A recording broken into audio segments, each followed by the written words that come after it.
with regards to knowing when to lay off your attack and when the opponent is about to, strike back.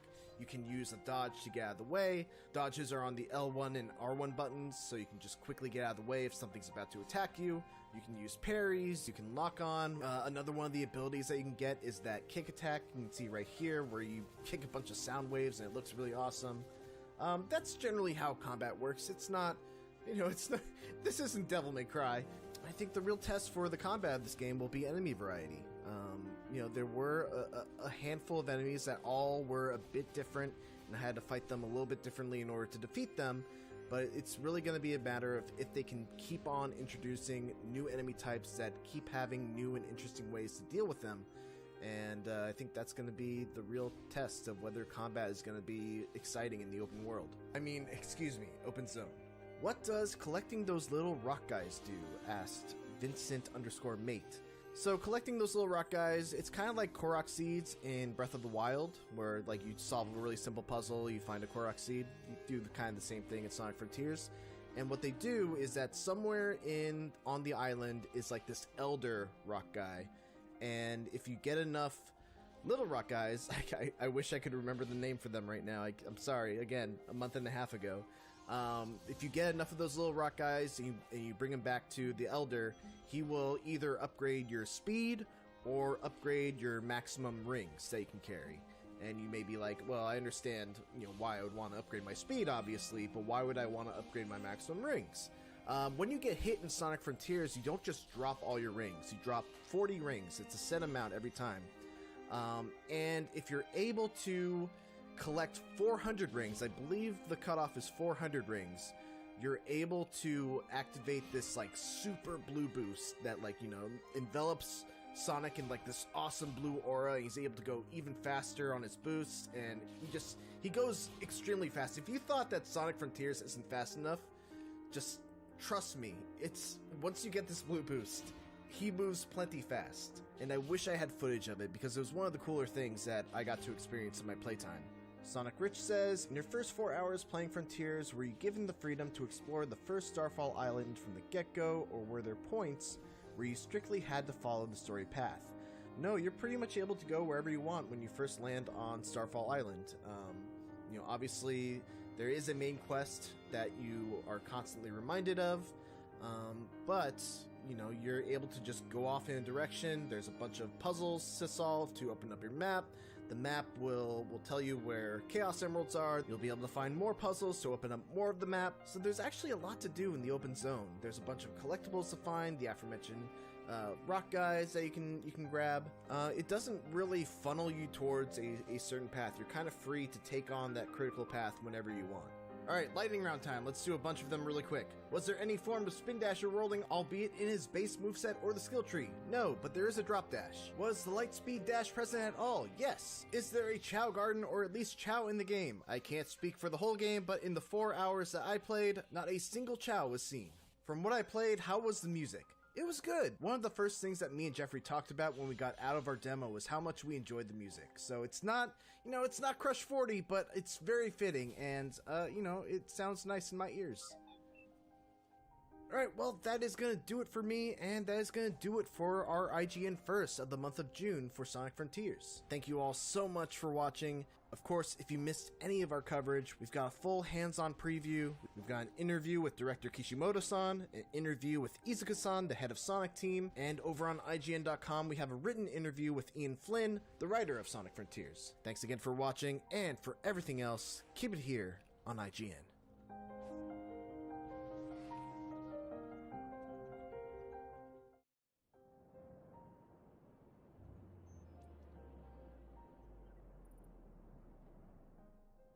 そのオープンゾーンが、今回のソニックフロンティアの秘密兵器なんですけれども、オープンゾーンとは簡単に説明すると、ステージクリア型アクションゲームのワールドマップというのがあると思うんですけれども、ワールドマップ自体を遊べるようにしたもののことです。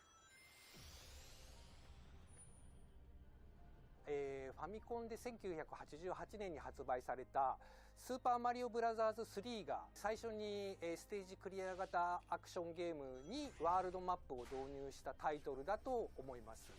以降このワールドマップっていう仕組みはさまざまなステージクリア型アクションに広く、使われるようになって今でも、現役の仕組みになっています。このワールドマップという仕組みを、遊べるワールドマップに、進化させたものがソニックフロンティアの、フィールドになります。オープンゾーンという舞台でどうやってステージクリア型アクションというジャンルのソニックゲームが進化するのかがこのタイトルの真骨頂なんです。コースという概念にとらわれない全方位への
Hello, people of the world. Hello, streamers from around the world. Hello, everyone. Good evening, good afternoon, where you are. And today it is Gamescom 2022 coming from. We'll be co-streaming. We're official co-streamer. This is my name is DuncanYt or DuncanTTV, and I just want to say thank you everyone to letting me for the official thing. Every year we've been doing this. We've done this, and we've done E3, and we've also done the Game Awards. Sadly, E3 this year didn't happen, so we are going to be co-streaming the Game Awards later this year. But this is Gamescom, live in Germany, and good thing is tonight there'll be the English one. So we're gonna, we're gonna see what the. So we're gonna have the countdown on. We're gonna be seeing what new games are coming out, what old games are gonna come out, what announcements are we gonna have, what things. I know a little bit about some of the announcements and stuff. Will we have some big game titles, or will we have just little indie ones? We'll have to find out. Geoff Keighley is doing it again, as always, in English. So yeah, let's get ready to go into the thing. So we're going to join the official game stream now, but I'm still gonna be in the bottom corner. So don't worry. We're gonna hop into there. Yeah.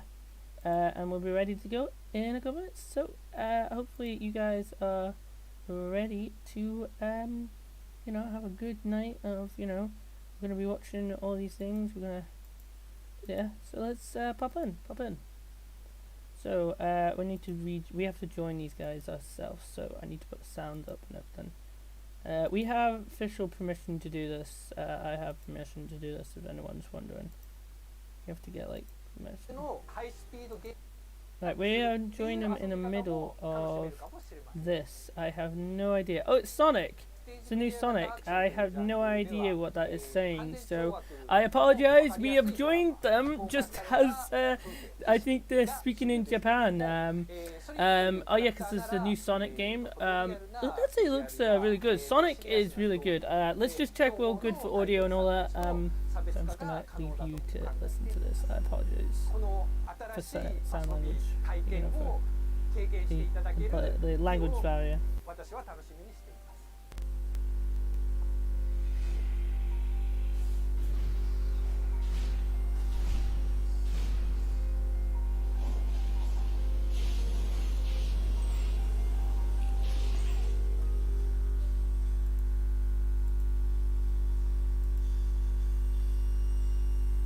Testing 1 2 3. Testing 1 2 3. Hang on a minute, we're having some slight problems.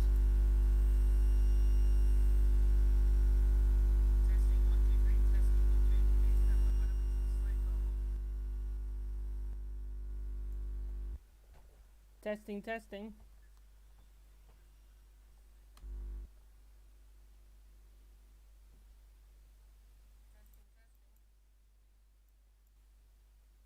Testing. Testing.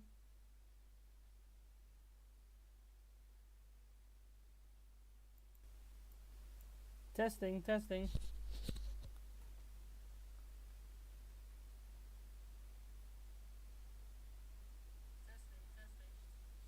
Okay, good. We're good. Hello, people of the world, and my name is Duncan.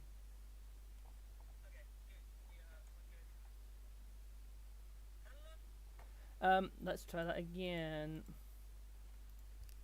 So hello people of the world, sorry we had a slight audio problem there, I apologize there. Hello people of the world, and this is Gamescom 2022, and my name is DuncanYt, and we're DuncanYt or DuncanTTV, seeing which side you're watching on, if you watch on YouTube or Twitch, and we are officially co-streaming the opening of the Gamescom. Gamescom is the German version of E3, but don't worry, it's in English. So yeah, hopefully you guys are going to enjoy this. So the official thing's going to start around 7ish, but we are getting ready to do like the countdown. So yeah, we're going to join them in a car. We're going to join them. Are they still talking in Japan? Last time I seen them, I didn't want to, I need to join it at like an English part. If you would. Okay. Right, we're going to join them halfway through. They've started earlier than I thought. The countdown started earlier than I thought. So remember to hit that subscribe button and notification bell. We're live on DuncanYt, we're live on DuncanTTV, and we're live on Twitter. I don't know. Hopefully we might have, we never know. We might have Harry, or we might have Kian, or we might have someone join us. I haven't, I said to them I was doing this, but I don't know if any of them are joining or not. So we'll wait and see. We will wait and see. We'll wait and see. Let me know if there is any technical problems or audio problems, please. Bear with me with the audio and all that. So we're gonna hop over and see what the countdown is. Let's see what the countdown to this official lovely event. We also need to put the audio on. Okay, and 3 2 and 3 2 1.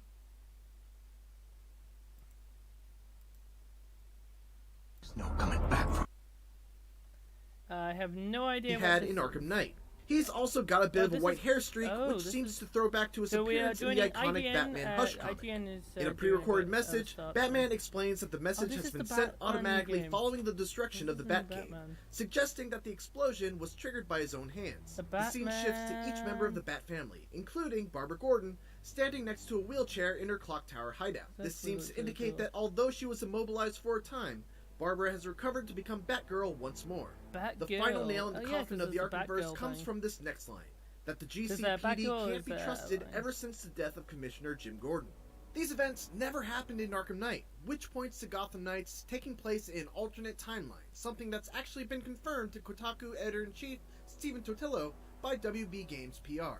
As the scene hope shifts to show everyone's doing both well, Dick hope Grayson everyone's, and his signature blue Eskrima sticks having a and the lovely much day. younger Tim Drake with his Robin costume visible in the foreground, Batman mentions leaving the group the Belfry as a new base of operations. Not to be confused with Oracle's Clock Tower hideout, the Belfry is a reference to a secret headquarters built inside the old Wayne Tower. In the comics, Tim Drake was the one who helped build the secret facility, but Batman's message suggests that the place is fairly outdated and unused, which may hint at the ability to upgrade its capabilities as the game progresses.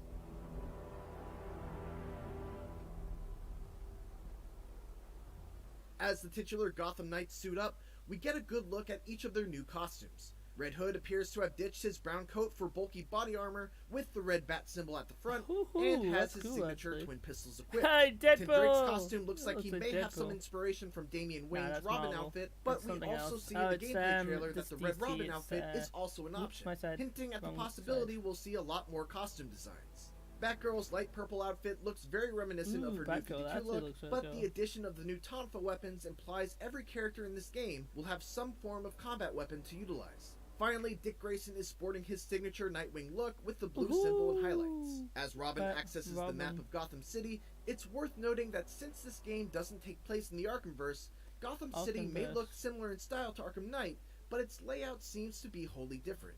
We also later see what looks like the trap-filled puzzle rooms that the Riddler has been so fond of in the Arkham games, but it's not yet confirmed who owns these deadly corridors. Most importantly, Batgirl and Nightwing approach a long-forgotten underground ruin, walking towards what looks to be two large statues of owls.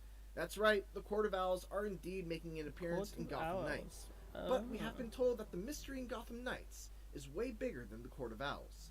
No one talks about them. Not a whisper word is said. Ooh, that's like so If you try to creepy. cross them, the town strikes you dead.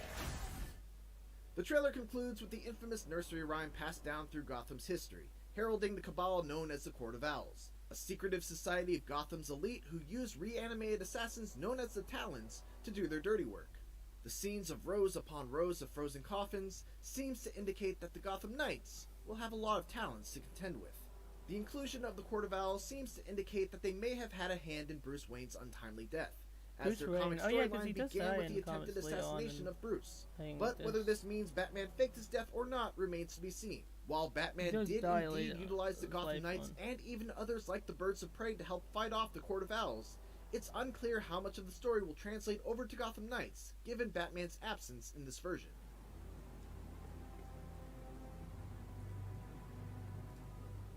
In addition to getting our first look at where the story is heading in Gotham Knights, we also got more than 7 minutes of raw gameplay that gave us some tantalizing details. First things first, the multiplayer seems to be drop in, drop out, as evidenced by Robin suddenly dropping into the game while Batgirl was riding through Gotham City. One really important thing to note here is that not only does your character have a level-based progression, but enemies do too, which indicates that you're going to be able to see how prepared you are for a certain mission based on your level compared to the enemies. Not only that, but we also saw some damage numbers pop up, indicating that there may be a deeper gear system that hasn't been present in the series prior to this. Aside from that though, the combat and the stealth action split seemed very familiar to prior Arkham games. We got to see two characters in action in Batgirl and Robin, and while their overall gameplay looked pretty similar, they did utilize two unique weapons along with a few different skills. One other item to note is the purple bar underneath the health meter that seems to be tied to special abilities. There were a number of abilities used by Batgirl which required meter. One caused a bunch of bats to fly out, the combat and the stealth action. Another was a sleeping kick that seemed to lead to a big combo that utterly wrecked two characters in action in Batgirl and Robin. And another had her throwing some sort of weapon that would home in on an enemy and two unique weapons. We didn't get to see much of Robin, but he's got his own weapon is the purple bar, and according to Patrick Redding, that seems to be tied to special abilities. He can also access the Justice League satellite, giving him the ability to use a short-range teleport and, apparently, the ability to rain fire down from the heavens. The fight against Mr. Freeze also showcased a couple of other interesting tidbits. First off, status ailments. Batgirl threw a bunch of projectiles at Freeze at the start of the fight that inflicted some sort of status ailment indicated by this lightning bolt icon, And right after, Freeze hits Batgirl with an AoE attack that causes some sort of frost ailment. We also see some different color damage numbers, potentially indicating that Mr. Freeze is weak to some sort of gear that Batgirl has equipped, since the damage numbers were red and much higher than the other damage numbers. One thing that was mentioned in the developer commentary is that as the player increases in power and ability, their foes keep pace, so confronting an enemy like Mr. Freeze can be a very different proposition at level 5 or level 15, and not just in terms of stats, but also in terms of the kinds of attacks and defenses they bring. All of this seems to point towards Gotham Knights leaning in a much more RPG-driven direction than previous games. A couple things that were missing from the gameplay demo that have been intrinsic to the series in the past: a combo meter tied to your ability to use special moves in combat, and ground takedowns that would be used to finish off an opponent that has been knocked to the ground. In any case, we're getting something familiar but very, very different in Gotham Knights. We'll see how this all plays out when it finally comes out sometime next year. Thanks for watching, and for more Gotham Knights and everything else DC fandom, keep it here on IGN.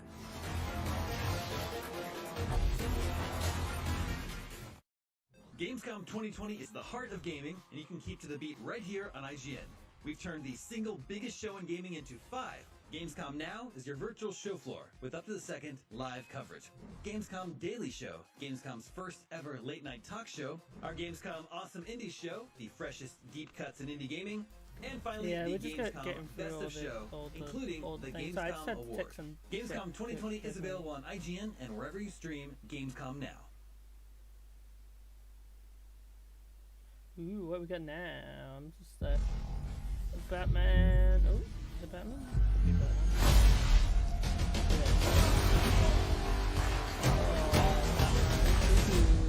I had nothing. And then this city became my home. Its people became my family. Gotham gave me everything. It deserves to feel safe.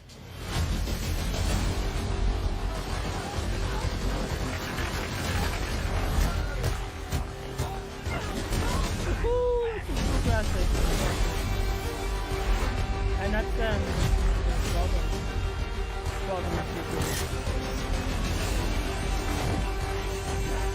No matter how hard we try, there's always more to do. And now, it's up to me.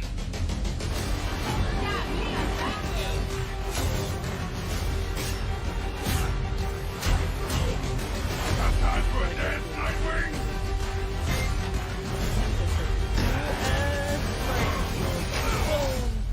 Boom shakalaka. I got this, Bruce.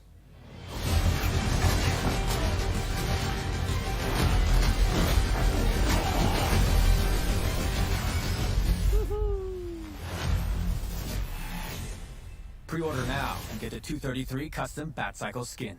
Oh, that's a bit cool skin actually.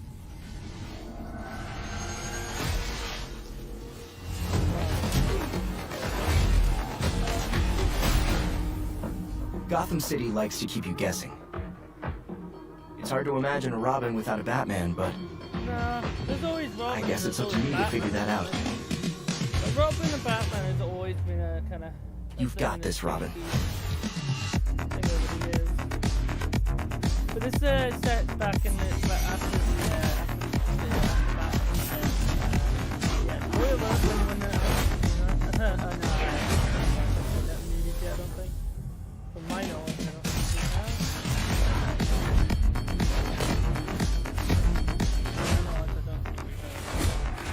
Using teleportation tech from the Justice League satellite, I bet I could zap myself short distances in a fight.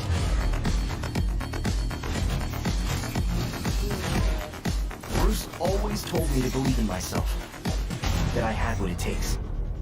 Let's prove him right.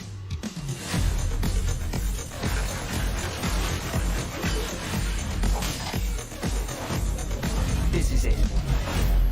This is how Robin wins.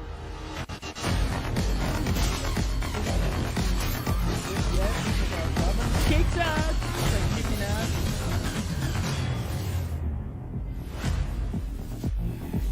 Like he's definitely. Pre-order now and get a 233 custom Batcycle skin. Batman. Yeah, we get like 2 hours.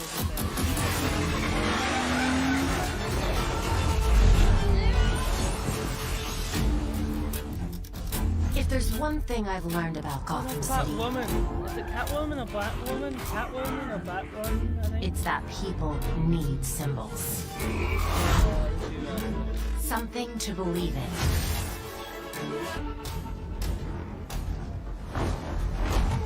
Yeah, comment down below if you want. I'll try and get some.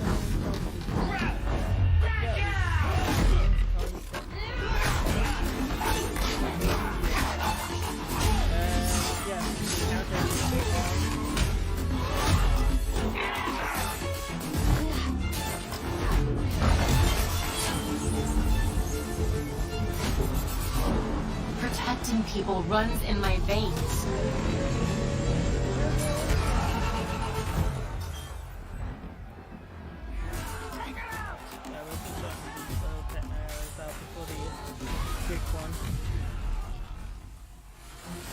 No matter what alias I go by.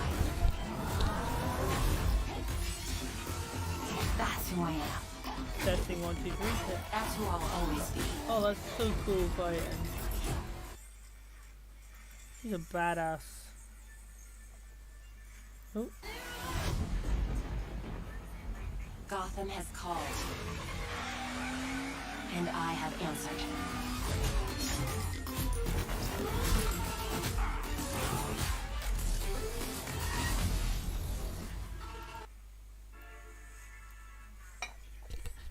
Trying to get the audio sorted. Gotham Knights may have 4 characters to choose from, but in truth, there are dozens of ways to make them fit your chosen playstyle. In this video, we're going to show you just this, with gameplay of 2 completely different high-level Red Hood builds. Okay, good.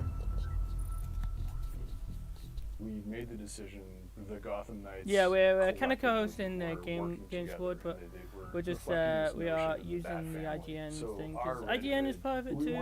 So from what I got, we should be fine. If we get copyrighted on this bit, I'll just get rid of this later on. We wanted them all to be on board with the general notion that we are in walking the path of Batman after his death. Just walking back.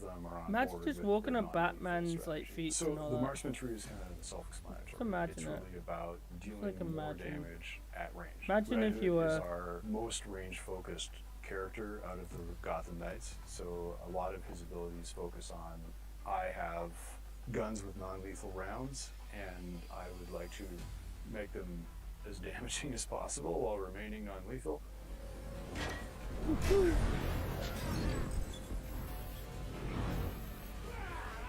So yeah.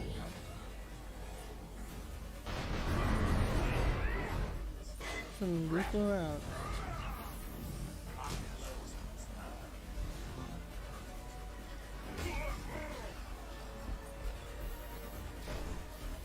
Imagine being like Batman, superheroes and all that. Oh, that's so cool. I know that one hurt.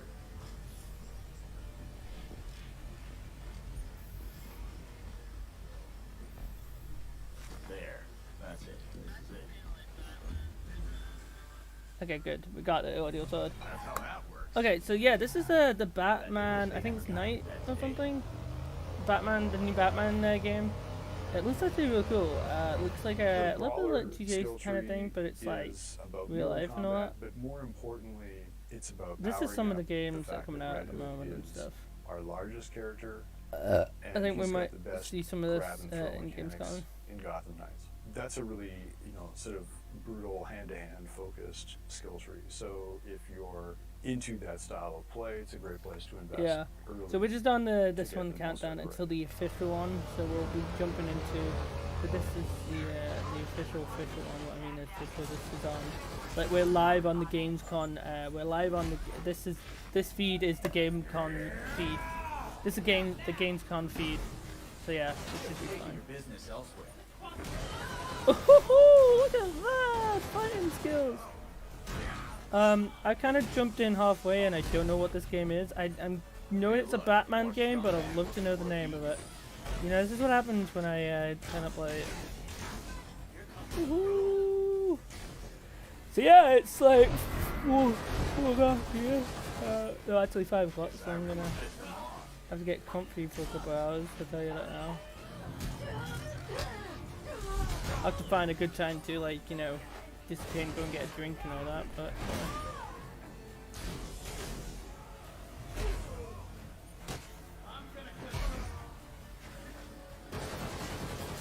so yeah, we're live. How's everyone doing? Yes, we're doing well soon, actually. Because I was gonna go down. Oh. That was just a taste of the different ways you can build out your chosen hero in Gotham Knights. Oh, it's the Stay Gotham tuned Knights later this thing. week where we'll be digging into skill trees and how they IGN work. is just... For more from our Gotham Knights IGN first, check out the first 16 minutes Yeah, I of think gameplay, they were or how advertising the IGN developers a built lot, their so I Gotham should say City for on 400 years of advertising history. use, and I, you know, this is the thing.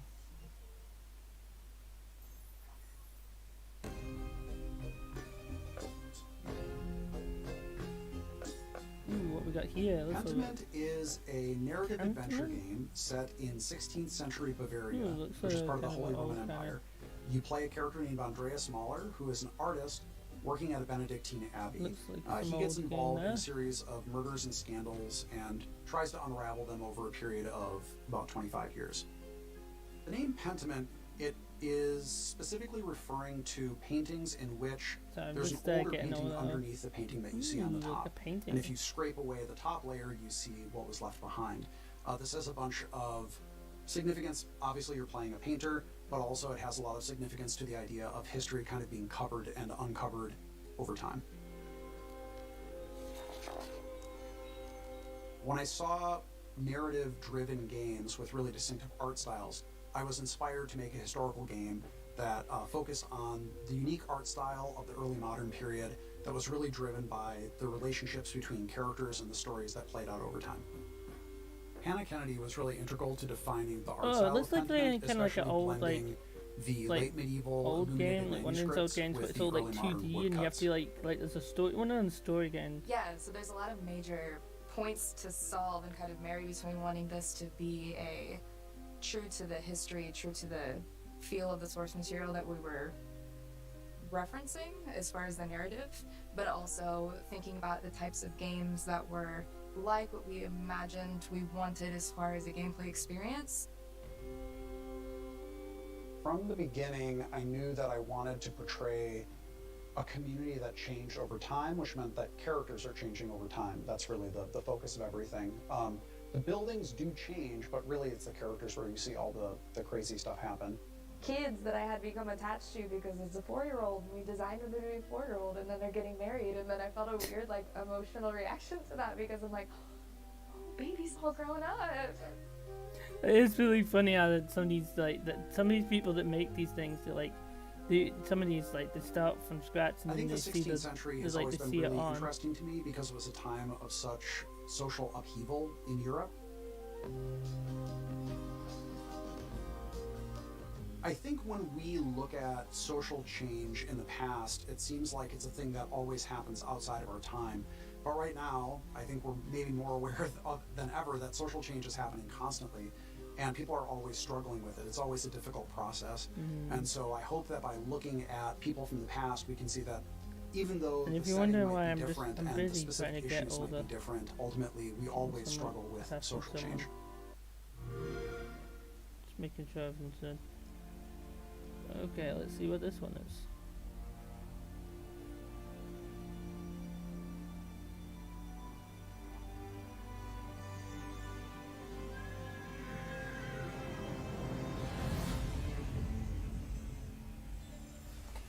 Ooh, I'm liking this building kind of style.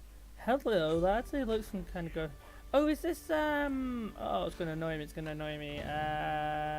Oh, some like medieval kind of village kind of thing. So yeah, we are close to the Gamescom 2022. What do you think? What games do you think is going to be announced? Do you think we're going to have anything from Rockstar? Do you think we're going to have anything from like PlayStation or Nintendo? Do you think we're going to have anything from Xbox? Do you think we're going to get any brand new PC games? Do you think we're also going to hear anything from like the likes of Fortnite, Rocket League, GTA, and the likes of, you know, other old games? Or do you think there'll be loads of indie games? Or do you think there'll be updates on Fall Guys, Rocket League, and you know, other Battle Pass games? We'll have to see at 7 GMT time. But we are counting down, getting ready to watch the actual official thing. Just you know, thing. But at the moment we are watching the we're on the official Gamescom screen.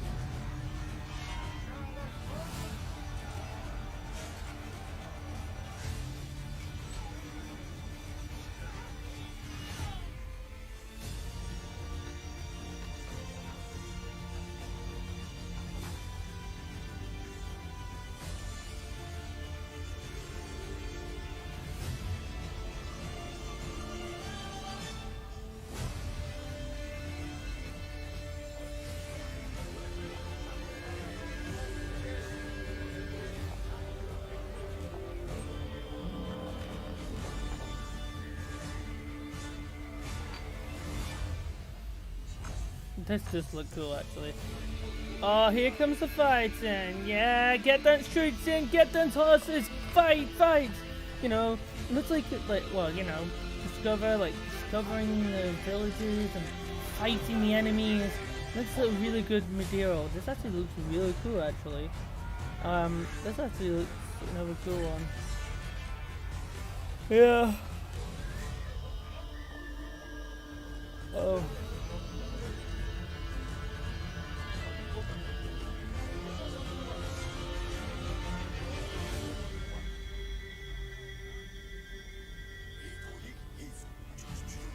Oh, this looks actually really cool, actually.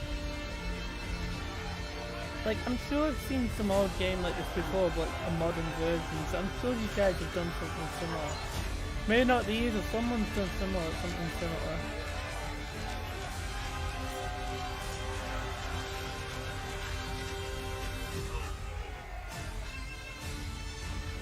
Oh, I build like lovely big cities.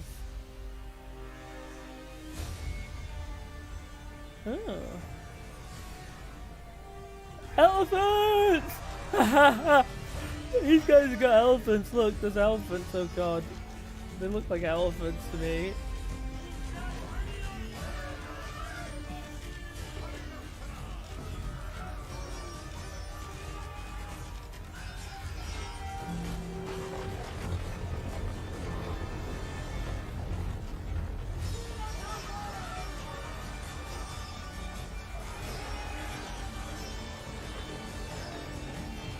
Countdown has started on IGN. The countdown has started on IGN.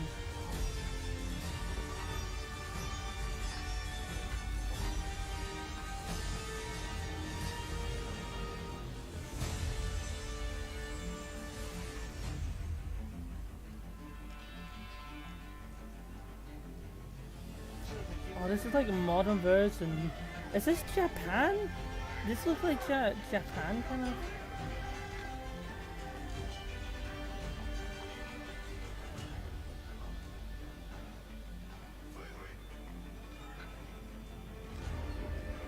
Ooh, those warriors are cool.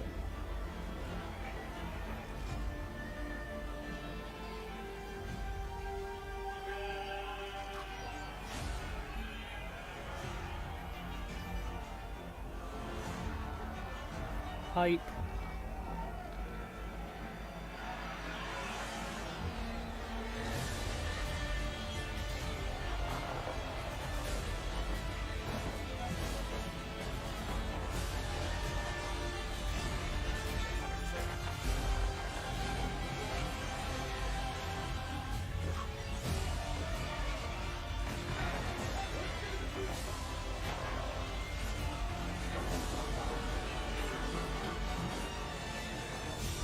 This one actually looks alright.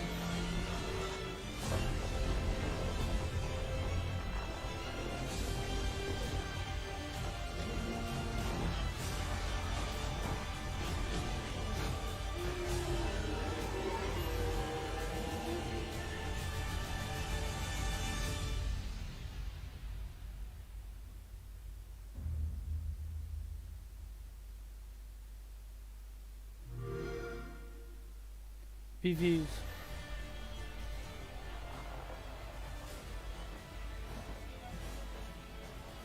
Age of Empires 4 is a base-building, sword-clashing, village-pillaging RTS of the classic style, inside and out. Jumping into a match as the tenacious English squaring off against the chivalrous French feels like being transported back, not only to its setting of the high and late Middle Ages, but to a different era of strategy games entirely. And there are some things that feel really nice about that, like comfort food for gamers of a certain age. But it's the few spots where Relic has taken risks here and there that this battlefield shows us its best and feels modern. Outside of that, it often just seems too careful and safe in a world where Age of Empires 2 Definitive Edition already exists.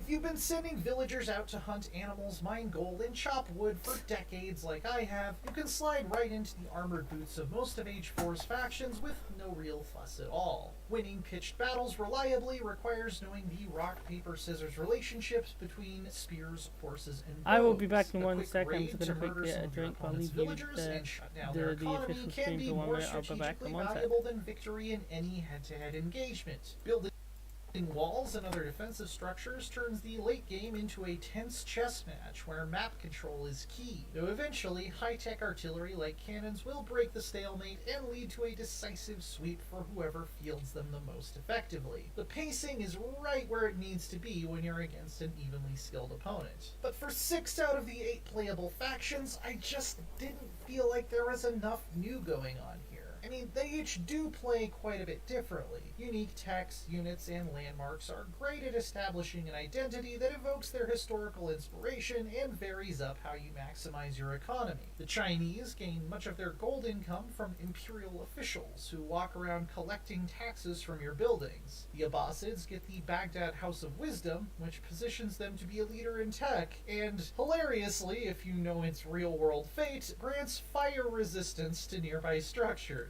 But these modest touch-ups didn't do much to change the fact that there's almost nothing in Age 4 that couldn't have existed 10 years ago. That includes the graphics. Even on max settings, they don't look that impressive, especially when I could go play any Total War released since 2010 and see an order of magnitude more units with much more detailed models and far higher fidelity environments. And with Microsoft signing the checks, it's not like they made this on a shoestring budget. At the same time, new mechanical ideas, like being able to hide units in forests to set up ambushes, are a nice twist. But other than that, I'm not really doing anything that I couldn't in the definitive editions of Age of Empires 2 and 3 that have been released recently. Unless, wait for it, you are the Mongols.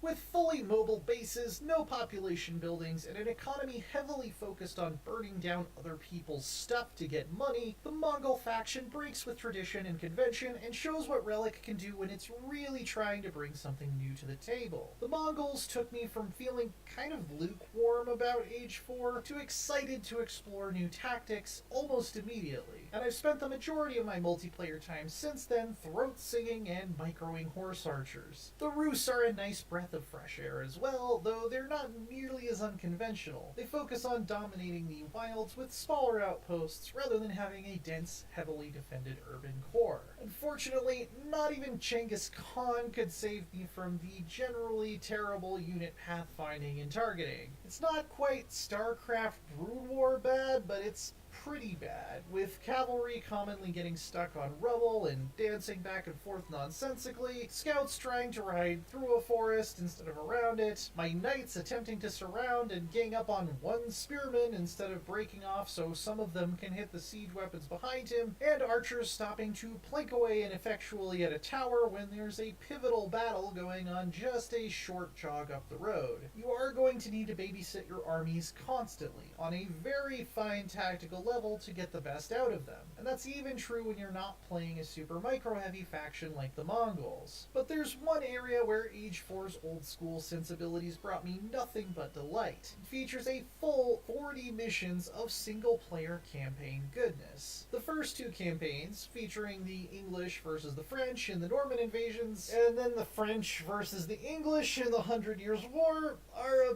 bit samey due to the fact they focus on the 2 most boring factions factions, and could almost be mistaken at times for mirrors of each other. But the Mongol Empire and Rise of Moscow campaigns feature tons of interesting objectives that put you in the middle of thrilling flashpoints from history. You'll unlock live-action mini-documentaries for each scenario on things like how to build a composite bow or traditional Mongol folk music, which are pretty neat, though I would have killed for basic pause and rewind buttons as they played. On the other hand, maybe my biggest disappointment so far is the lack of a map editor. One of my favorite activities in older Age of Empires games has always been designing my own scenarios and sharing them with friends, and right now you can't do it here. Fortunately, Relic says mod tools are on the way, I just hope they don't take too long to get here. Age of Empires 4 plays it safe a bit too often, but really excels when it wanders outside its very traditional comfort zone. The expansive campaigns and offbeat factions like the Mongols and the Rus are major highlights, even when it loses some of its sharpness to a small unit cap, frustrating pathfinding, and relatively unimpressive graphics for a 2021 game. I've been enjoying it a lot as a whole, but it also sometimes makes me question how much room I have in my life for this age-old formula these days, when real-time strategy has come such a long way thanks to the innovations of other franchises. For more medieval madness, check out our reviews of Diablo 2 Resurrected and Pathfinder Wrath of the Righteous. And for everything else, stick with IGN.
Microsoft Flight Simulator is the most incredible experience I've ever had on a computer. The realism, the depth, the almost limitless replayability, it's like nothing I've ever played before. It does so much to recreate the feeling of actual flight at a level of accuracy never before seen.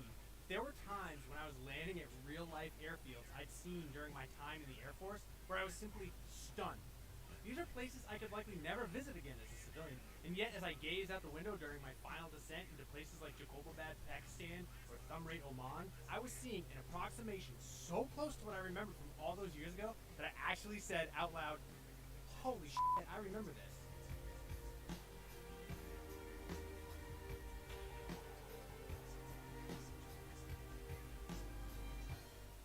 The base version of Microsoft Flight Simulator comes with 20 planes and 30 handcrafted airports.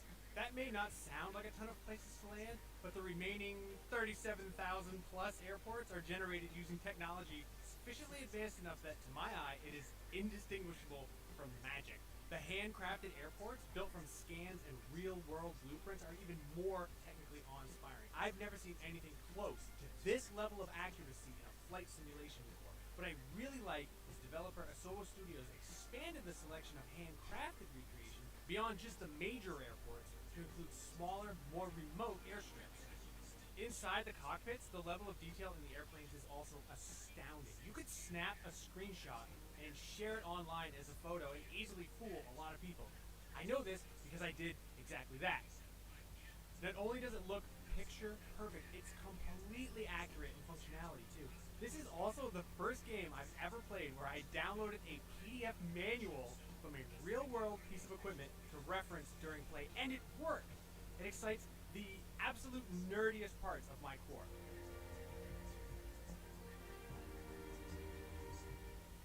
All of that gorgeously detailed equipment is on the inside, but the absolute genius of Microsoft Flight Simulator is actually outside. All 2 petabytes of satellite and high-altitude photography from Bing Maps is available to stream to your computer, and the effect is absolutely mind-blowing. You can go almost literally anywhere, and not only that, you can fly in real-world weather conditions with live air traffic. As unbelievably realistic as the flight simulation is, it's also as accessible to just about anyone's level of flight experience. As someone without a real-world pilot's license, my personal preference is playing it halfway between the full simulation and the most automated settings, because it still creates a very challenging experience, but removes some of the mundane steps. Better still, since Flight Simulator is coming to Xbox Series X, it controls well with just an Xbox One controller. I still prefer my flight sim.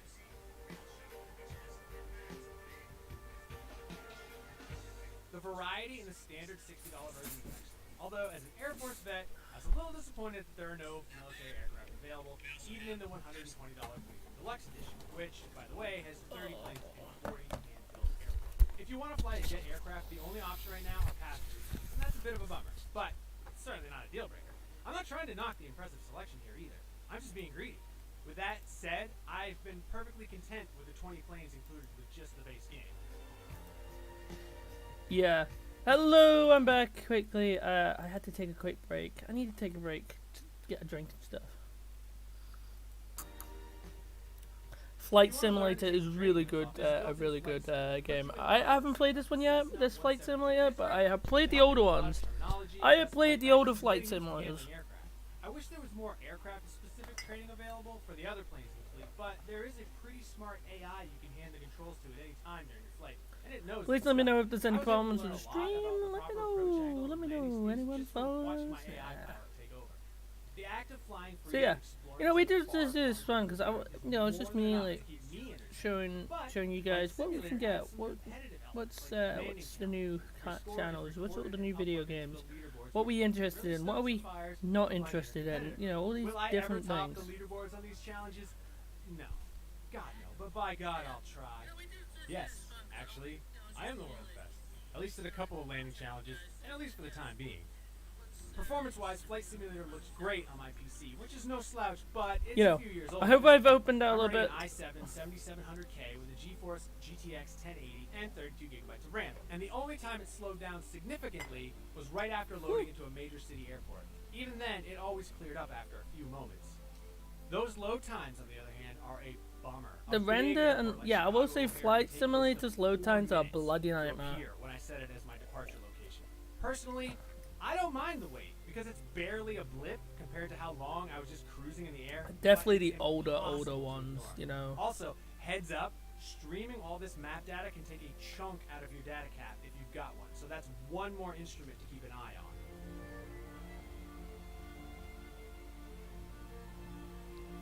some of the graphics. Look at these graphics. Look at that at nighttime. That is really good.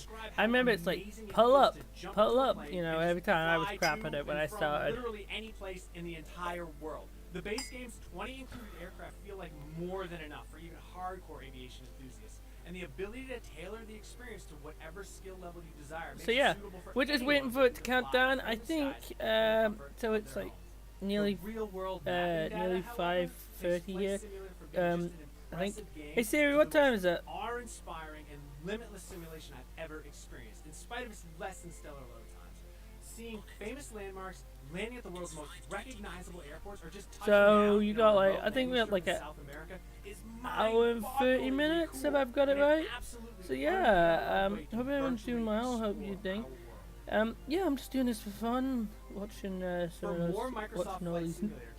Sorry, all these new games. San Francisco to Las Vegas, and for everything else, keep it right here on Igloo Golf November.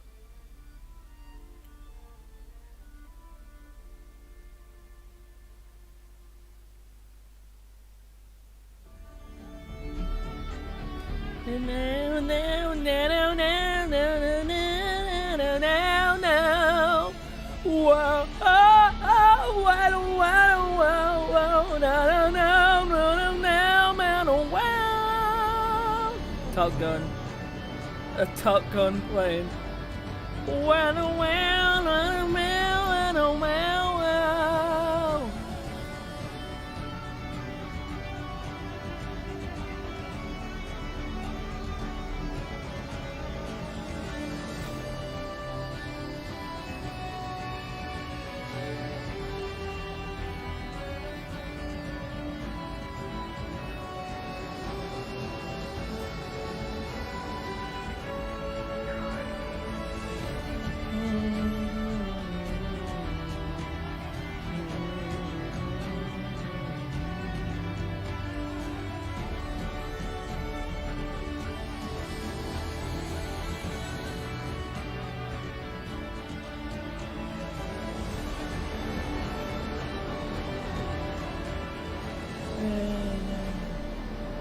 It's just really cool that you can get like a Top Gun. They're gonna have like a Top Gun game.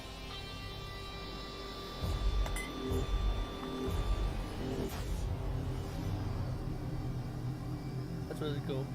So yeah, we are on the official Gamescom channel stream, and we're co-hosting. Yes.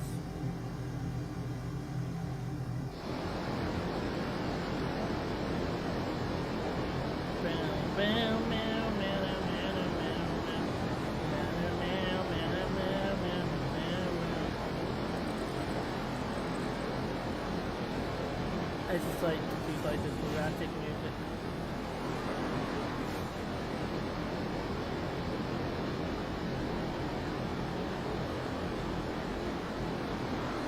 It's cool to do something like this really funny, like erratic music, like dum dum dum ba da da da da. Some of that music thing is so cool.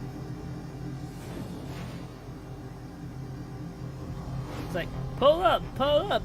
All right, just crash land. You know, I don't really care. I'll just crash land and all that. I don't know.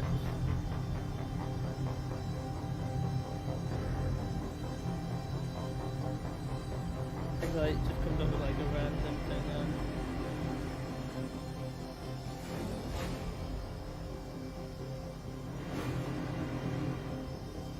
But yeah, remember to hit that subscribe button, ring that notification bell, and this is DuncanYt, DuncanTTV, and my Twitter page. Come follow us, come follow us.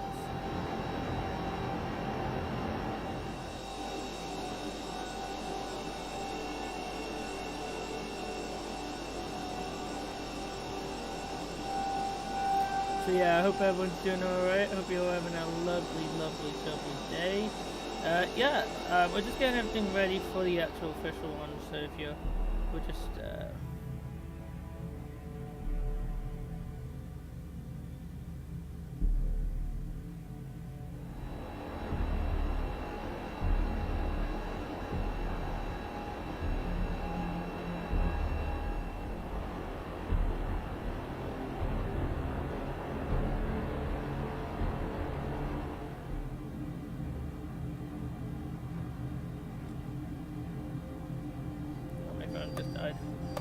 Just as I wanted to do something, but anyhow.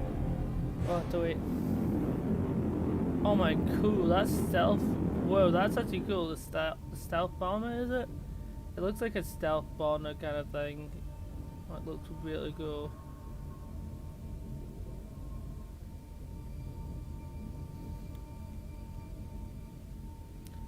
I'll have to tab out because I've only got one monitor working today. I know.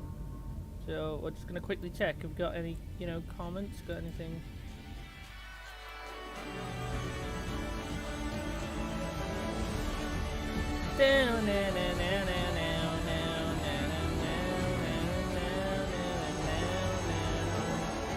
Hit that subscribe button, and this is Gamescom Live.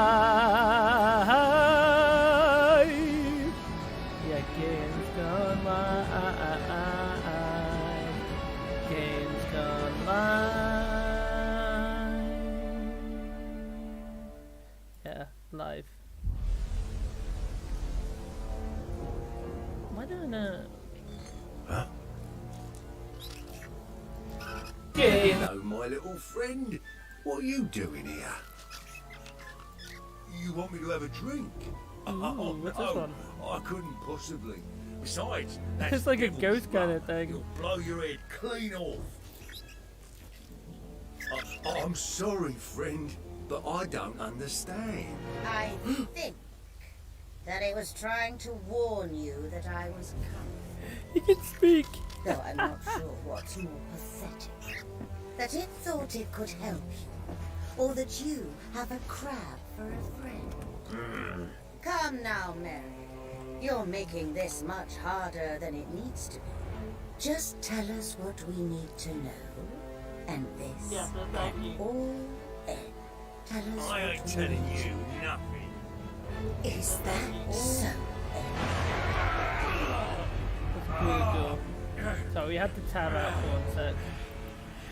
You think just because you wear that mask that I can't see what you really are? I fought That's a monsters creepy before, person, and I wasn't afraid then. So if you think you're getting anything from me, you're wrong. Creepy, I'm glad creeper. to see that death hasn't dampened your spirits. He's But creepy. I killed you once before, Merrick. And believe me when I say that I have no problem with tearing your soul apart, piece by piece. Okay, she's the creepy lady. Piece by piece. You do realize they'll come here to save him? Of course.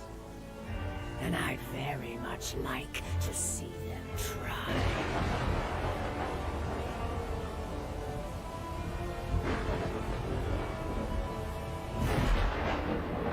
Woohoo! That's a creepy game. I like that one. Okay, what's that called? Captaincy has come to the Sea of Thieves. The On your Sea own of ship. Thieves. Unlock See, I've got it in deeper here. levels of That looks really cool. The and Sea earn of new Thieves. rewards through an all-new progression system. So get ready to set sail as a captain of adventure. Captain in of Sea of Thieves, Adventures. Season 7.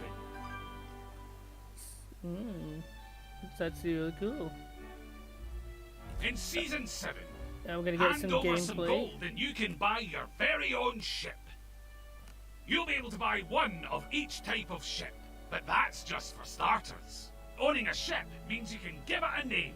Yes, now you can finally sail the seas with a name of your choosing proudly displayed across the ship's crest.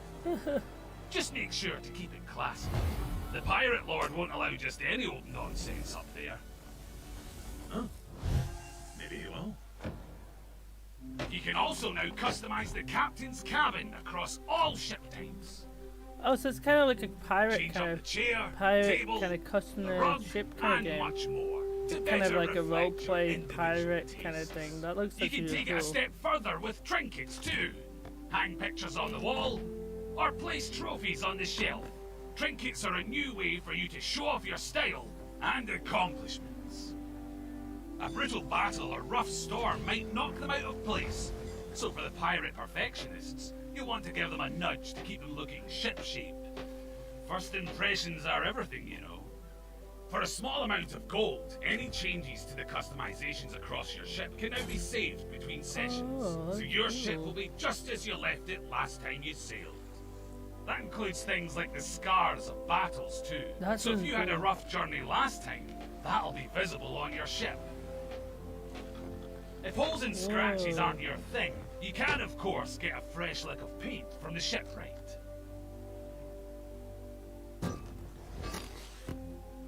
One way to unlock new ship customizations is via a new progression system called milestones. Kind of old like pirate ship game. Milestones are a permanent record of your accomplishments and those of your ships. They're divided into alignments, each representing an area of activity within the game, allowing you to see and track the ways that you play and earn unique rewards for it. And you can bring even more variety and customization to your adventures with Captain's Voyages. These unique voyages cover all trading companies and offer you the ability to target specific activities. Captain's Voyages offer both very short single map objectives and longer commissions that bring together various activities for the company. Ooh, some pirates fighting! Oh, This like an puts old how you play firmly pistol. in your hands. Oh, that's How an long evil your skull voyages there. are and what activities you'll engage in. Harpoon guns! At each outpost, Oh, you'll that's now so find a cool. new group, the Sovereigns. They like to portray an air of exclusivity, so they'll only deal with captains. Deliver any of the loot you normally take to the other outpost companies directly to the Sovereigns, and they'll do the rest of the legwork for you. You still get the same gold and reputation as you would have. It's just much easier.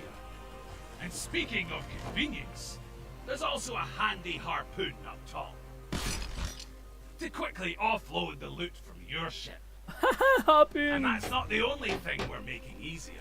By visiting the shipwright on any outpost, you can now stock your ship with planks, cannonballs, and food. Buy new captain's I'm voyages, guessing this is one of those and games that's been prepare your updated over ship the years to that I've not heard of. pristine condition. See, there's all these games Each that time you sail some on I a know about, captain's some I ship, don't know you'll about, also some have are like, access to the captain's logbook, a personalized record of your crew and their adventures, as well as treasured accomplishments. This shows information about what the crew has achieved in their current session. And if you manage to sink a captain's ship, you can steal their logbook and sell it to the Reaper's Bones for gold and reputation. And that's not all. Season 7 is stuffed full of all new rewards to oh, earn so it's like as kind you of a battle progress. pass kind of With thing. over Oh. 100 levels of sensational rewards to unlock, there's something for everyone. This includes the Perilous Seas flag and sails for your ship, as well as the Perilous Seas scar, tattoo, and makeup for your pirate. And How if you you're can looking custom for your some pirate. fun in the sun, there's also a selection of items to get you into the summer vibe. You can also earn the entire Courage of Captaincy clothing set, the perfect way to celebrate the arrival of captaincy to the Sea of Thieves. And pirate Sea of legends can now Thieves. I might style have to check themselves this as one the out. fan favourite hunter Merrick, with Merrick's jacket and cutlass. There's Ah. also a selection of new emissary rewards to unlock too, with a drum and concertina for each trading company. You'll have plenty of ways to bring sweet music to the seas. And with Season 7 comes a new Plunder Pass, available as an optional purchase, where you can unlock stunning cosmetics, as well as 250 ancient coins. With 3 variations of the Baleful Bloom costume, you can reenact the tale of a stranded sailor and their unfortunate encounter with a mind-controlling plant. You can also earn the entire Beachcomber's Bounty Collector's ship set. This valiant vessel was saved from the brink of destruction and was stitched back together with whatever nature provided. Be sure to keep You it can well like, locked. just like fix it up. That's actually cool. I like that. And over in the Pirate Emporium, there are new items in stock. With the Wrecker Wrangler weapon set, these glowing toothy terrors are bound to spell deep trouble for your enemies. Viking terrorists. Portable portrait emote That's funny. is perfect for Terrorists pirates who are know Vikings. that they are the most picturesque sight on the seas. And with the Wrecker Wrangler ship set, you'll be able to flaunt your affinity. Oh, I with love fine-faced that. fish, from the I like flag that blue, down to the figurehead. bluey green Wrecker tortoise. fish are more commonly spotted around shipwrights, So put those cannons to use, and send another crew down to see the wreckers for themselves. And if you can't get enough of glowing eyes, fangs, and fins, then the Wrecker Wrangler costume is the Oh one my god, for that's you. so cool costume actually. And keep your enemies guessing. Are you dangerous or just drunk? I would be a drunk. If it was me, I would be a drunk pirate. Hee haw, hee ho ho, yes, I would be a drunk pirate ship. Oh, yes, I would be. At least you can show it off in style. But that's like cool. And This is actually there's cool. the promising See portrait what of feeds, I think which it's is called. free to all players. Ah, yes, very handsome. So get ready to revel in your accomplishments, experience a whole new level of customization, That's wild. and enjoy all the benefits of being a captain. I think I heard about this game many years ago, but it wasn't that Season thing. 7. Seeds of feeds. Oh.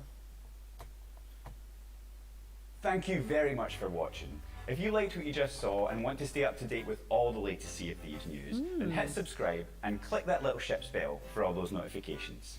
Cheers. That's really cool.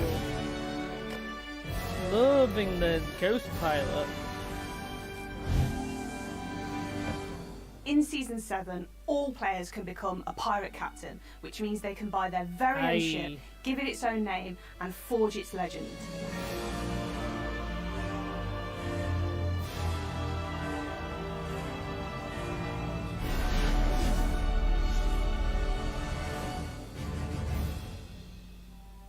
The ship is the heart of the crew, so being able to own your own ship and give it its own name means you can represent yourselves how you want to on the waves. Well, I think the first part of owning your ship is giving it a name.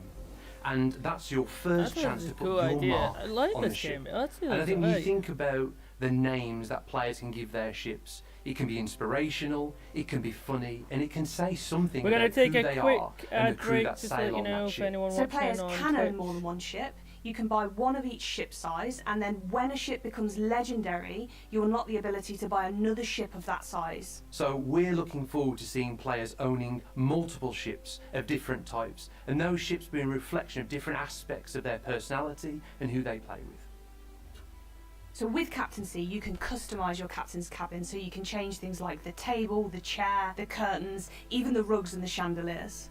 There's a variety of furniture sets that should match anyone's taste. You've got anything from like really sort of like regal, ornate sets all the way down to the sort of burnt, ashen sets and things like that. You can mix and match if you like as well. But beyond that, you can add pictures on the walls, ornaments on the walls, have trophies around your ship that really reflect the things that you've uniquely done in the game. It's going to have that sense of almost like you're coming home, or you're coming into your room where everything is familiar to you and your environment feels almost like a cozy kind of feeling.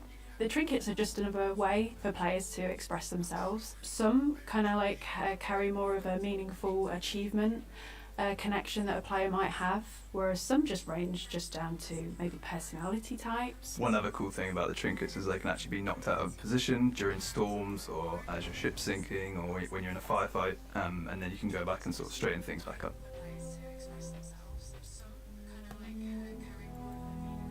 Another new thing as part of the captaincy, and the fact that you now actually own the ship, is that its features become persistent. We actually They'll need can to earn save a milestones lot of on the their ship journey. and load it for your next.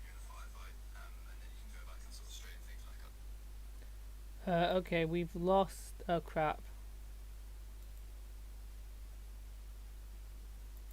Session. Every hit you take, every I think we've fire lost. I that think you we've have accidentally on your lost ship, the thing. Give every me one map sec. pin you make, they're all saved and will come back to haunt you. We're just gonna fix these problems. Apologies, viewers of Lord.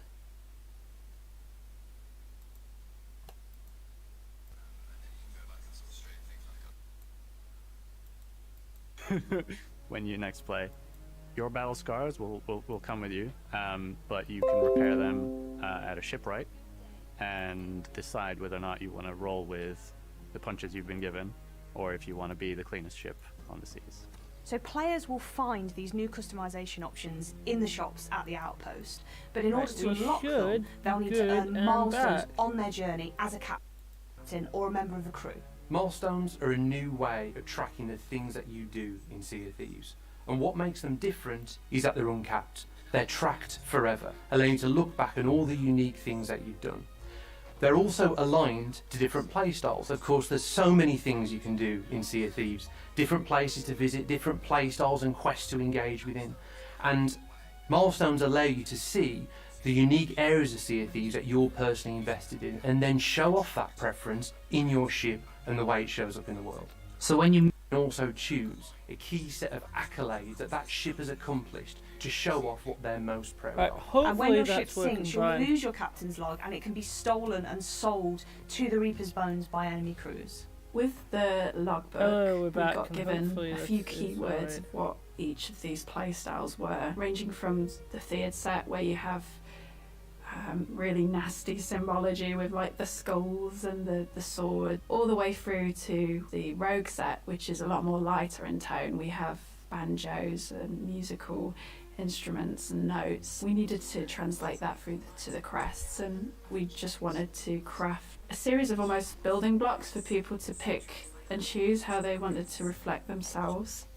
Alright, boys and girls, we're having some technical problems. I apologise. We I'm also going to wanted have to to bring in reset a my set of stream. unique We conveniences will be for back. Just good that this is just a countdown. I apologise here. We are having some slight techno.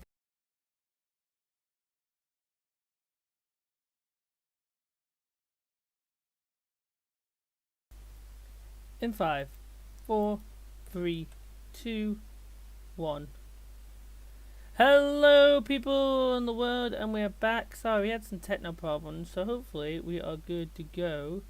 Let me just get it all fixed up. I don't know what happened there. 1 minute we were good, and then the audio just turned a little bit laggy.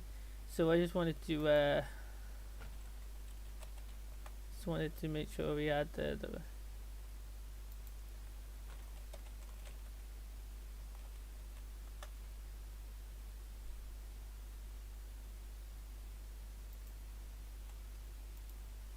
little conveniences and the features that we're adding. I just can't wait to see how players uniquely express themselves. Right, we're going to be going in a couple truly of minutes, as being you might have their just heard home that. We were and a just checking reflection the of audio who they was are working. and their journey. Yes, We so know remember to hit that that subscribe players button, have ring been that eager to notification become a bell. I captain hope in you Sea are of Thieves doing for a well. long time, Hope you, and they hope finally you are can having as a part lovely of Sea of day. Thieves I Season apologize 7. there, we are back. So yeah, my name is Duncan, we're live, and we are official co-streaming the Game Awards. The Game Awards is live in Germany. We've done E3. E3 didn't happen this year, we also done Game Awards. It's getting hosted Thank by you very much Geoff for Keighley. watching. And If I you liked what hopefully you just enjoyed saw us, and want to and stay yeah, up to let's date pop with in. all the latest Sea of Thieves news, Gamescom then is hit really subscribe good. and click that Yeah, little ship's so we're gonna bell pop for all in those and, notifications. yeah. Cheers. Hopefully you enjoy this, so let's pop in.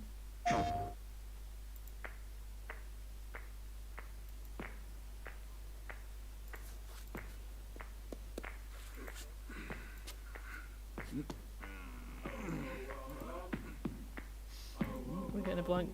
Oh yeah, so we're on the official. We're on the official. We are official. We're on official Gamescom train. Okay, that's good. So yeah, we're counting down. We've got an hour until thing. Well, we did have 2 hours until that went down. It's Goat Simulator. We heard about this earlier in the year. There was a bit. It was announced earlier in the year. There was a little mini event. One of the other events got away when they're not the main E3, but some little things. Goat Simulator. Oh, hello.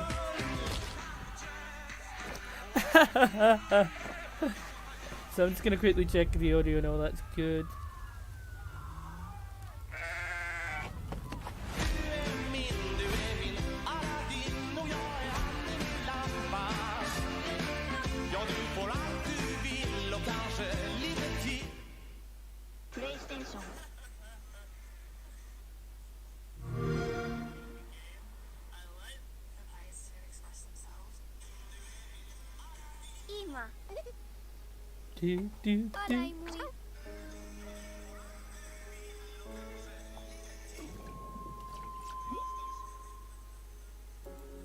Okay, my audio is a bit quieter than the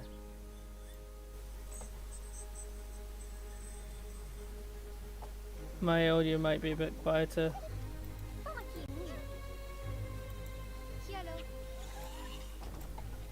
Is getting the audio right with these things?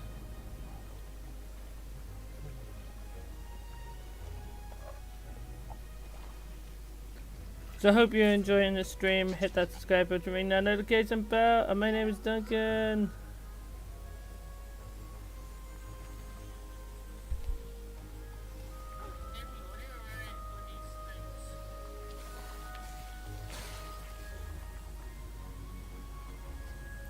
Now I can hear a bit of a hissing.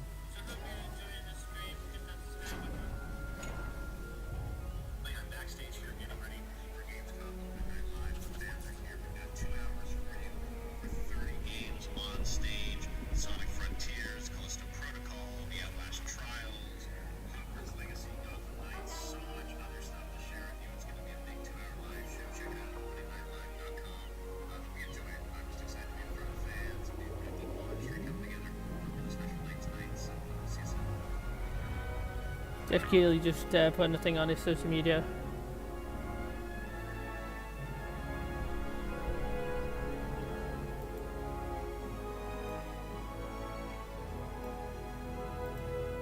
We'll go to big screen to show you this. So, Geoff Keighley.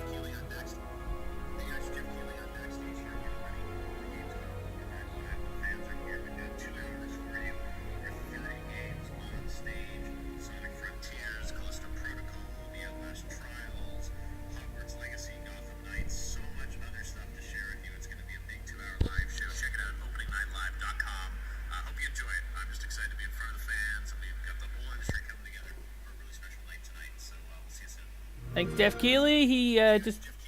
Geoff Keighley just put that on his social media. He just put that on his social media. Where are we?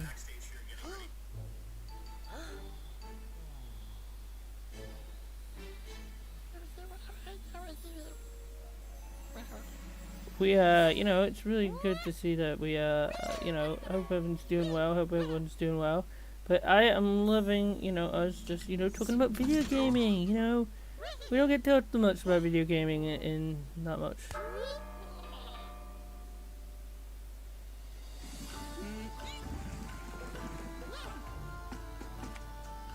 And, you know, Gamescom is one of the big ones, and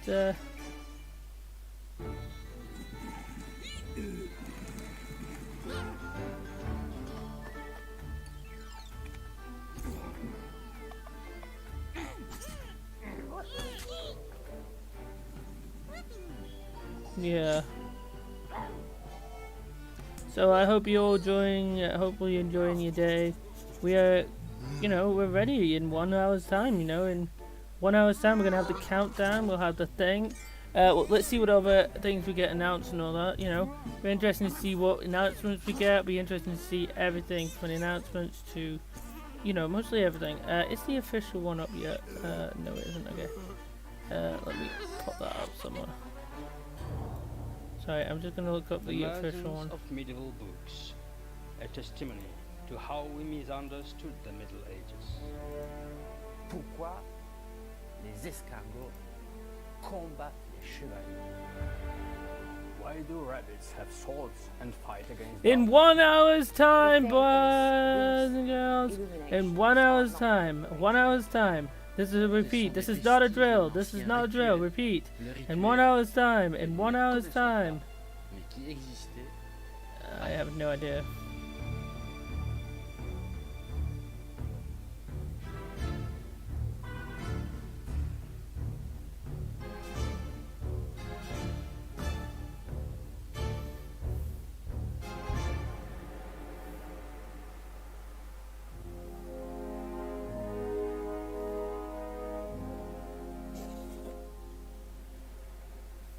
A small and selected group of scribes and illuminators had access to an extraordinary substance called living ink.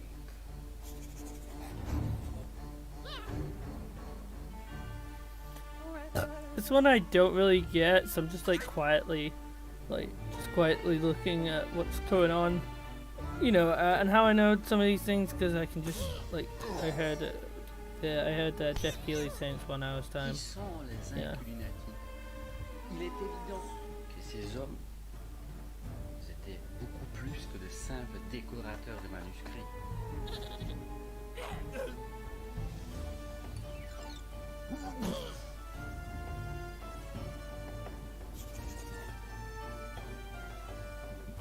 If you find anything strange on the margins of medieval manuscripts, then you can safely assume that you are looking at the remnants of Impunity battles.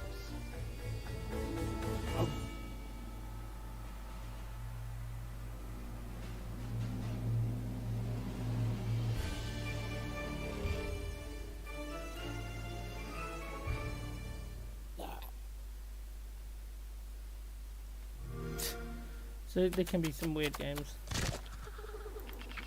Selling humans as drugs. You're the only one that can stop them. You realize we're gonna have to take out the entire alien drug cartel. Alien drug cartel? Really?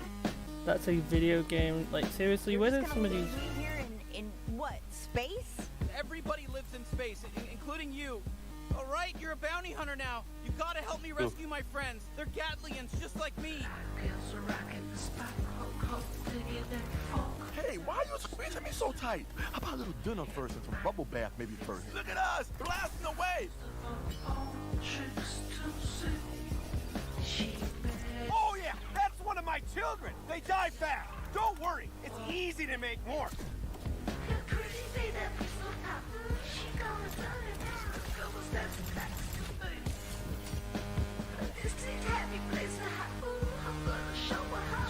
Hey there, I'm Knifey, Dad. Why is this not working? Why does it blank out? I don't know why this blanks out. Hang on a minute, this is really annoying me.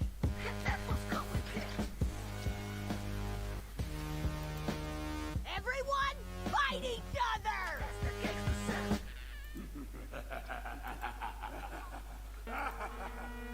Okay, I need to get a second monitor working.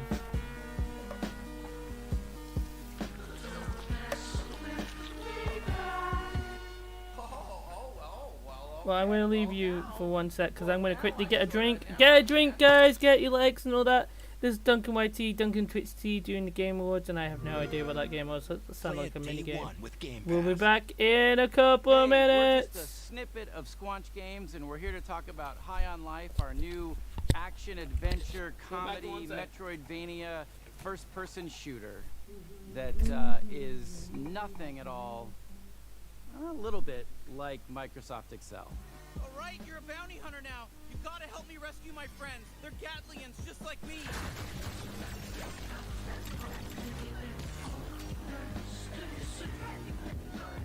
That's our game, High on Life. Pretty insane. There's a lot to talk about. Let's dive in. So Justin, you're typically known for working in animation. What brings you into the world of games? Why are you in the world of games? Yeah. I'm obsessed with games. Have been my whole life. Always had ideas, always had, you know, things I would love to make, but just never thought I could ever step into that arena because I lack all the skills needed. You don't know how games work. Other than like creative direction, creative ideas, like other than that, I lack all the skills to execute. But that's why, like, that's part of why you want to start Squanch, right? Is like to be able to have an idea like that and let it grow to something amazing. And to be able to be creatively free. I wanted to make games that I wanted to play, and that was sort of the spark that just lit the fire of Squanch Games. And then we shipped Trover, and we shipped Accounting Plus, and now we're on this absolutely dream game. This is like our real legit swing at like a proper, you know, like we're indie, but like this is like our AAA, like, or is it triple I for indie? We're triple I. Yeah, this is a triple I game. So the story of our game mostly follows like Earth being invaded by this evil criminal cartel of aliens who come in and kidnap humans and start selling them on the black market like they're drugs. And you're the one human who has to team up with a talking gun and stop them. And when you select a cartel leader that you're going to go after, like, it opens the portal door to that world that they're in. Eric, can you tell us a little bit about the worlds of the game, the art style of the game, the visuals? Yeah. So we spent a lot of time kind of constructing and creating these awesome alien worlds. Myself and Mikey Spano, who is our art director, him and I worked like a ton on the sort of art direction of the game. He really kind of landed in this space, which was kind of Blade Runner meets the Muppets. So we're trying to capture that feeling with all of our characters, especially our aliens. And then each world is its own kind of unique flavor, right? I think some of the ideas came from very kind of core thoughts. Like we want to have an awesome alien, like drug-dense spa on an asteroid. And yeah, what makes me really excited is the sort of really clear and like it's almost deceivingly simple narrative, right? Save the Earth, human to drugs, talking guns. Ta-da. So Alec, who are the guns? What's their deal? The guns are these talking alien Gatlians. They're all shaped somewhat like a gun you'd find on Earth, but they've evolved to be just gun-like in their own way. And so this race of Gatlians each has their own unique personality, their unique set of abilities, and you're going to be rescuing them from this evil alien cartel, and together, you got to stop the bad guys. And get more Gatlians. Yeah, collect more Gatlians. Yeah, a lot of players are going to have very different experiences depending on what gun they favor. Yeah, you kind of pick your favorite companion to have out a lot, and hear their dialogue, be part of different dialogue scenes and stuff. Yeah. Look at us, blasting away! And sometimes you can unlock the guns in a different order than another player has. So when you go back through a level, you'll see things that you would have been able to access if you'd done it in the other order. That's you can come back. That's a huge one. All right, so we've talked about this crazy good game that sounds amazing. Why should people be excited to play it? As a studio, we are attempting to bring A-level adult comedy into video games. Something I love about Squanch is we would put a lot of effort into things that a lot of other studios wouldn't even bother with, like a single small joke that 5 players might find. Well, okay, now I can. I love that stuff. I love like edge casing and like what makes you remember a game. Yeah, like if a player's trying to break the game in a certain way and then you have an answer for that for them, that is like such a memorable and amazing moment. It's almost like watching TV, but the viewer is able to reach into the TV and poke a thing, and the character has to respond to that. And there's so much fun to be had. You can skip it all. We worked really hard on it. If you want to skip it. Yeah, if you want to just like miss out on like, Yeah, if you're like a big dummy and you don't want to play the game at all, that's fine. We're not going to judge you. We're just going to be upset.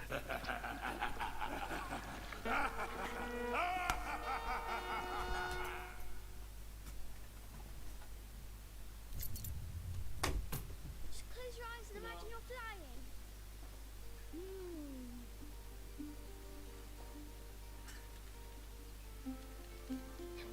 Can we have a swing in our next home? We'll find one with trees around it.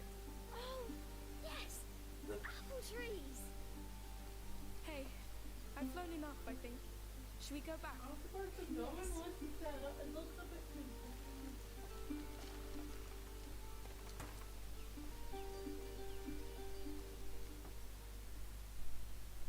Hello. Oh, hello. And welcome. You're new here. Yes. Well, actually, we're a bit lost. And where are you going? Not to Rome, I would assume. No, we're looking for an island. It has 2 teeth, and there's a bird, and a small lake, and flowers. It's probably an island with 2 large mountains. We were told you could help us find it. From memory. But I have an old map of the Mediterranean Sea somewhere. Do you want Normally Manx Grand Prix Yes, on next thank week. you. That'll be perfect. Good people. You know. What's going on? We're looking for a boy and a girl. The girl has killed several soldiers. She's armed and dangerous. By order of Count Victor of Arles. We're searching his camp. I know a guilty look when I see one. But whatever you've done, I wouldn't give up the child. Come with me.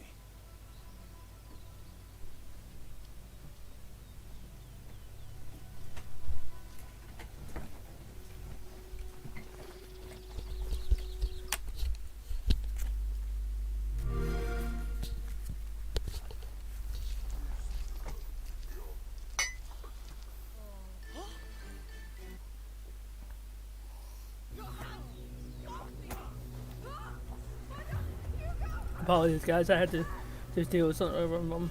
I had to get a snack. And I was talking to my mum quickly. Yeah, so we've got a couple more minutes until this one.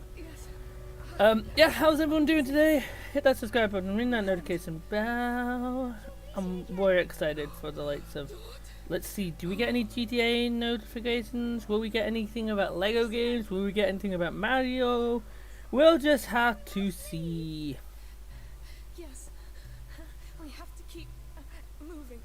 We'll have to wait and see. Hit that subscribe button, ring the notification bell if you're watching.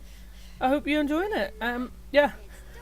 Now, we would have been out at the Grand Prix, but because of this, we are not tonight. We will be down there tomorrow.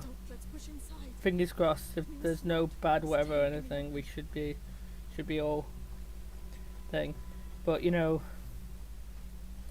'cause normally it happens next week, Grand Prix, but now they've changed it, and with this, it's like. How do you know? I feel them. I think it's the rats. I can try to feel better. Feel. This sounds a bit creepy. Yes, don't worry. Fine. Careful. Yes, I see them. They're here. Soldiers. Hold on. How? Soldiers? The rats. They can feel people's blood. Now I can too. It's like a noise. Like an echo. So where are they? Close. Coming. I can do it again if you want. Got it. Let's go. Careful.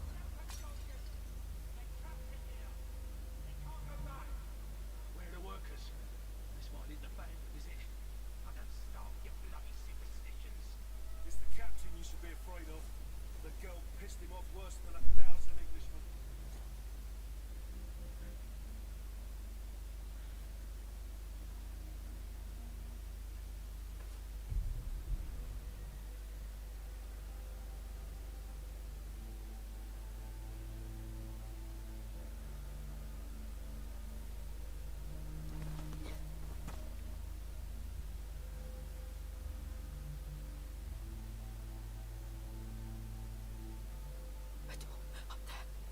This is a bit creepy, this one.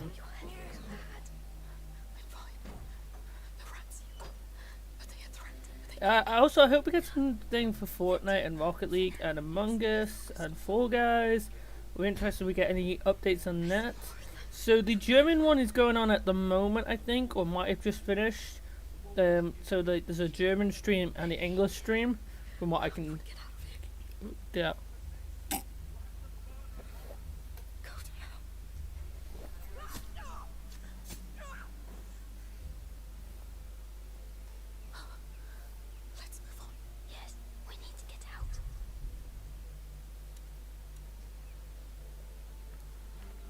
Ooh, Fortnite's got a new trailer out that I think we might be getting tonight. We might get...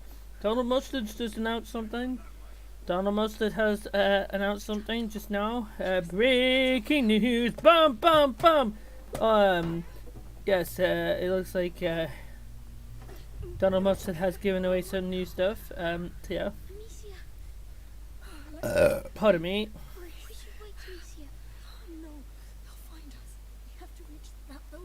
Sorry. Don't know, but we're too exposed. We'll try in there. Maybe safer.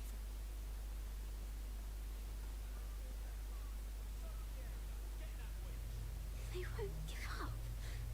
They're witches. Did you kill a lot in the Red City? More than I should. Bit dark one here. I would say it's a bit of dark.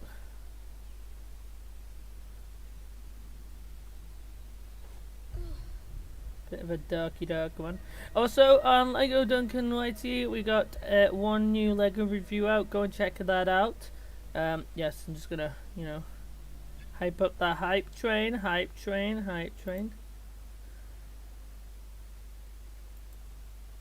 I'm just gonna have to quickly. We can make it. Ad breaks.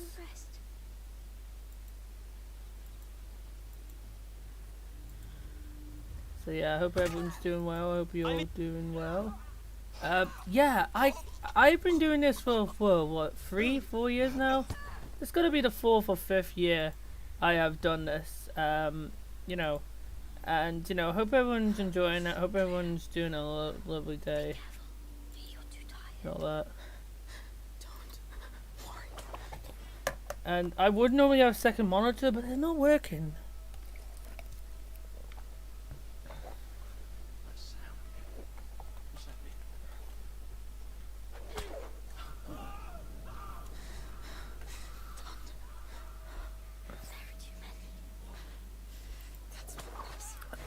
Yeah, this is creepy. I don't know what this is because I went to get a drink, but this looks like some like creepy like assassin kind of game, and like this woman, this kid. She got ass. She's got a really cool bow and arrow. I'll say that. Yeah. And we'll just jump down there and just hurt the the feet and all that. You know, hard jump. You know. Yeah, so this is DuncanYt, also DuncanTTV, and I am live on my Twitter page. So you can follow me on DuncanYt on YouTube, you can follow me on Twitch, you can follow me on Twitter. You can also check out my Discord thing. You just put in, if you're on YouTube, just put like Eskimo Discord and it should come up. If you're on YouTube, just put it down and I'll get it to you. I don't think there's a YouTube bot. We only do YouTube stuff for like the special things. We don't always stream everything. Wow, I said better. What's making that noise?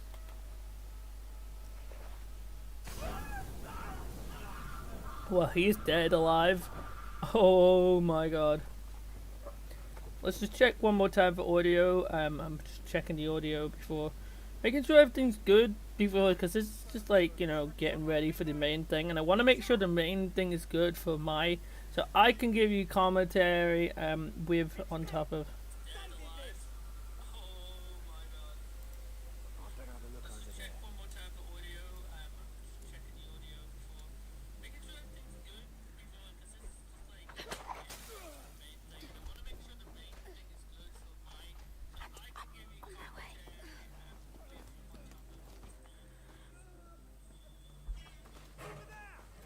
So yeah, hopefully this is good. Hopefully we got this sorted now.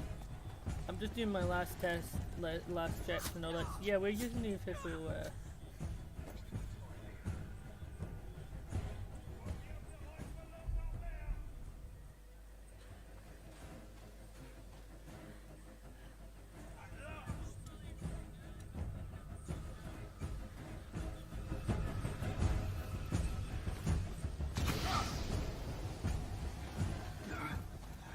checking my audio is not too loud, so you can hear the gameplay, but also my audio.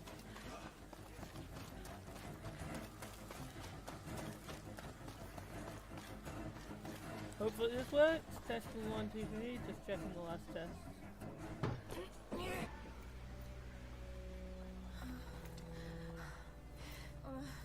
Amicia? Amicia! No. It's bleeding a lot. So hopefully you can hear that, viewers. I can't. You have to handle it yourself. Are you sure? Oh my god, it's been nice to just sit. It's been nice to just sit and watch the game trailers, because I don't get many times in a year to watch like actual game trailers. Like, I watch one or two of them. Oh god, RAP, I mean that. Yeah, where I live, they're not allowed to say the word rat. I'm touching the wood, so I should be fine. They call them RAPs, but if you say the word, you should be fine. So I should be fine. That's one less.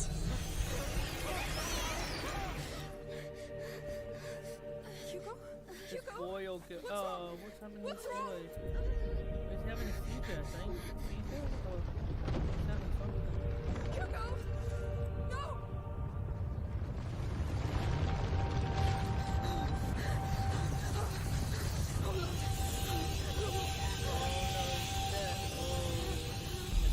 We have to get out of here! Oh my god, I had a cliff over there. Oh, that was dark as hell.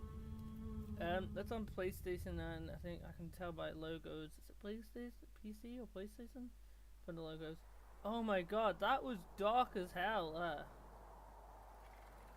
So it does say IGN, but that's because we are on the. So we're on the GameCon Studios channel. So, and hopefully this is the English one. Yeah. Correct. It sounds English, but I'm just saying, you know, when we get, when we get to fortune by hands of craftsmen. Because I think someone else is doing it in Germany. A beautiful city.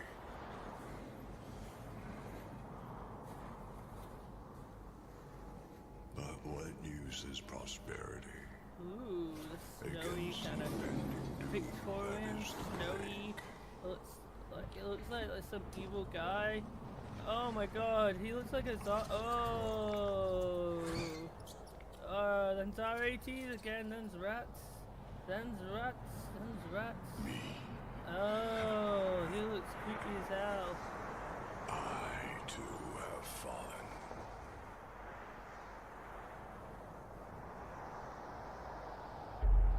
In this graveyard, I must find it. That is my fate.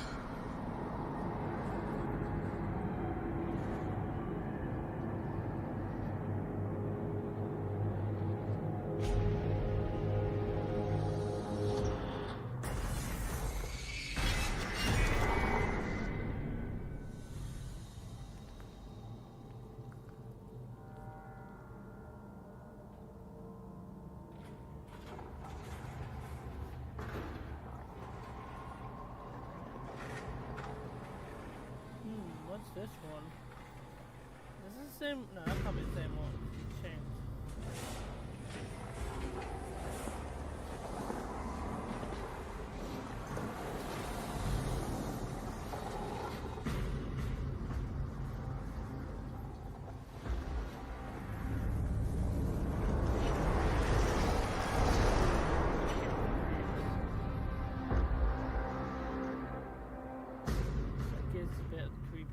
Spell. A bit of the creep. Wake up, son.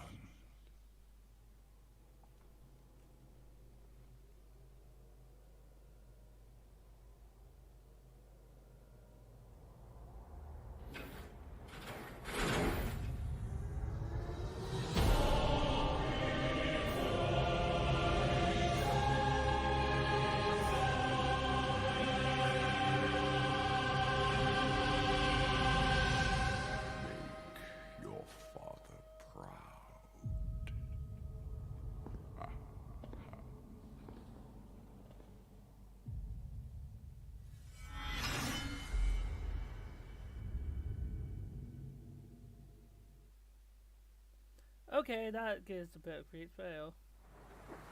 I'm only joking, I'm not a scared little kitty, or am I? No, dark rain. Oh, nice old car. Hello? Anyone here? Only anguish fills this residence, Benedict. I got a bad feeling about this. Yeah, you do have a bad one. Since I found the first piece, there must be more. That's him. My father. I can guide you through his memories.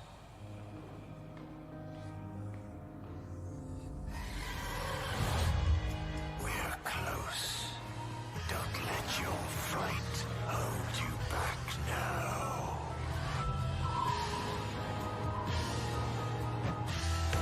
It is good to see you, you old devil.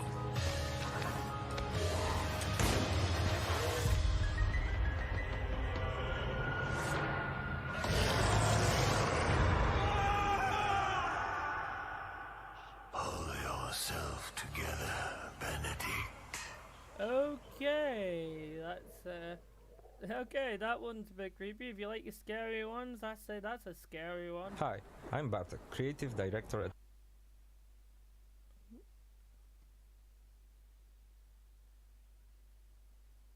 I don't know what's happened here. This is out of our control here.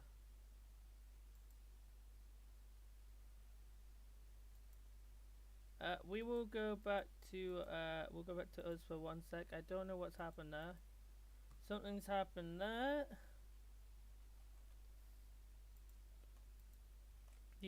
One of the official ones has gone down.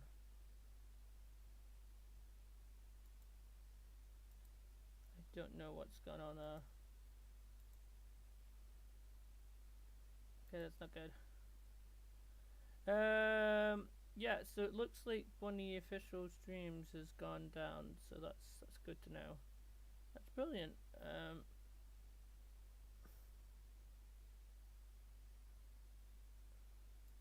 Let me see if I can get the unofficial, not the unofficial one, but there's always a backup one.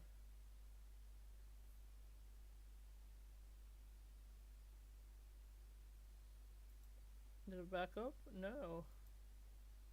Let's try IGN. Out of nowhere, Luke's the whip hails agenda straight up bastards! These two weirdos punch each other in the dick! Go away, Strut for stuff! Bam! You get it! I seen these little aliens out here running them up. You were trying, Eva! Person. It's a place where on every step and turn lurks something sinister and dangerous. It's a place where you keep caution.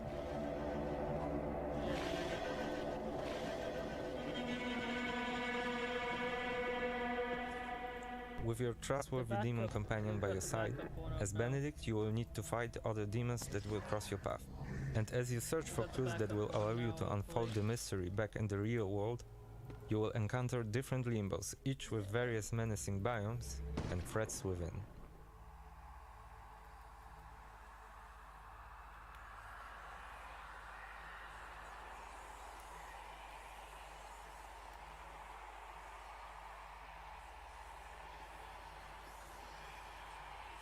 That's the official one.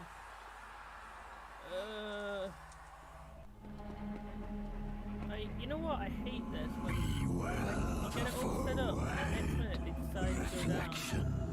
As much as a mirror feeds on the image, the demons feed off of people's emotions. Here, Benedict is taking on two demons at the same time, while trying to avoid being cornered. Remember, stay calm and always control the situation. To the backup one. I hope that's working out. We got the... In the demon realm, Benedict will encounter other factions, each with their own agendas. Fighting them will require different approaches. Not all encounters are the same.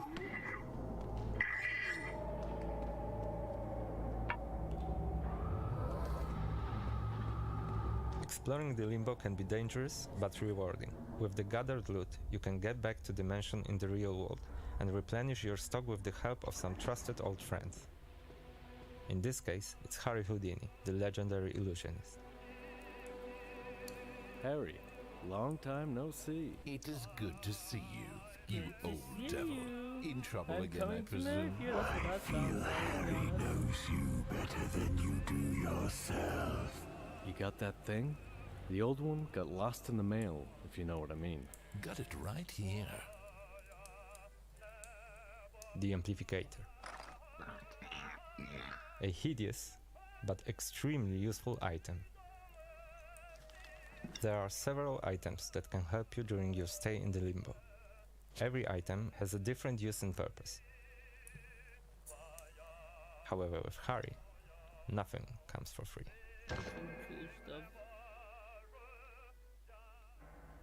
We hope you enjoyed our quick tour of the mansion and of the demon realm. The last case of Benedict Fox is coming next year to Xbox and PC.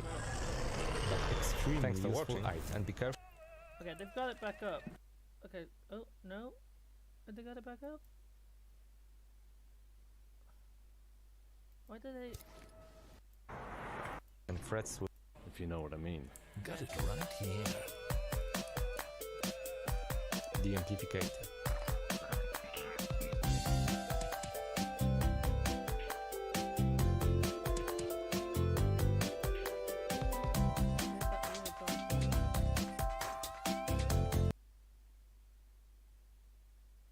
Oh, the official one is oh, okay.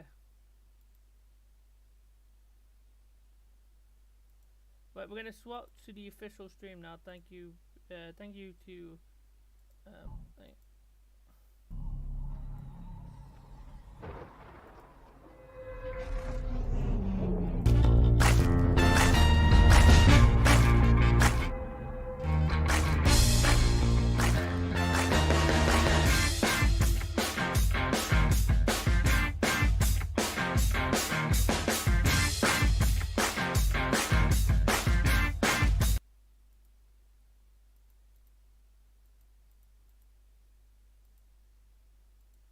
So it's time, boys and girls. It's that time. It's ready. It's time ready. Let's get some lights on. Sorry, my. Oh, can I reach? Let's get unplugged. Yeah, it's getting dark here. It's like in the afternoon here, and yeah. So yeah, we're gonna be checking out. This is Gamescom 2022. And we've got I think it's like 30 minutes, so let's head into the official stream. Before I start, let's just you run through. So Geoff Keighley's doing it. It's in it's in Germany. He is going to be doing it. We're going to be apparently there's going to be loads of video games. I got a feeling there could be, we never know. We could have some Rockstar. We could have Fortnite. We're going to wait and see. We do know about some games. We know about Hogwarts, and we know about a couple of things. But so we're going to get ready to go in. Hit that subscribe button, ring that notification button. Follow me on Twitch and all that. And let's get into the official one. And you're probably going to go, why is that not working now? Okay. Right, 3, 2, 1. And we should be going.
Yo, boys and girls, we're live doing the Game Awards opening ceremony. Yes, live on DuncanYt, live on DuncanTTV, and also live on Twitter. Come and join us. We're getting ready. It's going to go in a couple of minutes. Look, this is thing. We are ready. We are ready. We are ready. And also, we are officially co-streaming. We are officially co-streaming. So we are live. Thank you to all the team at Gamescom for letting us be official co-streamers, and yeah, come and join us on DuncanYt, DuncanTTV, or you can check out my Twitter, DuncanYt _ DuncanYt. You can check me out and look up Duncan at DuncanYt _ TwitchTV. And yeah, we are ready to go. Come and join us. Hit that subscribe button, ring that notification bell. And yeah, we are live. Come and join us. Sorry guys, I just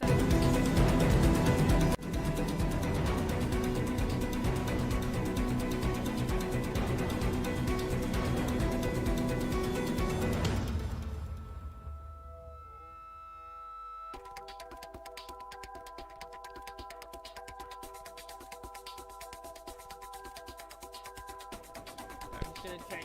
This is my last check of sound check. Sorry, boys and girls.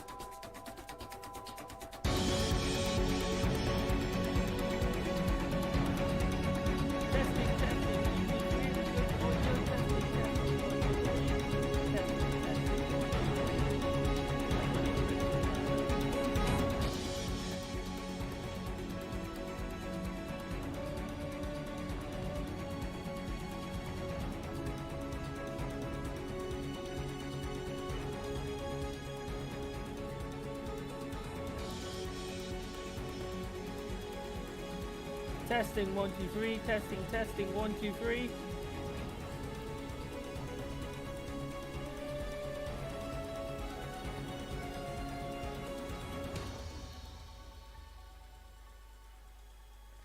Boys and girls, we're getting ready to go for the Gamescom thing. Sorry, I'm just checking my audio, and I need to tab out a bunch of times.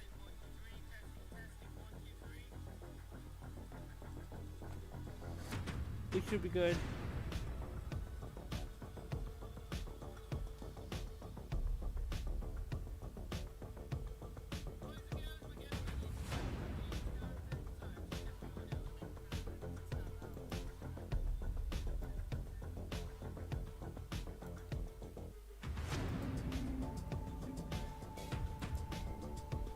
Yeah, so we're getting ready. It's gonna be live in 30 minutes. And 30 minutes, we should be good. Yes, it's coming from Germany. The games come.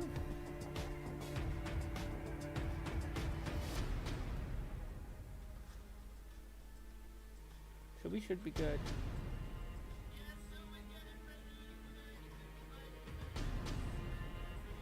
Alright, that's good.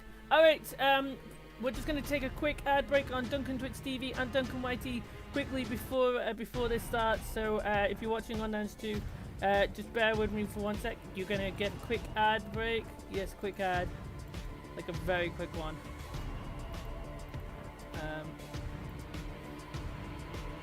No, I need to get a second monitor fixed. Because we are going to run.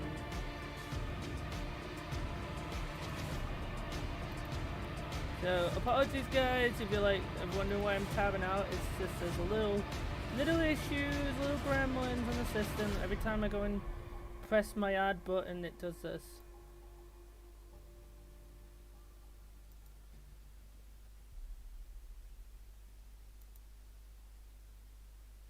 So yeah.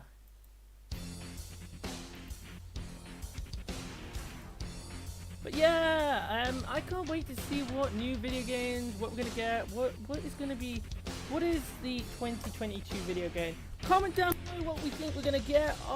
You know, I thought we were gonna have some friends, but I don't know if anything's tuned up. I did suggest to let's see anyone online. Let's say hello, but then again, they might be busy with their own life.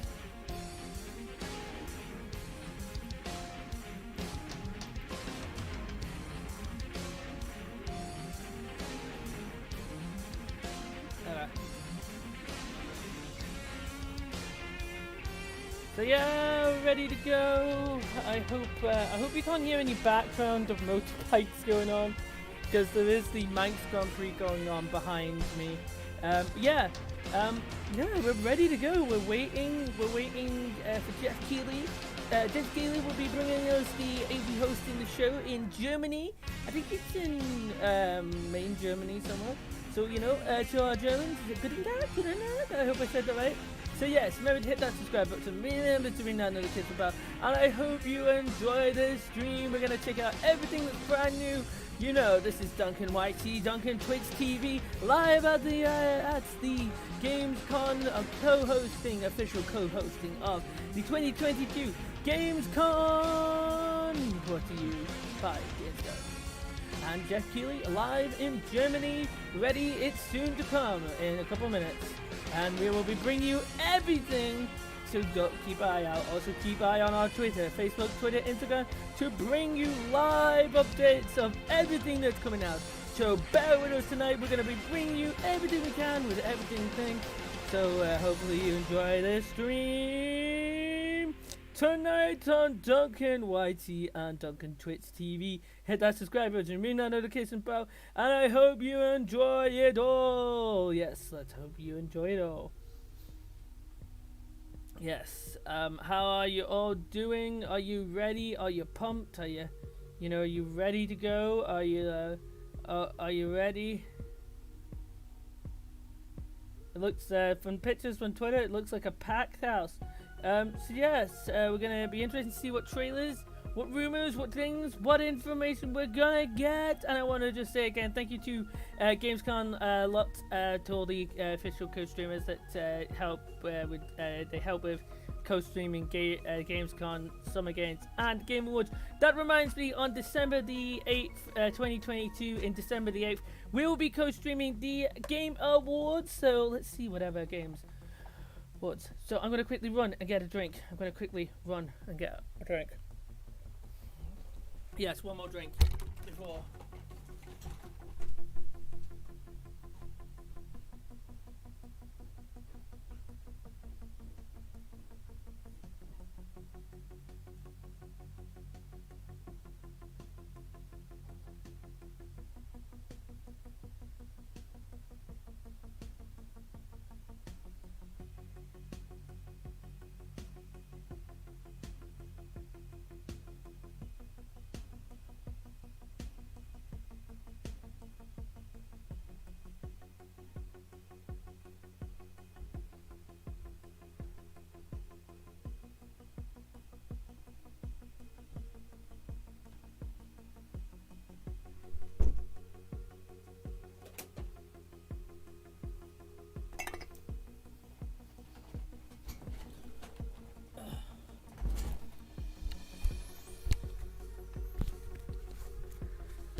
So how are you, boys and girls? How are you all? Hope you're doing well. Hit that subscribe button, ring that notification bell. I know, how are you all? You know, follow me on Twitter, Facebook, Instagram, YouTube, DuncanTTV. Yeah. We'll hopefully be checking out, we might be streaming Gamescom, or we might be doing the Grand Prix. I haven't really worked out what we're doing tomorrow. So hopefully, you know, stay tuned, hit that subscribe button, ring that notification bell. Stay tuned for this like summer of all different things, from gaming to outside. Also, we're gonna have some videos out, but you know, if you're watching YouTube and you wonder why there's a long live thing, it's just me being a bit lazy over summer.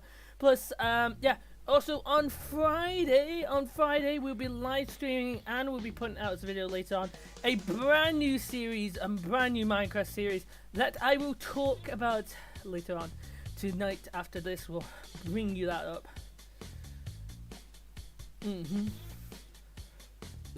So yeah. Some good music. Ooh, music's going quiet. Nope, I thought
alright, the show's getting to go ready. Let's get the party on.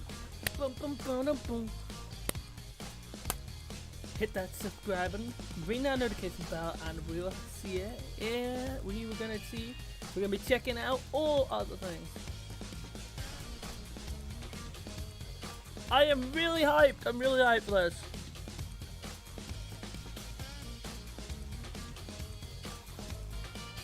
And, you know, I apologize if I haven't seen many comments. I've just been so hyped with all the video games. So, you know, you know what? For this stream, if we get 0 views, we've got 0 views. If we got 10 views, we've got 10 views.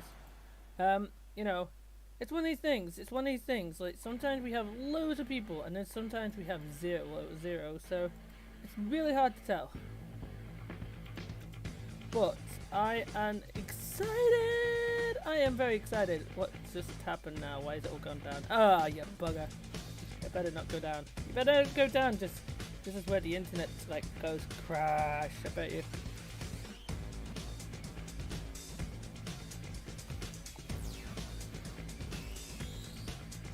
Okay, good. No crashy. No crashy. You better not crash on me. You bet. That would be funny. What happened?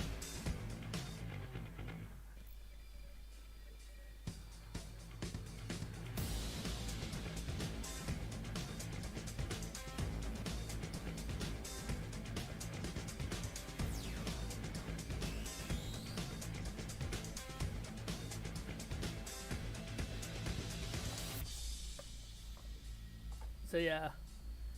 Oh, I can't believe this time of the year's come again. I can't remember. Did we have one last year? I don't know if we had games. Oh yeah, we did have Gamescom last year. I think. I'm sure we had Gamescom last year. Yeah, I'm sure we did. You know. So yeah. I also have a Lego channel called DuncanYt Lego.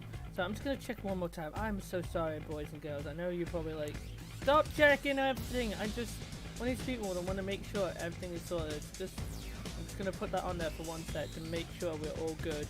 Because I do not want a techno problem to go off when we are singing. So yeah, I hope you're all doing well. I hope everyone's doing well.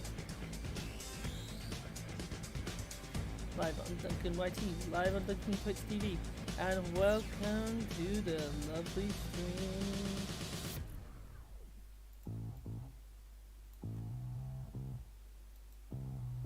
I know, I'm just so excited now. Because we are ready to kick off.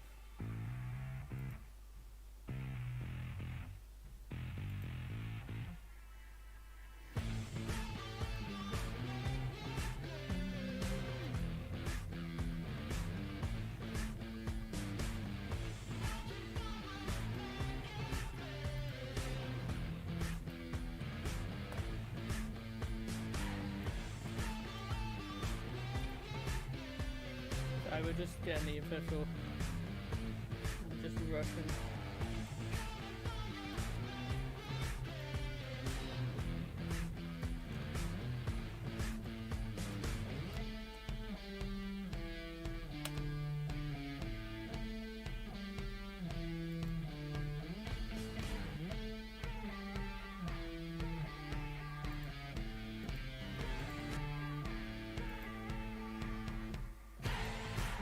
Right, we're ready? Right. No more. Yeah, we're on the Twitter, so yeah, follow me on Twitter. Yeah.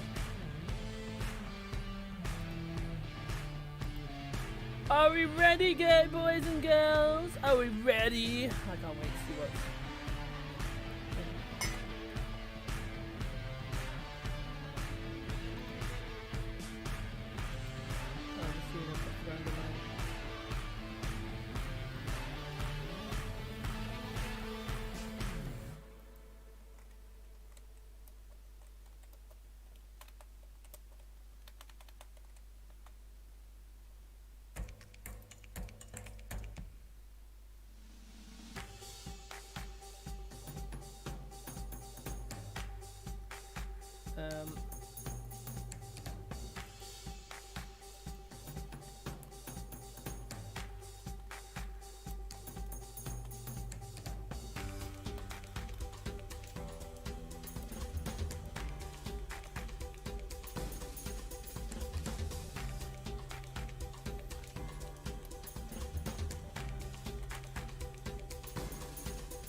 And if anyone's complaining about if this is copyright, no it isn't, because I was given permission, and I have been given Gamescom has this thing where they help, I think they help like little streamers get big streamers, and it's called this co-host system. So yeah, if you're anyone threatening to sue me or anything, good luck, because I don't think I think I have good fair use on this.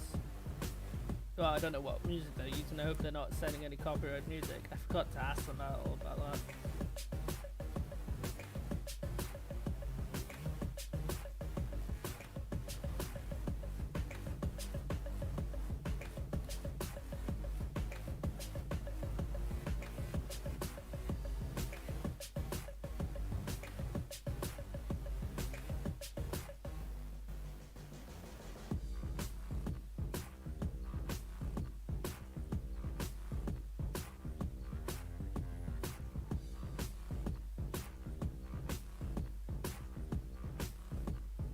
Welcome to Gamescom.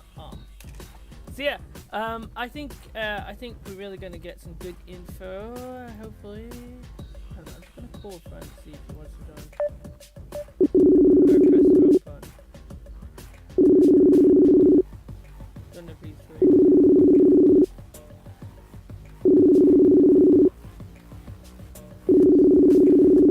Okay, why am I getting called? Who's calling me? Who's calling me? I need.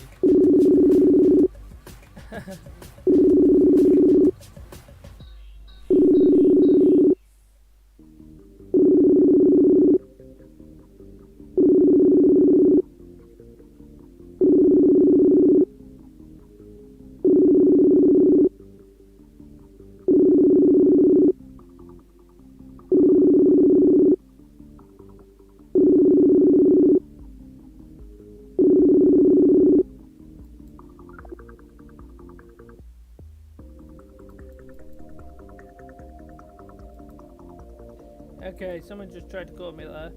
Or I think. Oh, I pressed them. Was that me or them? I'm not sure. Yeah, I was hoping I'd have some friends joining us. That's what my idea was. But you know, some people have other plans sometimes, and they don't let anyone know. But it's fine. It's fine. It's not the end of the world, is it? We'll just have to do this solo.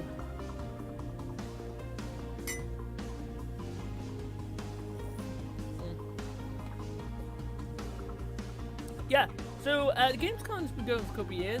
We have co-hosted probably like maybe 3 or 4 Gamescoms and like 4 or 5. I can't remember how many E3s we've done. And then the Game Wars. Oh god, the Games Wars. So yeah, yeah. And I wanted to say again, thank you to everyone that's allowed this to happen. And the reason why I do this is because I want to hear what is the big gaming news of the year. I want to hear. That's why I go to some of these, and I can't be there head person. So, the best is to do this, and we can watch this, and then we can co-stream it, and I can talk to you what my opinion is, but I can also show you what it is, and that's what I think. Hit that subscribe button right down there, it's about, and yes! I hope you're all doing well. I hope you're all. Is that the turning alright weather? I'm just gonna send a message to a good best friend. It's quick to say. Hello, Kian. Hello, how are you doing? So, what you up to? Yeah, I'm doing Gamescom thing. If you want to join, it's up to you. I thought you may be interested in all the new game stuff. But anyway, if not, it's fine. If you're busy, I just seen if you're free. Anyway, how you doing? So what you up to? Yeah, I might have sent you voice messages when I was streaming, but oh crap, I forgot to turn my mic off. Anyway, yeah. Anyway, how you doing? So what you up to? If you want to join, I'm free. I'm free to chat about some video game things. Yeah. So yeah, what you up to? Anyway, yeah. Three or 4 minutes. It is warm in here, so I'm just gonna have to take this off. Yeah. So I'm just gonna take this off. It is sweating. I'm sweating. Oh, I've been sitting in this chair for a bit. That's what happens. put it on Twitter for 1 sec.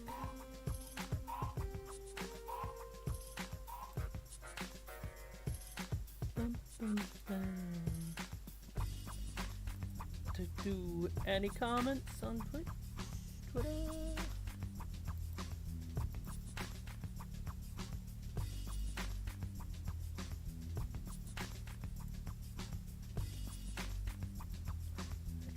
Okay, we're good.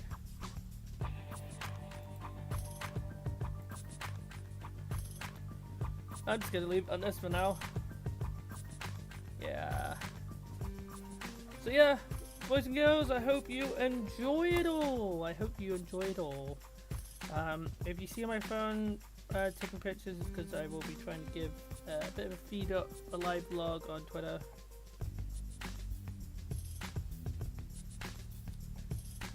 And how I do this is, if anyone that wants to know, I just have speech to taps, so I just click on it, and I do this, and I go,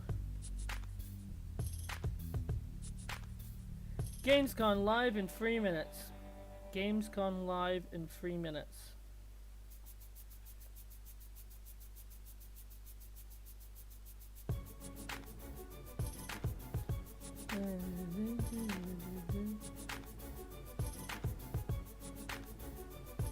Bum bum bum bum bum.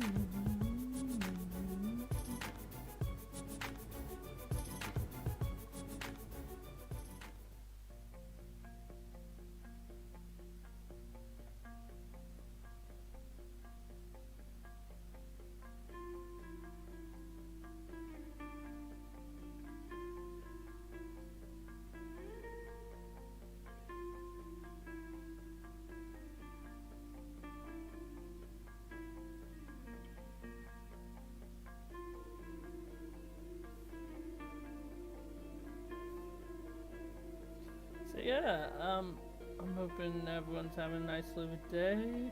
I'm excited to see what new video games are.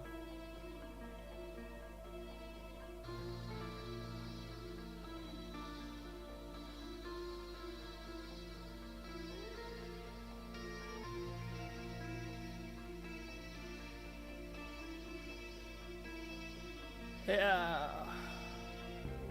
It's been a long day. I thought I was going to be chatting to some friends, but you know, they make their own plans and just don't let people know. You hate that when you make plans, or you try and find out if people are free, but they can't be bothered just to say if they're free or not free. It's like, how many minutes does it take to send someone to tell someone if they actually want to chat or they don't want to chat? You know.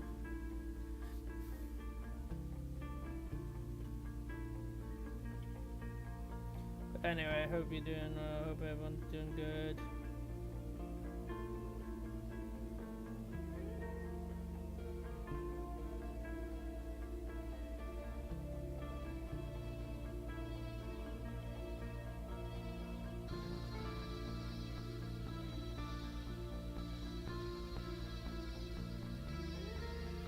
So yeah. Alright, we're gonna get going. It's gonna go in a couple minutes. Let's try him one more time.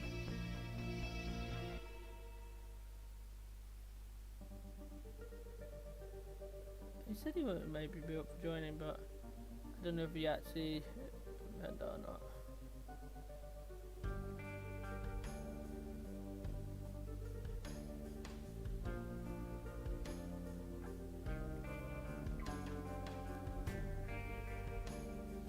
So yeah. We're gonna have a countdown in now. 10, 9, 8, 7, 6, 5, 4. I've got like it in my ear. 3, 2, 1, and we should be going.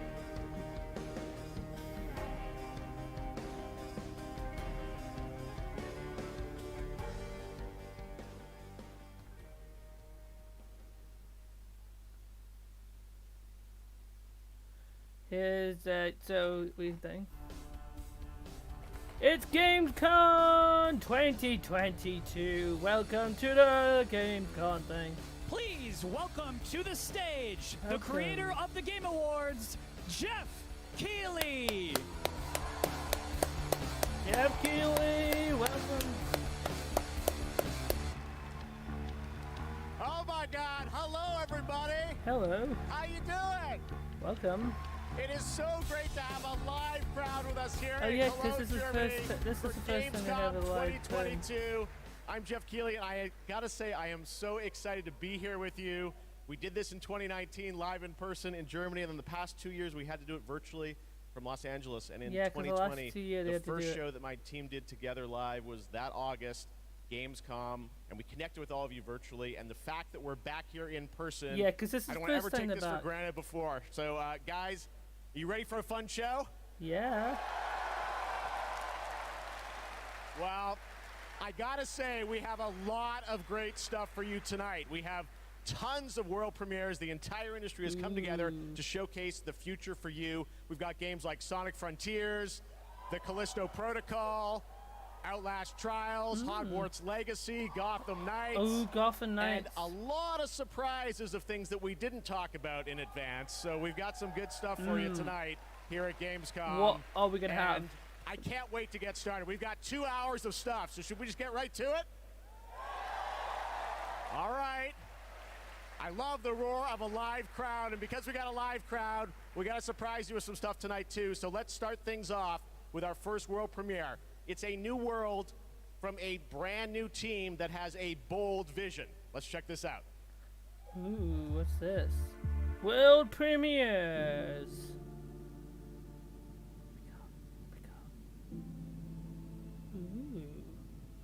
We want the community to build this. We want it to be their worlds. We want them to tell their stories in their game. I think it's human nature to navigate uncharted territory. Find a place where we're free to explore, to be creative, and to share amazing experiences.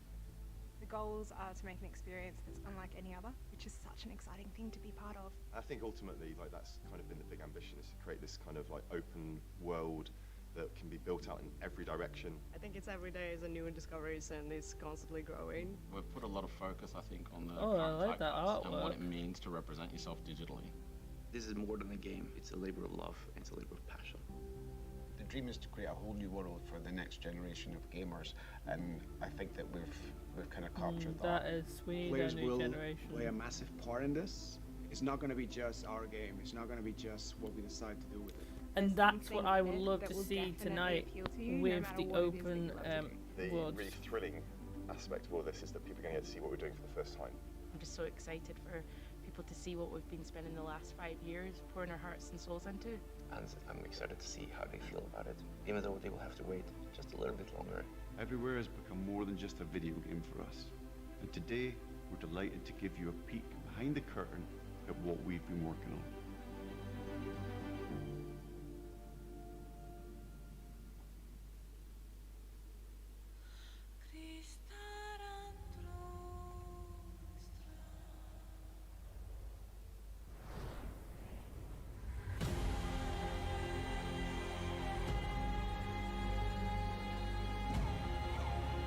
Ooh. Okay, so some racing going. Oh, some fire. Oh, I'm liking this. What is this? Oh my, there's like people and everything. Fighting cars. What is this?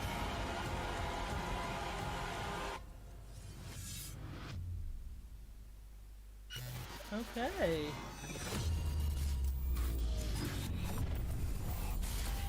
This looks interesting game actually.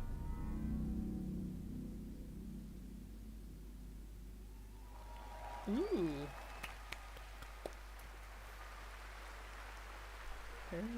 There you go, everywhere, and I'm sure you've got a ton of questions. And joining me now from Build a Rocket Boy is Adam Whiting to hopefully answer some of those, because we're a little confused, but we want to know a lot about this. So tell us, everywhere, what kind of game is this? What can you tell us, Adam? Well, firstly, can I just say... Everywhere, that looks actually cool for a new game. Looking forward to coming out of stealth mode, and really delighted to start the conversation today. Now, is this a Fortnite Now, I won't be able to 0.2 or reveal something? everything, But what I can say is that really we're not trying to make a normal game. I think the scope and ambition of this project are quite unlike anything else. We want to build a whole new world for gamers, and not just a place to play, but watch, share, create, hang out with your friends, and so much more. Well, I gotta say, the end of the trailer, I think we all were taken aback by, whoa, change art style, this seems totally different. What, is that part of Everywhere? What can you tell us? Well, Geoff, that's one of the many surprises we've got in store for players. I mean, we are passionate about making games and telling stories, but ultimately we made Everywhere to be a place where players can make their own experiences, be who they want to be, and tell their own stories. World But we're still premiere passionate about Everywhere. making immersive and cinematic experiences that players can just get lost in and enjoy. I guess you could say we want people to have their cake and eat it, and Everywhere is the place that can happen. All right, well, That looks really cool, actually. I like that. Everywhere. The other question I'm sure we're all wondering is, we didn't say a date on the trailer. Any sense of when we're going to get to play this thing? Where are you at in development? Well, I'm delighted to say that we aim to have Everywhere in the hands of players in 2023, but we've got many more things to show and tell over the coming months. And we're really excited for you to sign up on our website, everywhere.game. Do you think this But really could be, today was just a you know, sneak peek going behind the against curtain to see what Fortnite and team has some of been the big so hard at work on. contenders? And we're really excited to get this in the hands of players as soon as possible. Amazing. Well, Adam, thank you for sharing the reveal here at Gamescom. It's awesome to have so many European studios on stage. Yes, Tonight, European we've got studios! a lot of European studios that can reveal their games Some for of the first time. Europeans. And right now, we're going to move to another world premiere announcement. Okay, let's see. What else is it? That looks really cool, the Everywhere's game. I will be looking this up when that comes out in 2023. Okay, we got like, what we got here? What we got here?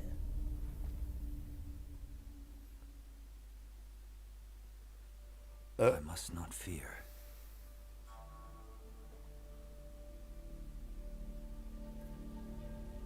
Fear is the mind killer. Ooh. It looks like some maybe some futuristic kind of thing.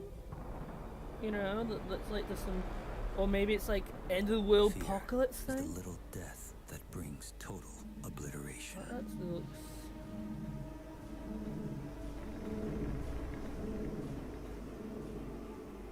Ooh, what's that?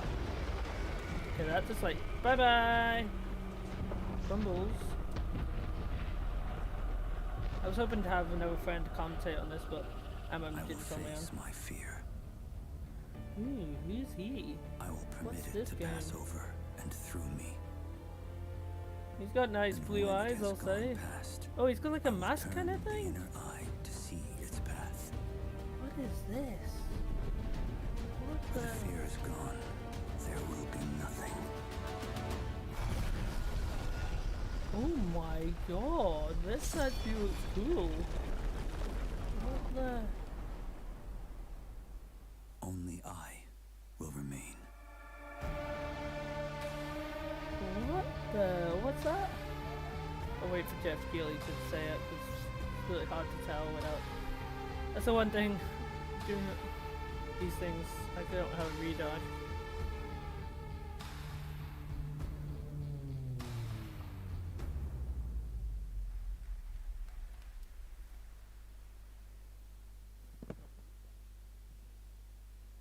Trust me, the fun is just beginning tonight. All right, how many of you out there are fans of PlayStation?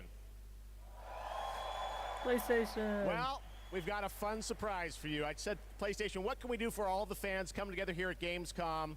And right now, I'm honored to share this global PlayStation announcement with you right here at Ooh, Gamescom. what's PlayStation gonna ring? Come on, let's see. What's PlayStation ringing? What is this? That's a controller, I'd say. PlayStation controller. Is it a new PlayStation controller? It looks like a new PlayStation controller. Ooh, that actually looks alright, actually. It looks a nice grip. Maybe they've got some new grips. Ooh, it looks like Sony and PlayStation. Ooh, the new. It looks like a new PlayStation controller. That's what we're getting off PlayStation there. A new PlayStation controller. There you go. The DualSense Edge. It's a high-performance, ultra-customizable wireless PlayStation 5 controller designed by PlayStation. And you see there you can have your own custom control profiles customized to your play style. And if you guys want to learn more about the brand new controller, you can head to PlayStation blog. And thanks to PlayStation for sharing that announcement with us here at Gamescom. All right, next up, the Callisto Protocol. You guys hyped for that game? Thank you. Well, joining me now is Glenn Schofield from Striking Distance. Glenn, we are so excited about this game coming out in December. You came all the way over in the middle of development to Gamescom. We really appreciate it. How has the response been to Callisto so far? Man, Geoff, the response has been fantastic for a new IP. I couldn't ask for anything more. So I want to see, thank most the of these fans, normally done in America. This is the only one in Europe. I don't think there even is one in Asia. It's great to be back at Gamescom, man. Gamescom. Well, you got some good stuff for the fans, and we're going to get to that in a second. You brought some gameplay. We saw some great stuff at Summer Game Fest. You brought more now. What are we going to see today, Glenn? Yeah, you've got some live gameplay. We've got two sections. The first one is going to show he looks like a mob crazy combat, and the second one is something new from the game, a little different than what we've shown with a pretty crazy ending. Yes, it is. You guys are going to love this. One thing I wanted to ask you about was you're known certainly in the team for your work on Dead Space. And that game, we love the strategic dismemberment. I understand you're kind of one-upping things for this game? Well, we got dismemberment, and we've shown the gore system. And today we're going to show a couple new things, including one that we're showcasing called mutations. So the enemies may sometimes have these tentacles that come out. And if you don't shoot them, take them out on time, this guy in real time is going to mutate in front of you into something bigger, badder, faster, meaner, and he's going to be taking you out. It's pretty cool. Well, this is one of my most anticipated games. It's coming out this December. Glenn, thanks to you and the team for putting this together. Let's take a look at brand new gameplay from the Callisto Protocol. Thank you.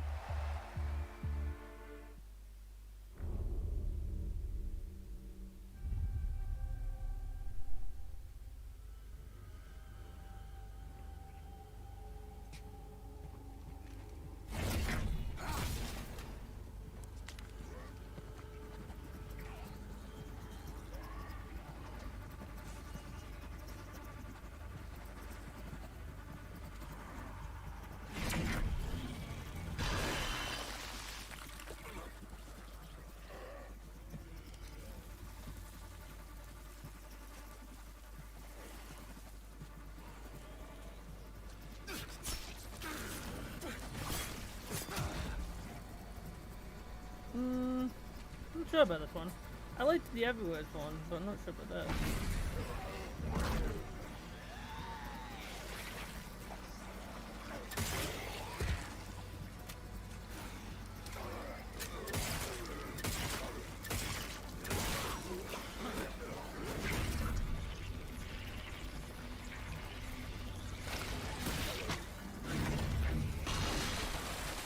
So yeah, people around the world are watching this now in so many different languages. Just like the European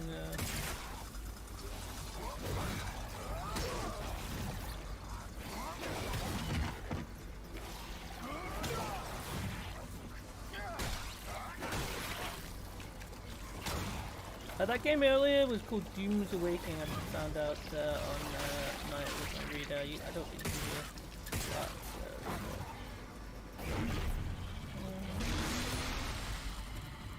Ooh, this is actually cool. Pressure check. Releasing gate valve. Releasing gate valve.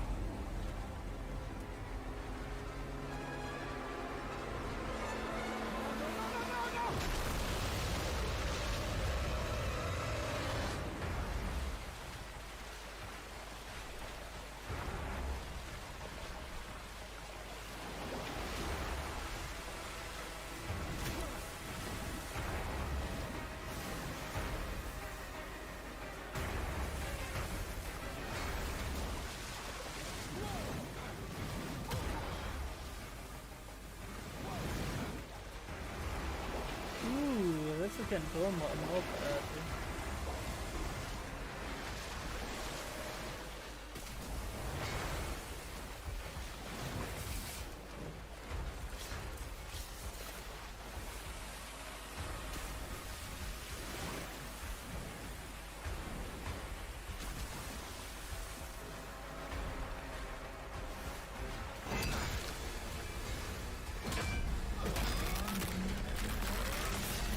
Okay, bye bye. You got killed by a massive lizard thing there. Oh my god, that's one big lizard. Oh, I'm saying.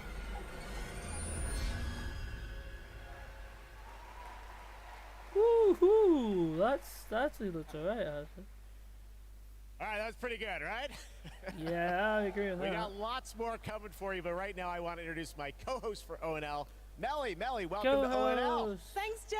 I'm so excited to be here at Gamescom. Hello, everybody. Hello. I'm your guide for tonight for all the happenings around Gamescom, and I'm really, really excited to be here because the heart of gaming is beating once again, and game devs and publishers from all around the world are making their way to Cologne to show you hundreds of new games. They're live in Cologne. If you're not here yet and still can come by, make sure to drop by, and if you can't, make sure to drop by next year because it is definitely worth a visit.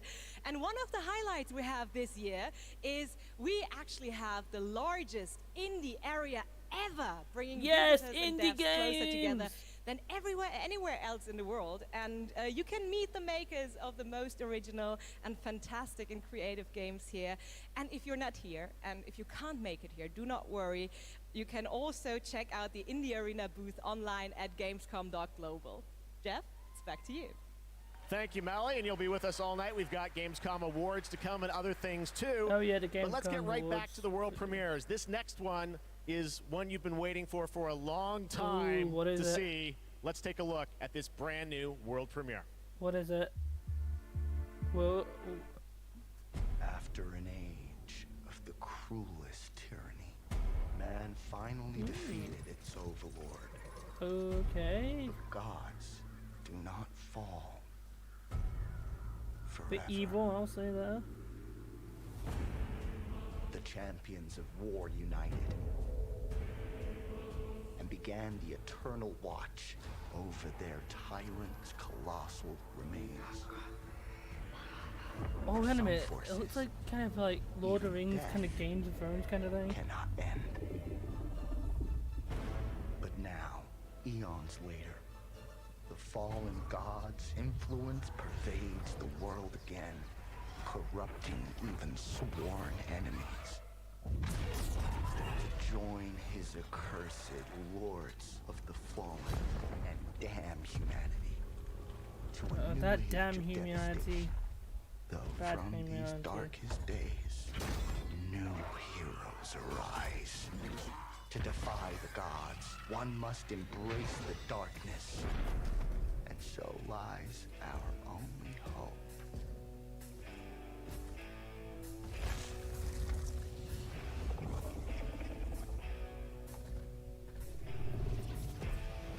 Mother, tell your children not to walk my way. Tell your children not to hear my words. What they mean, what they say. Mother.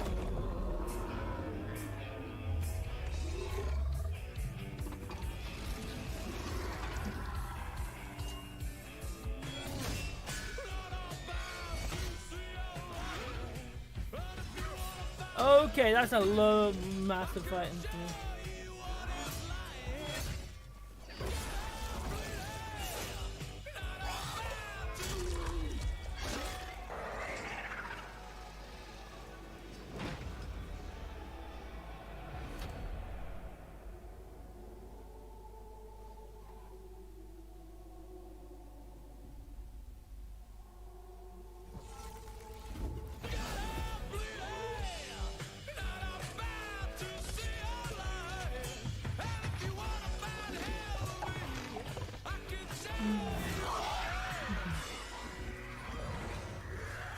I just like listen to some of the music sometimes. The Lords of the Fallen. Okay, Lords of the Fallen, that's what it says there. Well, not sure about that one. I don't think I'll be picking that up, sadly. But, you know, whoever likes that, you like that, you like that. That's right. They dropped the two. The Lords of the Fallen. All right, now it's time for another new game announcement. The sequel to a game that redefined the term couch co-op. Check this out. Are you struggling? Missing your regular FARTs? Have you tried going online? God. Visit exotic destinations. Princey one, but alright. Move your dreams, whoever you are. Apply today. No skills? No worries. Everybody's welcome. You're hired. Open a door of new opportunities. Work alone or with a friend. Or two or more. This actually looks alright, actually. I'm glad we picked this up. This looks cool. This looks Move cool. locally or connect together online. Yeah! Nice one. Coming 2023. 2023. A lot of games coming out in that year. Oh, I actually remember that. I'm sure I remember that one back in the day, actually.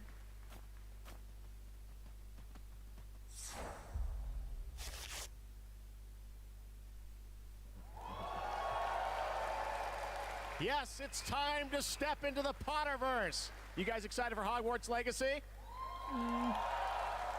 Well, it is coming out in February of 2023, and tonight at Gamescom, we've got the brand new trailer for you to take a look at. I don't want to say much and spoil much. This is an incredible trailer. I hope you enjoy it. Go on. Let's see what this trailer. I have heard about this one, so I might pick it up, maybe not. We'll see. The more we know about Salazar Slytherin and the dark arts, the better prepared we'll be. It's okay. If either of you uses dark magic, I will notify the headmaster immediately. Unforgivable curses are so named for a reason. A spell that could save your life shouldn't be unforgivable. The dark arts seem harmless until it's too late. None of us will be able to avoid dark magic forever. What do we do now? It's up to us. I can teach you Crucio, or I can cast it on you. I'm ready. Crucio! Oh my god, that's You've alright. made your choice. Nice graphics.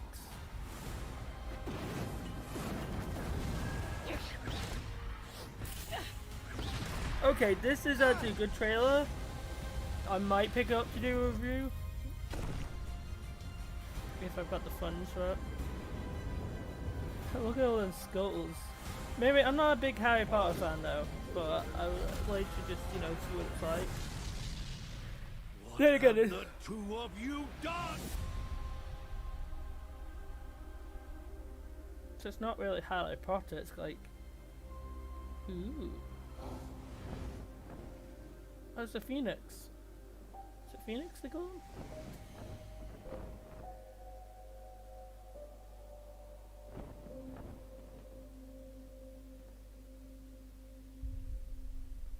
Ooh. It's on all platforms there. Water Brothers on all platforms. I can see that. Looks like on all of them. That was actually right. I like that. I'll give you. That's right. It's time to step into the world of Borderlands now. Joining me is the founder of Gearbox Entertainment Company, Randy Pitchford. Randy, great to see you here. Thanks for the intro, Jeff. I think a lot of these guys probably know me from my work at Gearbox creating Borderlands. Any Borderlands fans in the house? Yeah.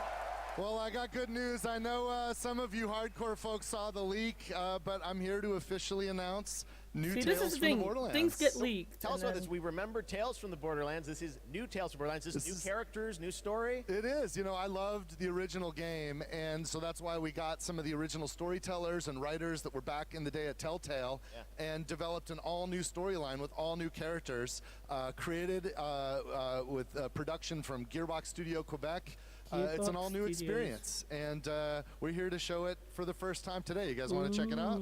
Come on, let's check it out. Let's Come on. do it. It's coming soon, too, right? That's right. Coming in October of this year. Oh, this is this year all one. platforms. This is this year Awesome. one. Well, let's take a look, Randy. This is exciting. New Tales from the Borderlands. First at Gamescom. Most stories in the Borderlands start bloody. They end bloody too. Sometimes, all it takes to change the galaxy is a trio of losers trying to get through a bad day. We are in the middle of a TDR invasion. Woohoo! The whole invasion. This area is now under TDR jurisdiction. They think there was a vault key being kept on the station. If we can find whatever's in that vault before Tedior does, we can change Okay, our there's lives. a big fight evasion. Oh, hello, monsters! I remember playing. I'm sure I remember playing Borderlands back in the day. Yeah, Borderlands is definitely one. Talking guns. Guns with legs. Yeah, a lot of talking guns.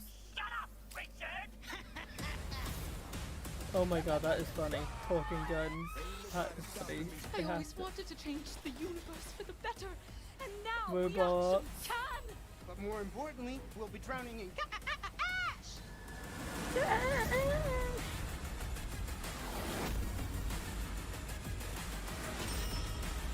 Why are you people like this? Borderlands. I remember Borderlands from back in the day. If you happen to This see is any actually a really good corpses one. along I the way, cannot wait. don't worry about them. Probably They're will get just, this one actually. Yeah, don't worry about them. Looks good actually. Ooh, it's an all play. Oh yay! It's an order. It's an order. Come back to the But we city got and this. join the deadliest spectacle of this Ooh. season. I'm gonna tell you a story. Is this more Borderlands or about is a this something else? species that survived millennia. Homo neanderthalensis, Homo rhodesiensis, Homo erectus, all of them wiped out by the deadliest species of all. Us. I am Astrid. This is the new arena. The new arena. My advice for you, stay alive.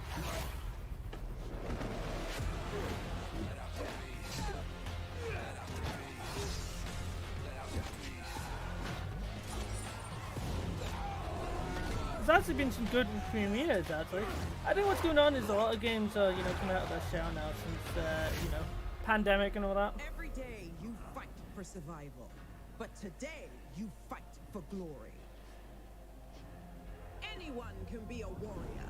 What makes you different is the spirit of a champion. Let out the beast. Let out the beast. Let out the beast. Let out the beast. Let out the beast.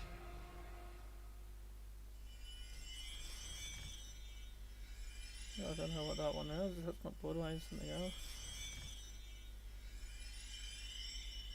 Red Bull gives you wings. They could have told us we were doing adverts. So you want to join me? Oh yeah, we seen this earlier. So this actually looks alright actually.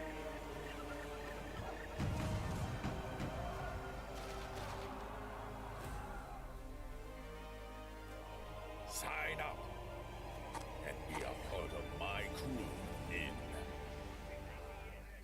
Tortuga. Product not yet rated.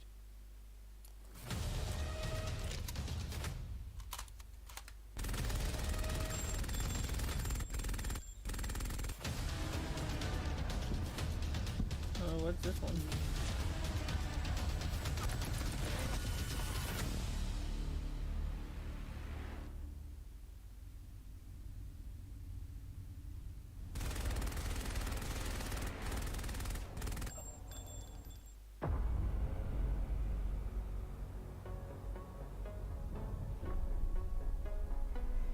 When they see this glorious end, Ooh, that actually looks. they will come for us.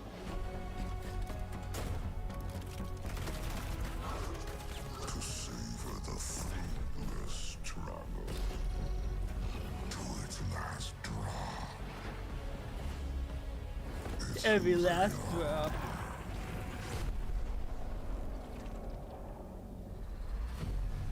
Let them come and see. Okay, this one looks a bit creepy. Our shame reveal what they do then.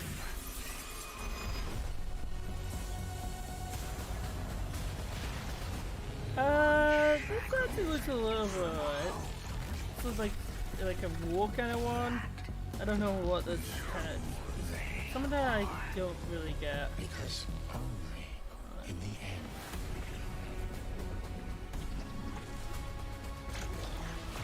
are we free.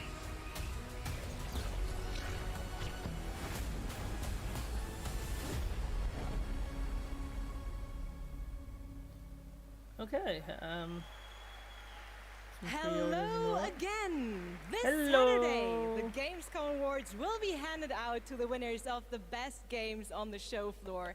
Only submitted games showing at Gamescom will be eligible to be nominated, and the awards will be streamed on all Gamescom channels, so make sure to tune in.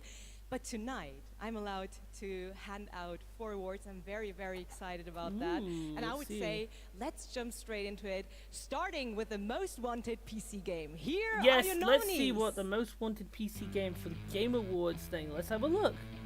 Metal Hellsinger. Metal Hellsinger. Don't think I've played that one. System Shock. No one I haven't played. Warhammer 40,000. Oh, I've heard about Dark Warhammer. Tide. And the winner is I guess it's Metal Hellsinger. And here to accept the award is Sheila Wikström, executive producer at See, The I think some of these are Outsiders. down The to stage is what yours. year and game thing. Like, Thank you so much. Wow, Oh, this is a lot welcome. of people. I was practicing my speech a lot, but of course, you know, when it's as much people as there is right now, you'll blank. But I want to say that I am honored to receive this award on behalf of my team. The team behind Metal is an amazing bunch of people that I'm so lucky to be working with every day. And the truth is, making games is super hard. When I started out, I don't think I really realized how hard. And what I learned is that focusing on compassion, kindness, and empathy just as much as any other craft in games would be the key to successful game development.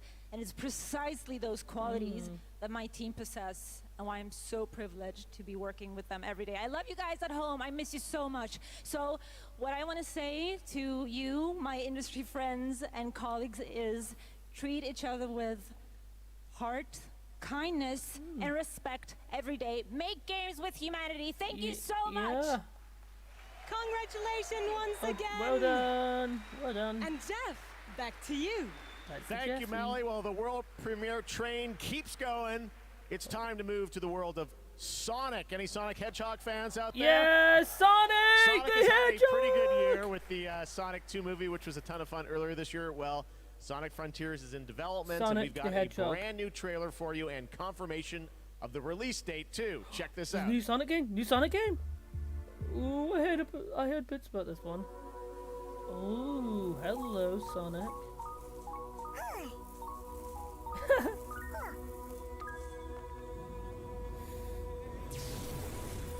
Oh, Sonic.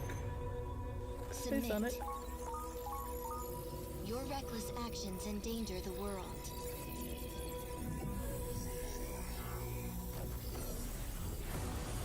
Oh, hello! That's a modern Sonic game. Oh, hell. Sonic has arrived! Breaking news! Sonic, Sonic, Sonic, Sonic, Sonic, Sonic! Oh my god, that is so cool. They've actually got the graphics good for this. Is that you? Evil robot things. I've played a bunch of Sonic games over the years.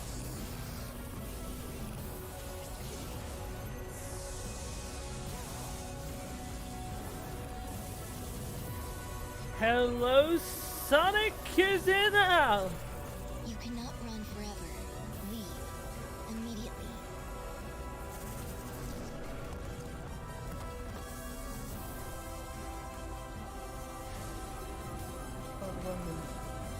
Oh my god, who is that? It's not Robotnik, is it? No, it's someone else. Oh, that's so cool! It's on all platforms actually, because I can see all the logos. Sega! I just remember that from back in the days. Sega! There you go. It is coming this year, Sonic Frontiers. All right, well now, another European studio wanted to use Gamescom O&L as a platform to announce another narrative experience. This comes from a French studio. Check this out. Bonjour.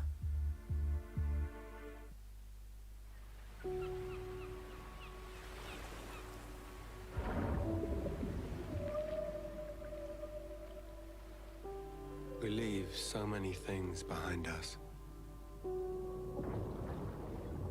Objects, memories, mistakes.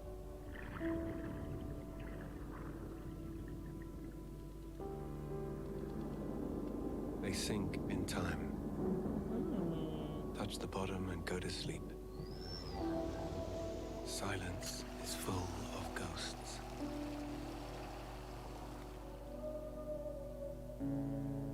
Oh, And here, voices can only come from the deep.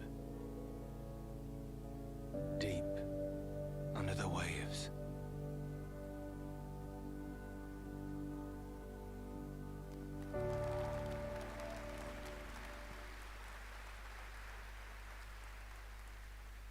Guys, it's time for the goats. Ready for some goats? Yeah, we are. No live goats today, but we are here to talk about Goat Simulator 3. We Goat got to announce this back at Summer Simulator! Game Fest. And now it's time to see the gameplay of Goat Simulator 3 for the first time. Let's check this one out.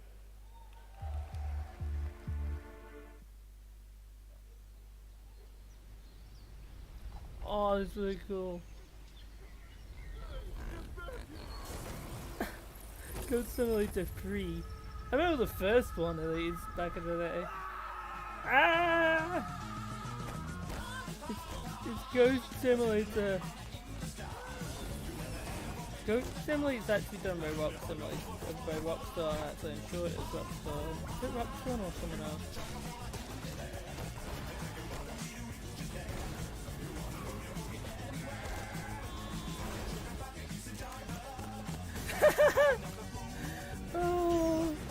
Oh my god, look at all these funny things you can do with goats. Oh my god, I'm definitely getting this one. Oh my god, you can ride a car with a goat. Hello goats. I just remember this one back in the day, Goat Simulator.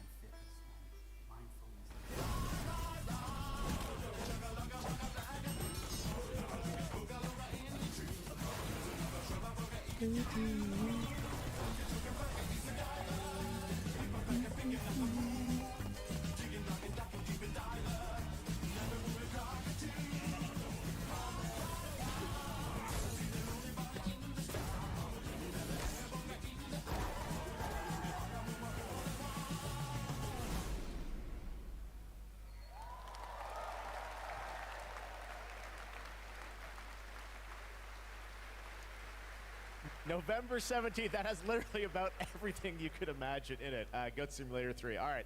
A lot of people ask me how I got started in the industry, and what I loved doing when I was a kid with my brother, we would play PC adventure games, and I grew up playing classic LucasArts and Sierra adventure games. You guys remember Monkey Island by chance? Nice, nice mate, nice. I am so excited because I'm doing there is a Gamescom new if you want Monkey to Island join. I in don't know development if you're right busy now. having Ron ET or Gilbert, something, the series creator, but is back. You may have heard streaming about it. co-streaming Return to Gamescom. Monkey Island, and tonight at Goat Gamescom, Simulator. I am Also, so there's a excited new that we get Sonic to game announce and a bunch of the others. release date. Or actually, I don't. We get to go to now. If you want to join, Stan you to can tell us the join now release if date. you want to Check talk this about some out. of the games. Anyway, how are you doing, mate? Oh, good. I'm good. I'm good. Are you good? I'm good. Hello, I'll be back in 1 minute. friends. I'm It's just your gonna have to old grab pal my Stan, food. Coming to you through the magic of marketing to let you know that your search for quality entertainment is about to bear fruit. But I wouldn't be doing my job if I just dropped the details on you without a little build-up. I want you to see the kind of fine dining establishments you'll be visiting, like this one. Get lost. And if escapism is your cup of flavor, you can't do much better than this exotic and extremely remote island. Stay back! How did you find me? Return to Monkey Island launches September 19th, which happens to be International Talk Like a Pirate Day. But you don't have to wait. You can order it right now, before it's even out. Something we in the marketing industry call a pre-order. As a bonus, I'm ready to unload this shipment of beautiful horse armor to anyone who pre-orders Return to Monkey Island. It'll look fantastic in your inventory. Oi, you missed a spot. I've got to go now. I've got a lot of irons and a lot of fires. You know how it is. But I'll be back to steal every scene I'm in Return to Monkey Island. I'll see you there. All pre-order customers will receive the exclusive horse armor item in their inventory. Please note that the horse armor has no practical use in-game and in no way will contribute to the gameplay, puzzles, or narrative of Return to Monkey Island. Oh my god. A month away, and I love the horse armor. Does absolutely nothing. It just sits in your inventory.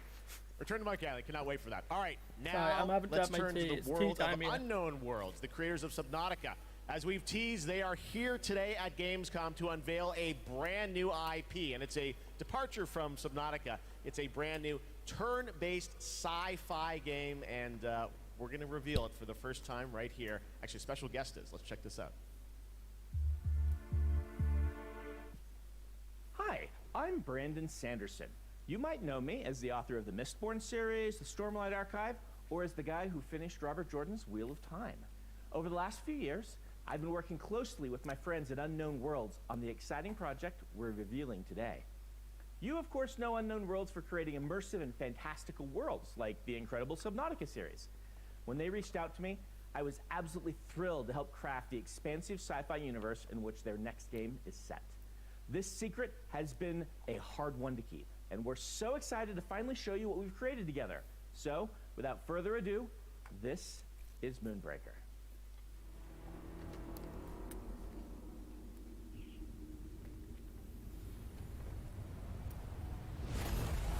Let us keep this civilized. Ooh. Sorry guys, I am eating my tea. Welcome to the party. I like you to have. This is what happens when, you know, events on at this time of the day. Gotta have a few sometime, haven't I? Let's see if anyone is. Any comments? This will be over real quick. Should just check the audio actually for Oh, me. Get over here. Ready? Oh, get! Grenades, anyone?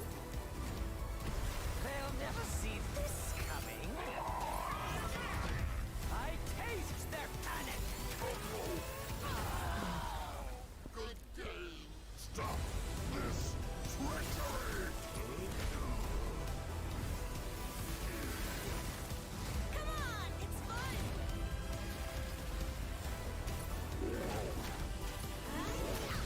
The crowd goes wild.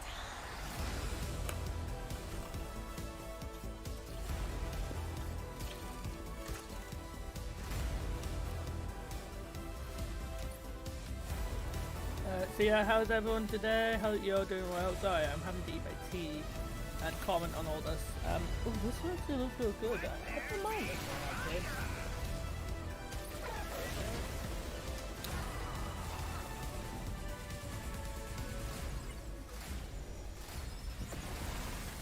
Well, it's been a blast. Or it will be.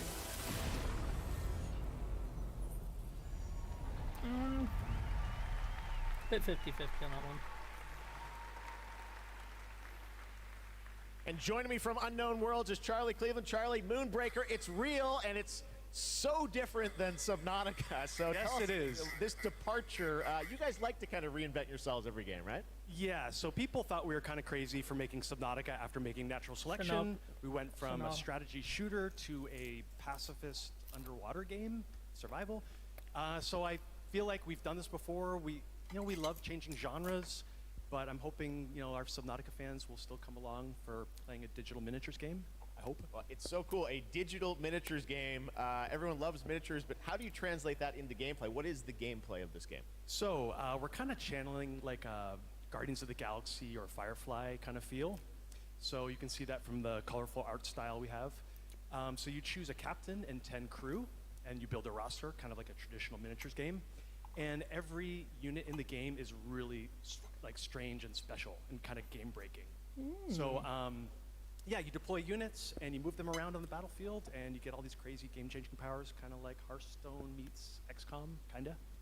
Well, I mean, you see the gameplay here, it looks great, and it's coming soon, as we said, end of September, so you're not early access, you're not going to wait long. But the thing I want to get to, is the painting of miniatures, which we saw a tease of in the trailer. And I know you actually, painting was cathartic for you sort of during the pandemic, right? Yeah, so the painting, I mean, you can't have a miniatures game Sorry, I without can't painting. concentrate, Annie. And during the lockdown, I just found myself like learning to draw and just zoning out and feeling really relaxed when the world was basically falling apart around us. And we really tried to capture that feeling. It's not like Photoshop or like special technical tools or anything like that. We just simulate washes, dry brushing. We've got decals. This feels like you're actually painting a real miniature. And I have to say, because everyone's surprised by it, like all the miniatures you see painted in the game are all painted with the tool. So it's like actually pretty powerful. Amazing. Well, it's so cool that you're revealing it here, and it's playable at Gamescom, right? It is. It's here. You guys are the first ones to play it. Ooh. Wow. And it's more. We're over in the Crafton booth. Okay. Crafton booth. And for everyone else around the world, they're not going to wait long, right? Yes, we'll be on Steam Playtest in September. We have a couple open weekends, and then we're going to be launching into Steam Early Access September 29th. So it's really close. Only a month away, Moonbreaker. Charlie, thank you so much for coming all the way out here. Thank you. I know you had a tough time My getting pleasure. here, but you Thank you, made it. everyone. All right, Charlie Cleveland with Unknown Worlds. Thank you so much, Charlie. And now it's time to reveal another game with a very catchy tune in the trailer. Check this out. Another thingy. Let me tell you about the friends that invested all they had on a shady site that looked like a scam. It's a Is it DuckTales, any chance? Play the coolest game and fight against your friends with no consequence. I love if it's DuckTales. You know where to find me, this is friends versus friends. You're as high but I am not afraid. You will need a helmet, play friends versus friends. Friends out, yeah, it's like we'll buy some bullets. Here's the tower and hide your heart, get impressed. Make them have a big freaking head. Friends versus friends. Friends versus friends. Friends versus friends. It's like some college kind of game thing.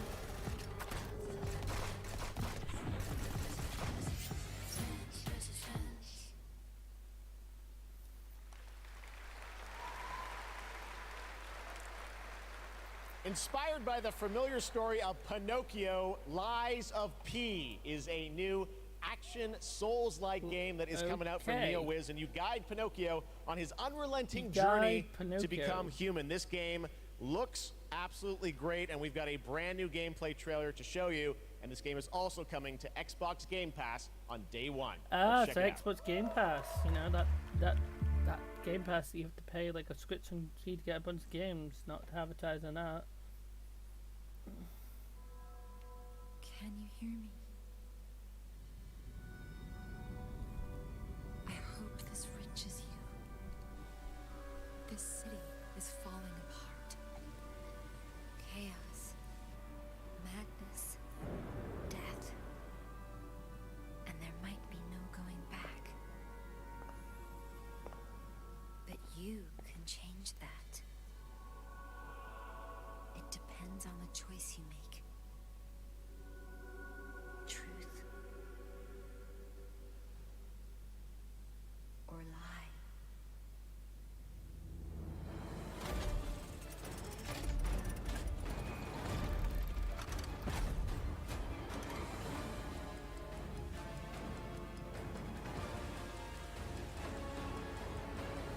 I might be asking too much of you. But Okay, he's not that happy.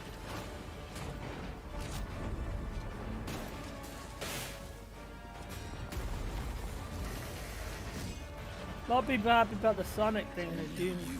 I had a quick look just as really deep my food. Please, help me.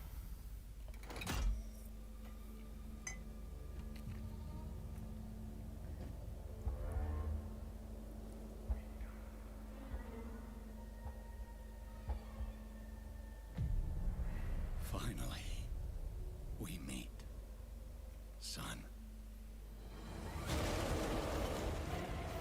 The stage is set. The light shines brightest in the darkest of times. am here for you. Don't worry. He's like some evil kind of bigger guy from what I can get from that. Don't give up.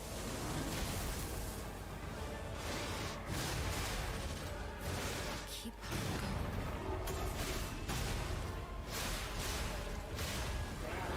You can lean on me if you want. Okay, that's one big monster. Thanks a lot. protect. Fulfill.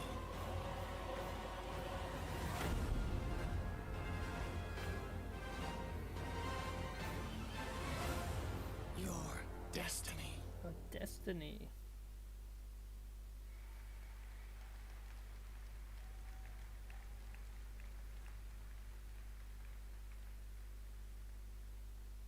Hey, you! Yes, you! Do you have FOM? Fear of missing Gamescom? Relax. Gamescom. Oh, is that my connection or theirs? God damn it. No!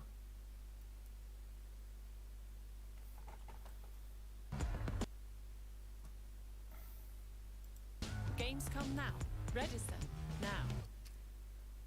That's right. All the fun of Gamescom is available from wherever you are online, obviously. And, well, in case you're wondering who that little guy is, that's Epi, and he's on a mission to save the Gamescomverse from the evil future. And if you want to help him, check out the Epic section at gamescom.global. You can solve quests and win prizes, so take part and help Epi to save the Gamescomverse. But first, I want to tell you more about some of the great program we have for this week, and it's quite a schedule, so please bear with me.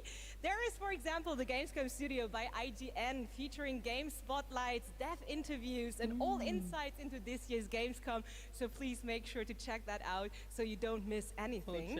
And also, the awesome Indie Showcase is back, featuring the newest, most original, crazy indie games here on Friday afternoon at 5:30 p.m. CEST, and I'm really looking forward to it. And something I'm really looking forward to. We'll try and stream some of these events. Is the cosplay contest on Sunday, where the super creative cosplay community takes center stage, and this is absolutely so some of one this of my is favorites. So online, make sure to isn't. not miss it out. It is definitely worth the watch. And for more updates, follow at Gamescom on all platforms. And, well, now it is almost time to introduce our next guest. But sadly, she couldn't make it since she is a tad far away. So let's see. She sent us a video, and I would say, let's have a look. Hello, Gamescom.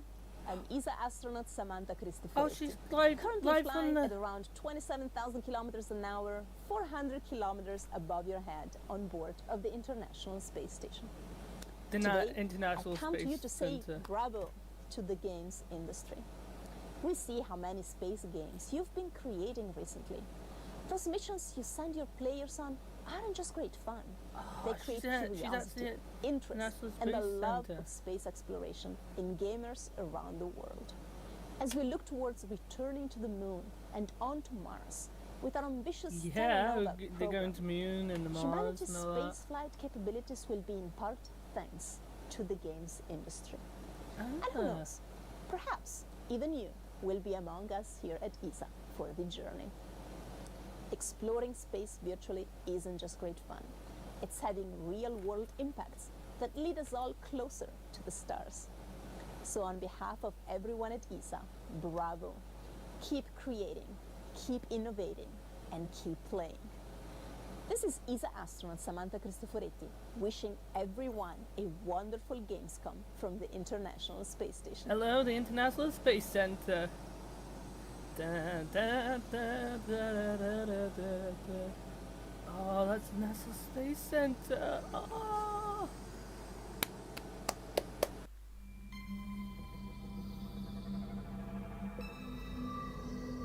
To NASA Space Center.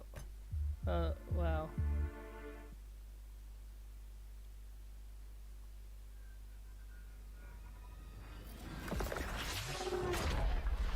Ooh, that ship's bit broken.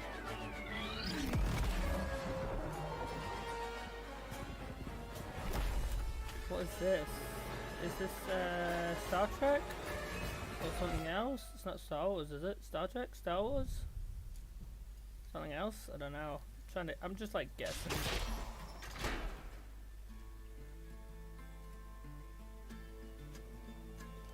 Well, maybe not. It's something else. Is it Ark? Is it Ark? It could be Ark, actually.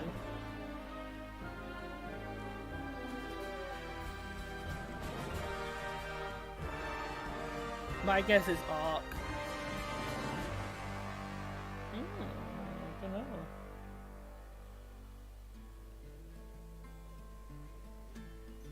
I just like guessing some of them. So that's alright, actually.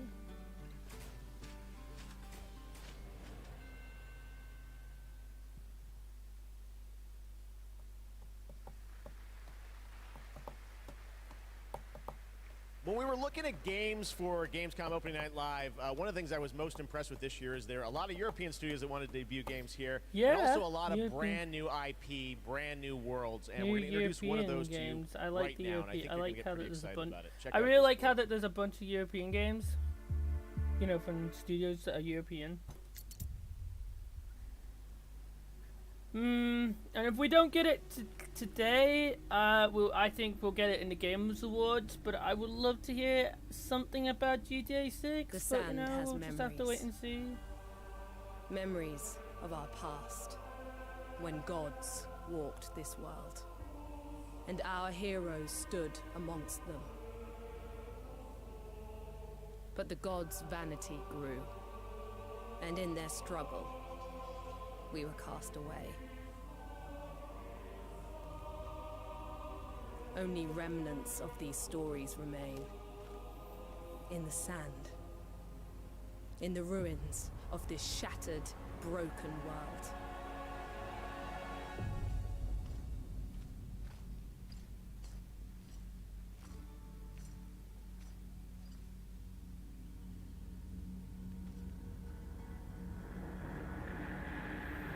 So it's like kind of a... I don't know what this one is. I'm trying to get my own opinion of it, but then you don't get enough time to see it. So you need a little bit more time.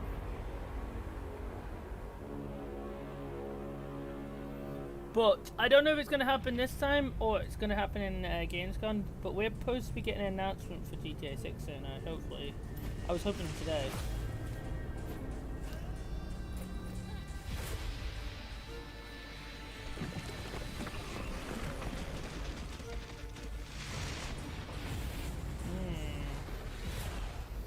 But yeah, it's not the end of this yet. But oh, it's like some sandy desert kind of place. Oh, that's... Destroy that monster! These like massive like bear kind of things. They look like massive bears. I don't know what they are. They look like Colombos from Fortnite, but not Colombos because it's not Fortnite. What the hell are they? They look really cool. These things. Okay, she's got like some lightning kind of thing.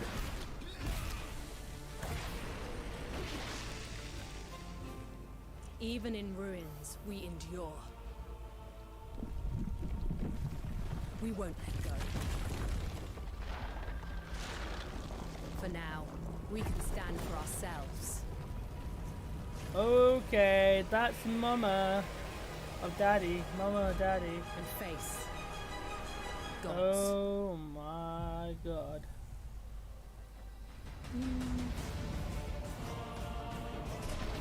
Looks okay game, actually.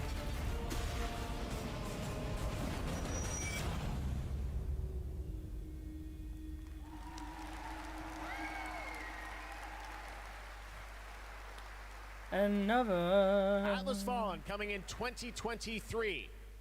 Now, a classic strategy game that I remember playing in the late 90s is Homeworld. Did anyone else play that back in the day? Nope, because I was not even Great born. PC space RTS. Well, a brand new Homeworld is coming out next year, and we've got a brand new look at some new gameplay from Homeworld. Homeworld. I don't think I've ever heard of this one. Apparently some old game that's getting redone. I like this sometimes when there's a game that, you know, was popular back in the day and, you know, they've gone dead and then they get revived. It was a simple perimeter scan, escorting resources. But we were ambushed by Kalan raiders.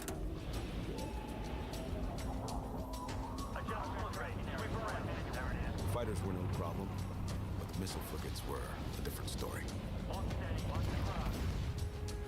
Command got clever. One wing used cover to keep themselves safe on approach.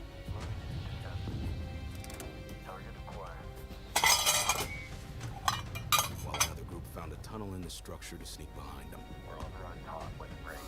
Get you up. Let's do this. It worked. But just before a carrier battle group arrived.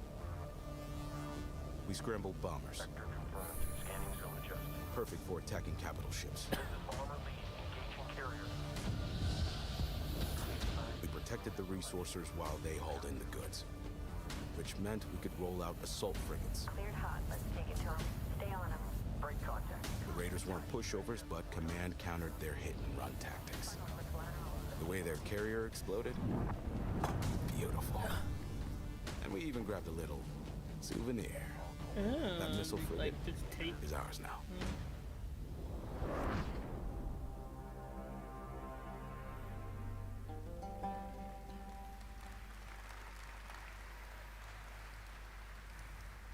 Homeworld 3 in the first half of 2023. Now today is a big day, speaking of threes, because it's the version 3.0 update to Genshin Impact, which is an incredible action RPG from Hoyoverse. Well, today we've got an exclusive new look at version 3.0 and the new Rainforest Nation, as well as a sneak peek of a mysterious ancient civilization and settlement that is found deep inside the desert. Let's take a look at this world premiere.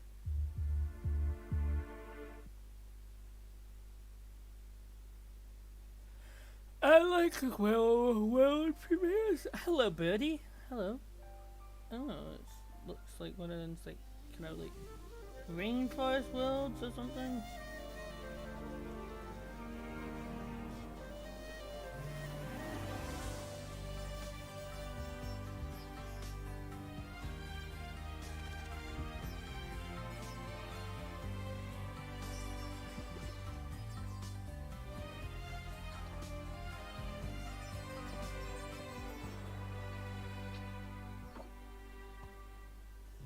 Can't see?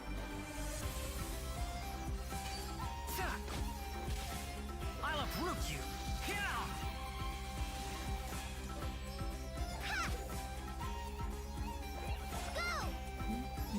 Come on, let's go! There's a fortune to be made! Your more is mine! Let's sweeten the deal! Scatter! Germinate!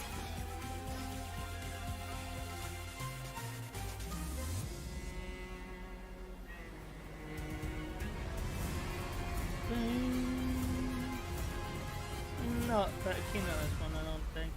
It doesn't look my cup of tea. Here's the thing, some games are my cup of tea and some are like, eh. It's okay, but it's not that brilliant, I would say.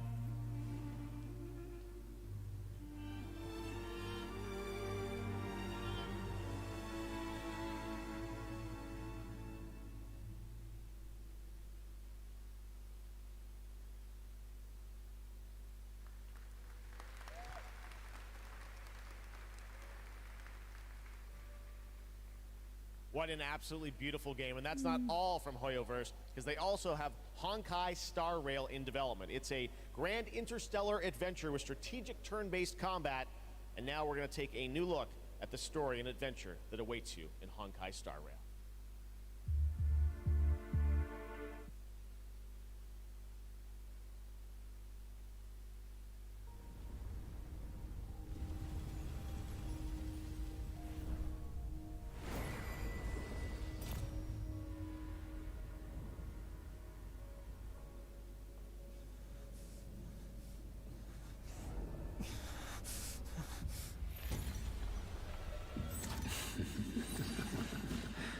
Of 5 people, 3 must pay a price.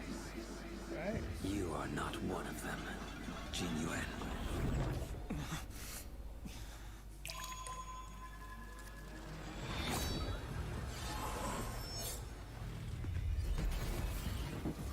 You are one of them.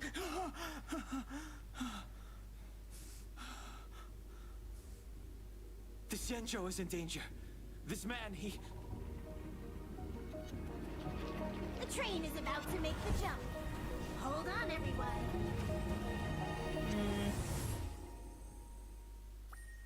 This one's not really got me in the mood of it.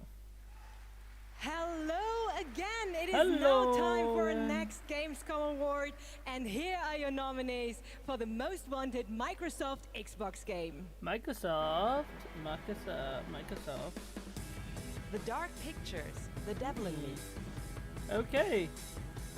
The Last Case of Benedict Fox. No, I don't think I've played any of these ones. Metal Hellsinger. Oh, I've heard of that one, Metal Hellsinger. And the winner is The Last Case of Benedict Fox. And here to accept the award is Bartek Leszczakowski, creative director at Plot Twist. Congratulations. Thank you. It's quite of a shocker for us. We just love good Metroidvania games, and we are working hard on making Benedict Fox just that. And I would like to thank Xbox team for their support, and Rogue team for being the best publisher ever, and especially I would like to thank my team quick in question Krakow. on that one. They are crazy talented, and my hands hold the award, but their hands make the game. Dziękuję wam bardzo. Thank you. Congratulations once again, The Last Case of Benedict Fox. And Geoff, back to you. Thank you very much, Melly. I wonder if this is when he hey, does we're a his fan of drink Justin break. Roiland, Rick and Morty. Well, he's Rick got and a brand new Morty. game, which you may have seen at Xbox's show in June, called High on Life. It is coming to Xbox and Game Pass in December, and they wanted to send us just a great gameplay clip. You're going to enjoy this. Talking guns in a boss fight, and that's all I'm going to say to set this up. I think you're going to really... This is a trip. Check this out. World premiere of High on Life.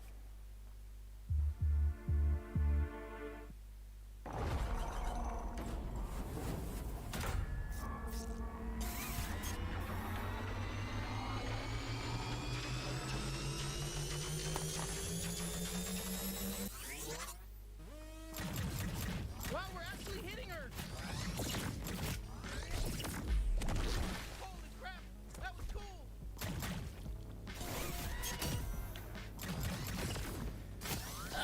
Strict legs!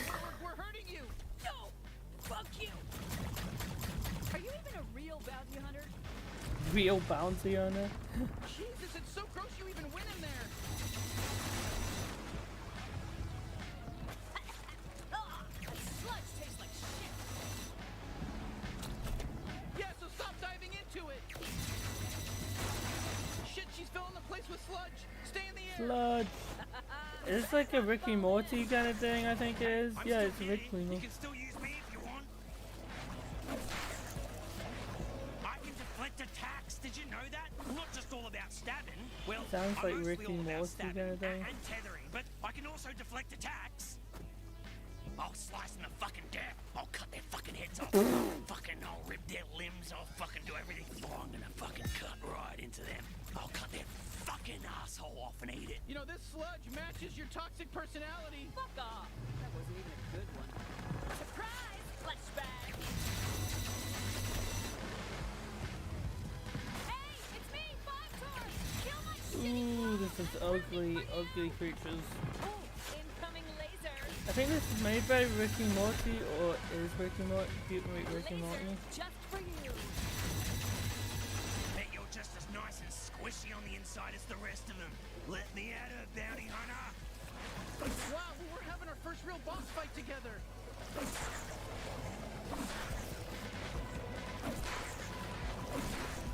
Yeah, I got a feeling this is probably looks really good, but I have a feeling me and Paco. I'm the strongest out of all the Torg clones. I'm impressed you made it this far. My ant soldiers are extremely strong. Honestly, I don't think they were. Well, yeah. Pretty easy to kill them all. taking you with me! Just stay alive. I think she's basically done for.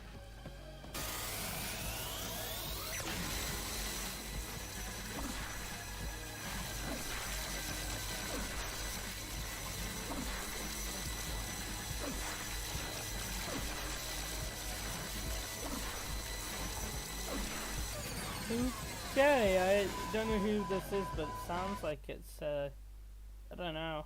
Okay, that's a weird one. Do you see that? What? VR. Is there a new? Is there a new What VR is headset? Wait, what are you? Dude, don't eat that. Come on, dude. Dude! You know she's gonna eat it. What? Yep. No! No! Told ya. Gross.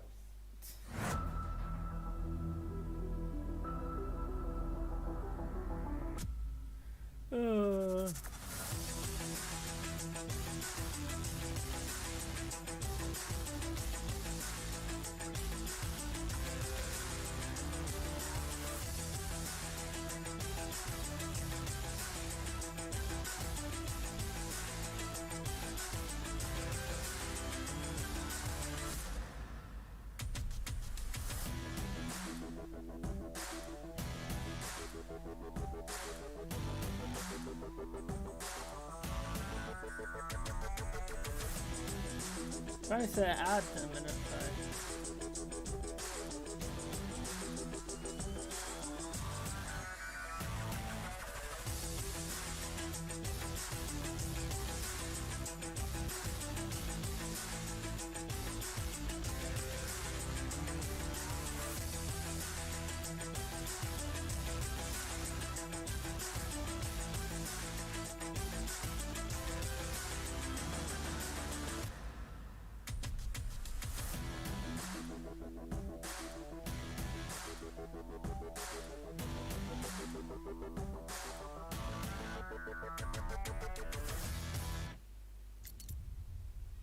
You've been selected from among thousands of candidates. Hey, Cutter. To join the Lynx family. You're from Earth, right? This is more than just a job. It's an opportunity. You ever miss it? Caution. Oh shit, oh shit. Oh, he's out of Making the place. world A better place.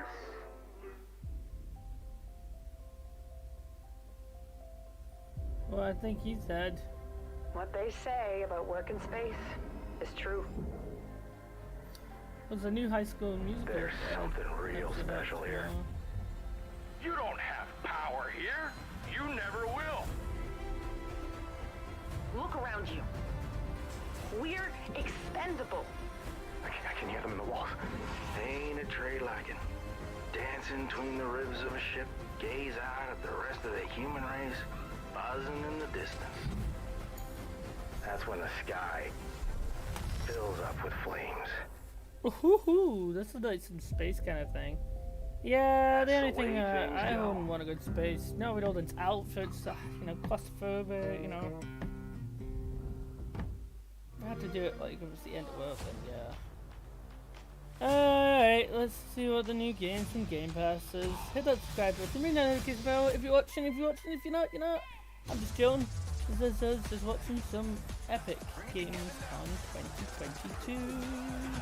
And we'll be back for we'll be back for the Game Awards later this year and next year for and Gamescom and the whole thing again. You know, every year. Now we're talking.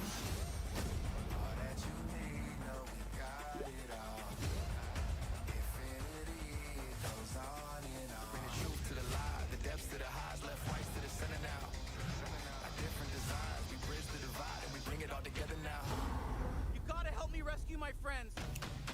Okay, we're like on an alien world or something. Oh yeah, this is one we've seen earlier. This was kind of leaked earlier about some game world kind of thing. I think IGN had like first looks or something, or exclusive looks or something. Oh sorry, I just tripped my arm there. Minecraft. There's other things coming out of the Game Pass actually. Yeah, Xbox Game Pass. Yeah, we can put that on or not.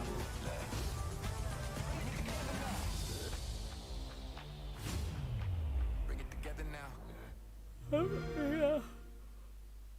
Oh.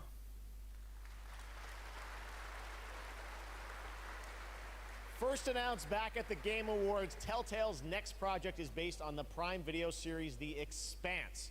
Well, we showed you a little bit of the trailer at the Game Awards to set up the world. Now you're going to get a first glimpse of the gameplay with this behind-the-scenes. Oh yes, I think this is one from Game Awards.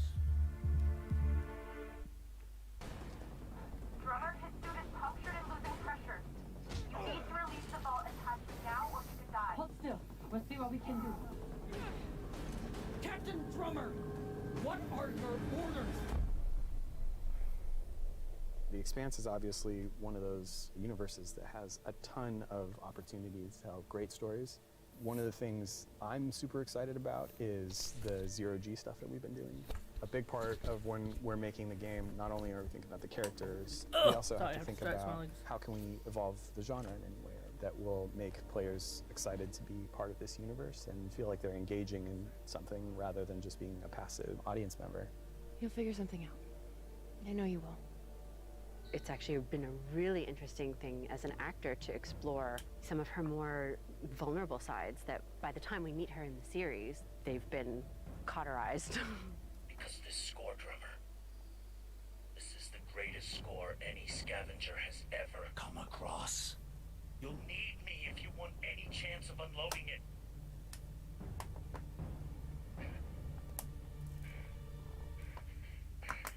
The craziness of exploded ship that now constitutes several parts in a mass that you can move among, and balancing that out against almost like you're excavating a story. That's a personal story. Those are people, those are characters, and you are now among their ghosts, whatever they were doing right before they died. Being a scavenger, pretty dark job. We're really excited about how it feels to both play and experience the story in the game. I've not really got much comment about this one. It's alright. Whoever did this is long gone, and we still have a ship that's ready to be scavenged. So get to it.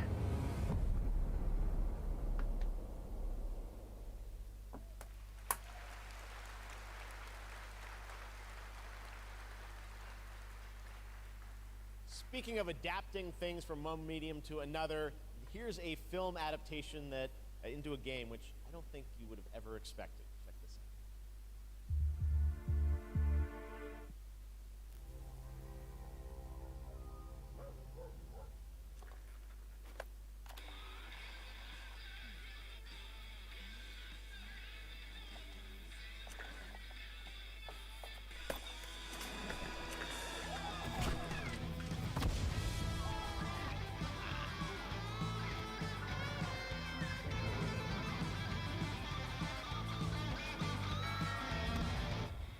What's this, like Japan kind of retro?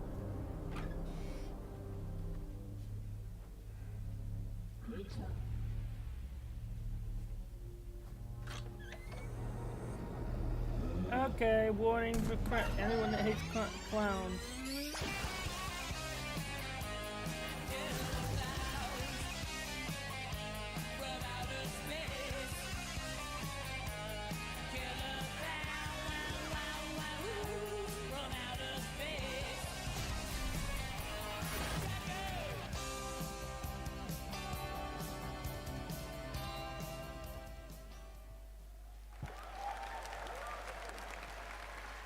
Goats, killer clowns, we got it all tonight at Opening Night Live. You got goats. Now we've got another brand new game announcement from a European publisher for a sci-fi action adventure.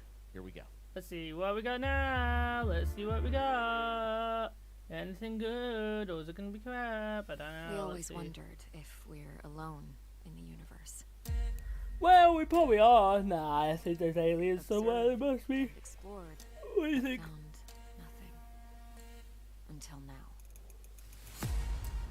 It has been 6 months since the alien object known as the Metahedron suddenly appeared above Earth's atmosphere.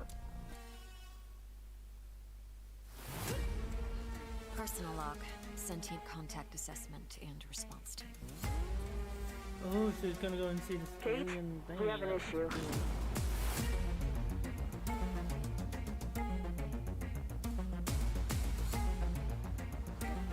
What happened? Power supply failing.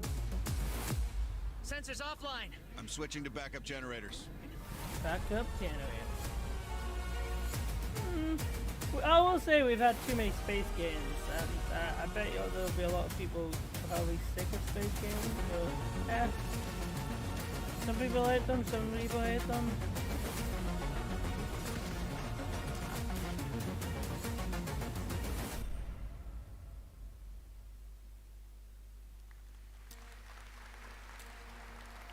Gonna have to put me thing.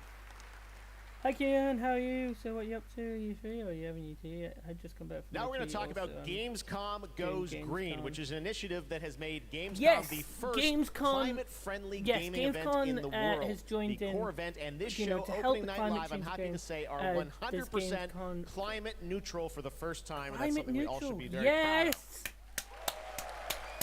You guys are part of that too. Now, as part of this initiative, Gamescom, along with the United Nations Environmental Program Initiative Playing for the Planet, are going to give out the first ever Gamescom Goes Green Award to the best sustainability concept from an exhibitor here at Gamescom. And the nominees are Microsoft Xbox, Yuki, and the Indie Arena booth. And to find out the winner, let's turn it over to Melly. Thank you, Geoff. And yes, the winner of this year's Gamescom Goes Green Award is Yuki. And here to accept the award is Dr. Joe Twist, CEO of Yuki. Congratulations. Thank you so much. Thank you, Gamescom, for this wonderful award. It's brilliant to be recognized. Thank you to the Yuki team who work so hard every day to be greener. And thank you to the UN's Playing for the Planet Alliance for inspiring us to change. Yeah, this is really good to get it's so fantastic to see these amazing game worlds that we're going to play in over the next year. One thing I think needs to be still stressed is about gamers with disabilities. And we only have one lifetime to make a change and to protect that planet so that we can continue to play our games. So everybody, whether you're a player or a business, can make one small change starting tomorrow, and together we can play more games together and save the planet. Thank you very much. Thank you, Joe, and congratulations once again to Yuki.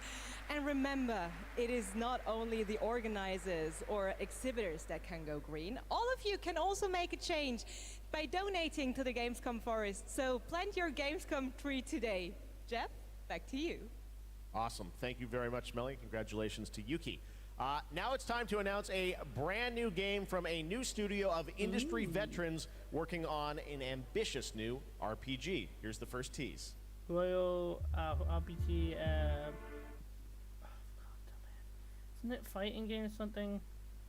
I forgot what RPG stands for again. It's gonna annoy me.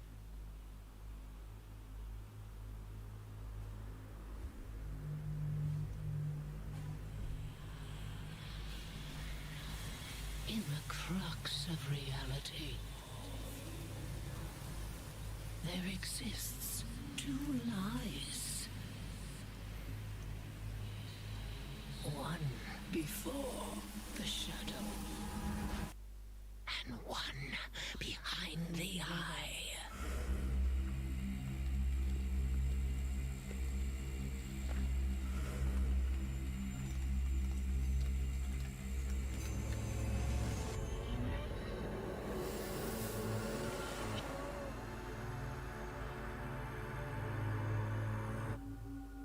Woohoo! Kind of dog, I'll say. Lots of news here at Gamescom. All right, let's talk about Xbox and Age of Empires 4 that continues to expand. Now we have news on the next civilizations joining the battle as free DLC. If you want to learn more about what's happening with Age of Empires 4, tune into the Xbox booth stream for developer interviews on Thursday. But right now, here's that announcement from Age of Empires 4. So we're like half, we're probably like half and a bit away thing, so let's see what other games we get. But I don't know. Certain games I don't know if we're gonna get anything for GTA, so maybe next time. Anyway, this actually is really cool. Yes, I've seen this a bunch of times, and I just haven't got a chance to play it now. Like a lot of games I say every year I'm gonna try it out and see what's new, but you know, don't get around to it. It's like, well, you know. With powerful siege tools and the ability to rally large formations, the Ottomans can keep the pressure on to bring down their enemies' defenses.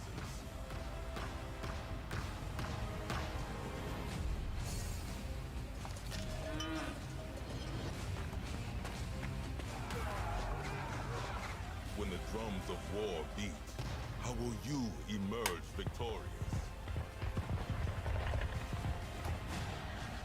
History is in the making, and your place in it has just begun.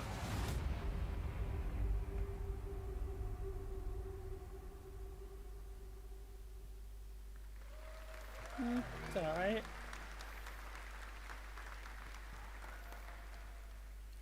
Oh yeah, this is this Gotham thing that we've seen in the thing. We heard about this. Gotham Knight, just I like how some things were like coming this October, and so yeah, Batgirl, Nightwing, Robin, and Red Hood are going to take over in Gotham Knights. You're probably wondering about the story. Who are the villains? Well, we've got a lot to share in this brand new trailer, and also some exciting news. The release date is going to be a little earlier than you expected. Check this out.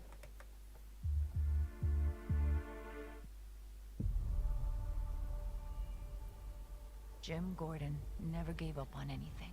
No, Jim Gordon didn't actually. That's why Gotham City is still here. It's why I'm still here. Isn't it Jim Gordon's and daughter? I've known for a while now that someday, like him, I'd have to work with you.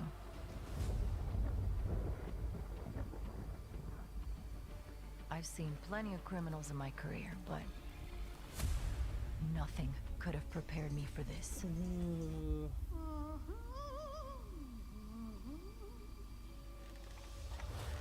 Harley Quinn. Well, well, if it isn't Batgirl. Gotham City is at her weakest. So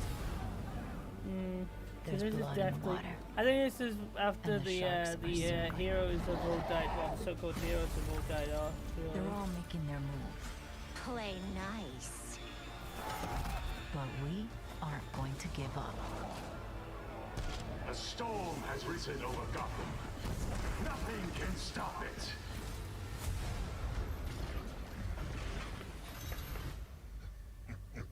See you at the premiere. I need your help.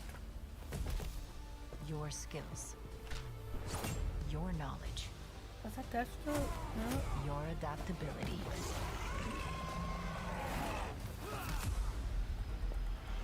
You got my back? Oh, boys! Oh, that's Harley Quinn, isn't it? Sure. This biopic is based on a true story. My story. Soon, the world will feel the cold as I do. I got one last little surprise for you. Woohoo, this actually looks good. Okay, I did forget this one. Come to watch the film, Red Hood. Nah, I'm just here to kick your ass.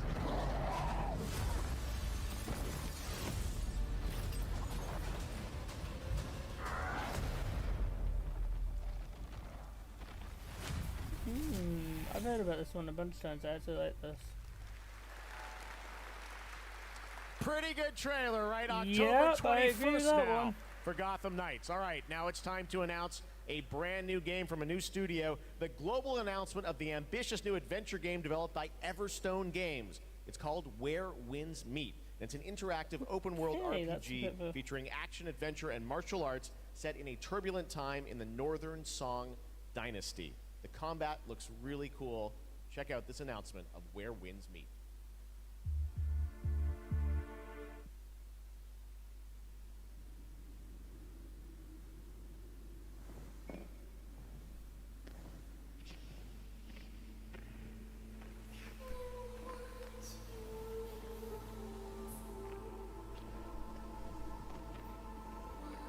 So I hope you're having a nice, lovely Tuesday night. Yeah.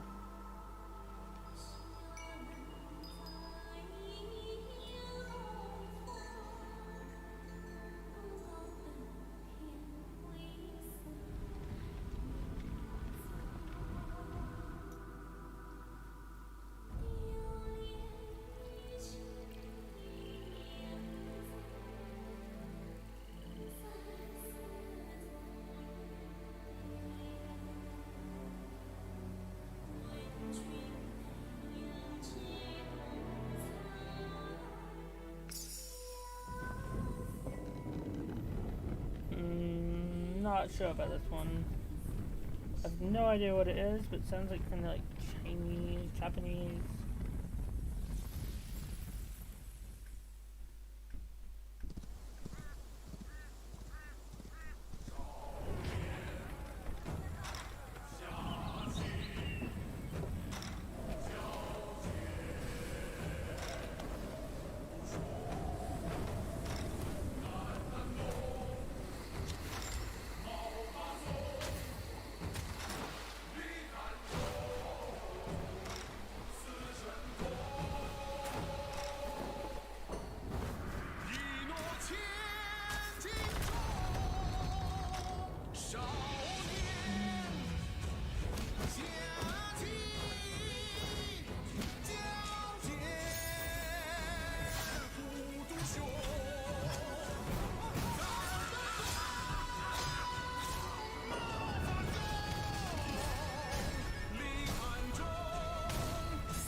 Yeah, the Goslin's next thing I think is really good at.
Where winds meet. Again, so much new IP tonight. It's really cool. All right.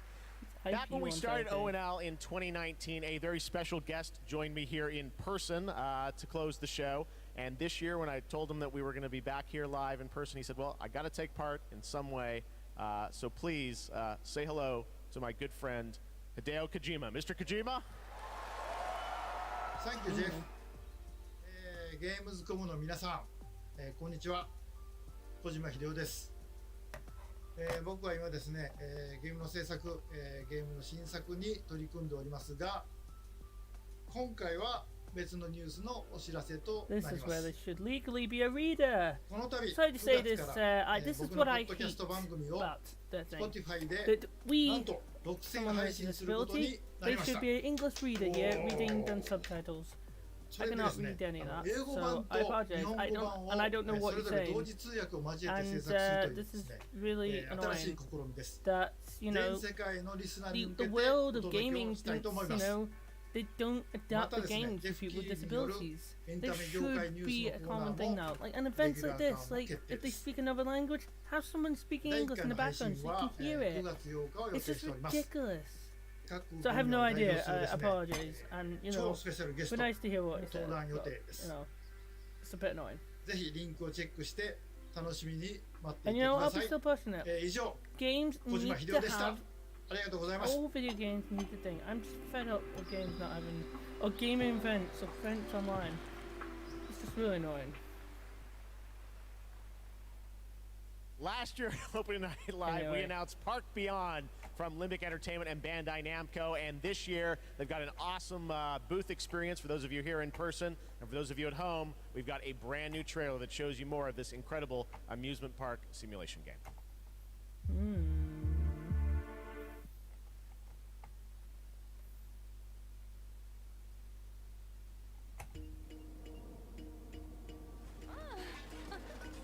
Here is a little something to inspire you.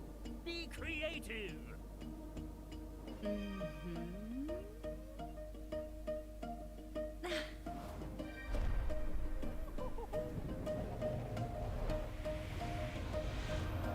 Ooh. Oh, is this Park Manager or something? I'm sure this has been out like, is it 2000s or the 90s or something? Like, I remember playing it. If this is the same one or it's a different one, I remember playing something like this. Isn't it like Park Manager or something, top of my head? Oh, it's so cool. Great job, guys. This has a lot of potential. Yes! Couldn't we go a step beyond? Ta-da! Whoa.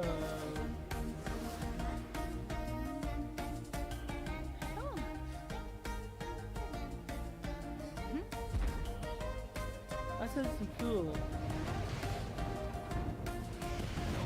Woohoo!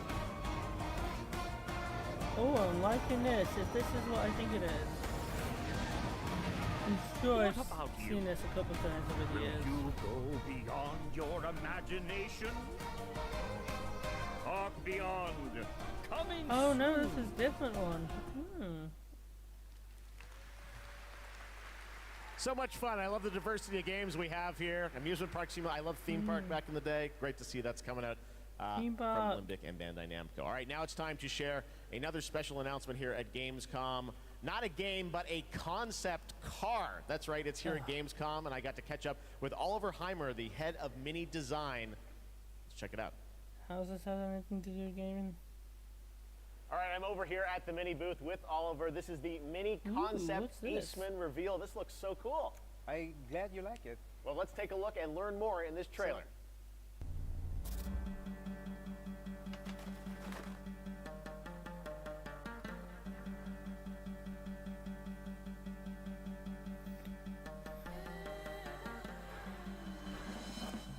Oh, that's right. What I meant. Is this a Pokemon car? Have I just got done? Is this something to do with Pokemon? Oh, this looks so cool. I have so many questions for you, Oliver. First of all, I want to ask you about this partnership. A car with gaming features and Pokemon. How did this come together? It's got gaming features in the car? That's let's actually talk cool. About Gamescom. You know, Gamescom is one of the core events of fandom pop culture.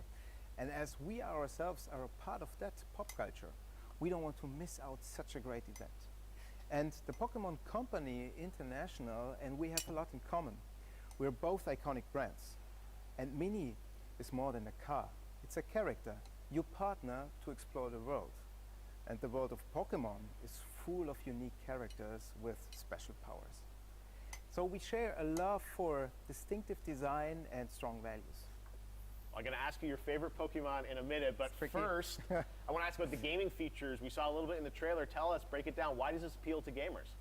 So, first of all, it's all about the Aceman's gaming features. It's designed to be playful, as the brand is. The Pokemon mode welcomes you inside of the car, and then you can connect your gaming console to your Mini. And all you notice oh my god, so you can put your game console on the Mini. Oh my god, that's actually cool. I like that idea. Just like Pikachu is an electric type. That's really nice. So they're a perfect match. Is there an overarching motto to this partnership? So indeed there it is. We asked ourselves the question, what is if a car could connect it with your gaming console, just like it does with your smartphone? So we are promoting a playful mindset, just like our brand and Pokemon. So our Gamescom claim is play on. never stop playing. Well, speaking of never stop playing, will we see you next year at Gamescom as well? Yeah, we plan to stay in the game and play on for sure, like we always have from the get-go. So stay tuned. That's really awesome. cool, All right, Oliver, actually. thank you so much, and we've got much more O&L still to come.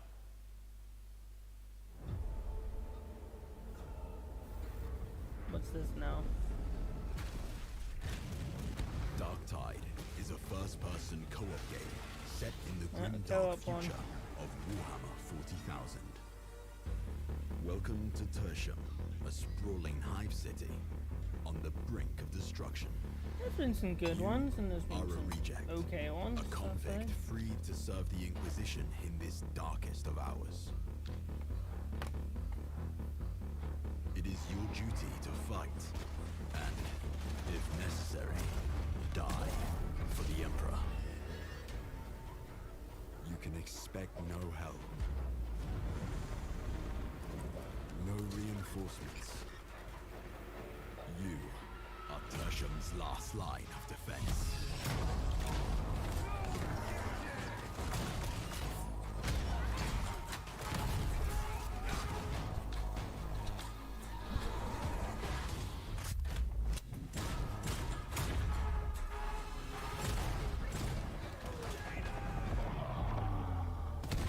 The battle for Tertium is about to begin.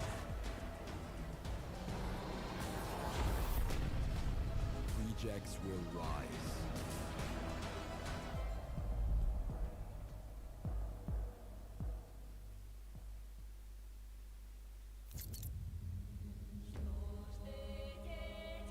Once upon a time, there were two twin sisters, Zora and Yaga. You got it all wrong. Once upon a time, there was a freak with no face. Stop it! You can't hide from Baba, princess. How much longer you want to be a nobody? I just need to find the Red Oak. What you really want to find is the hut.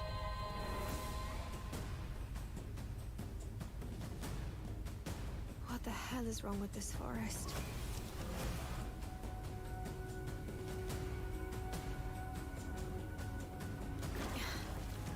Not bad. You killed. You killed again.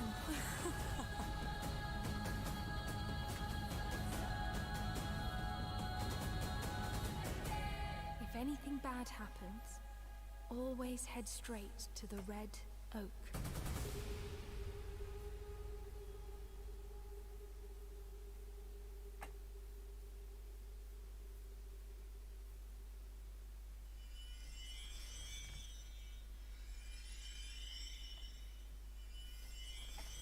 Oh, a lot more ads, I say there.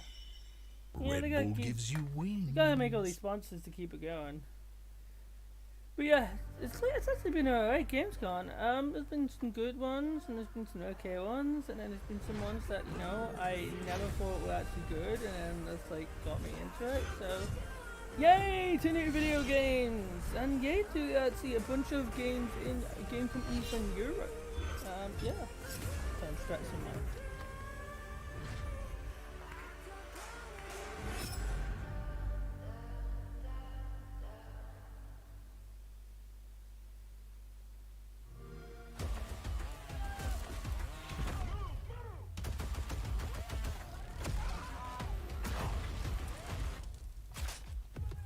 I haven't moved from the seat for 4 hours, nearly 3 hours.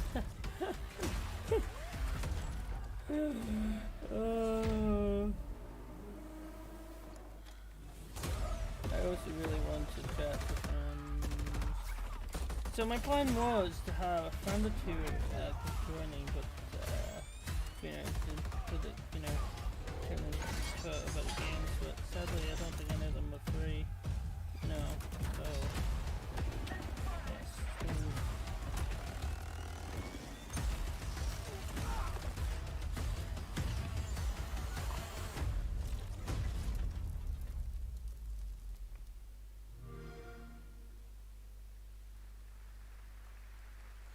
And now because it is time around for a time. final award. But don't worry, there is more on Saturday, so make sure to not miss our award show on Saturday. But here are your nominees for the most wanted Sony PlayStation there's the Game game. Awards. There's like a Gamescom awards kind of thing. The Dark Pictures, The Devil in Me. Lies of You know what? Not much from Fortnite or Rocket League or any of the like Battle Pass games. One Piece Odyssey. Yet. And the winner is Lies of P. Here to accept the award is Ji-won Choi, Project Director at NeoWiz. The stage is yours. Oh, thank you.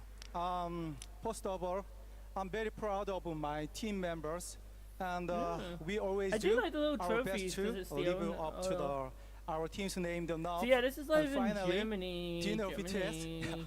Like BTS in Korean pop, will be done enough in the Korean gaming industry. Thank you. 감사합니다.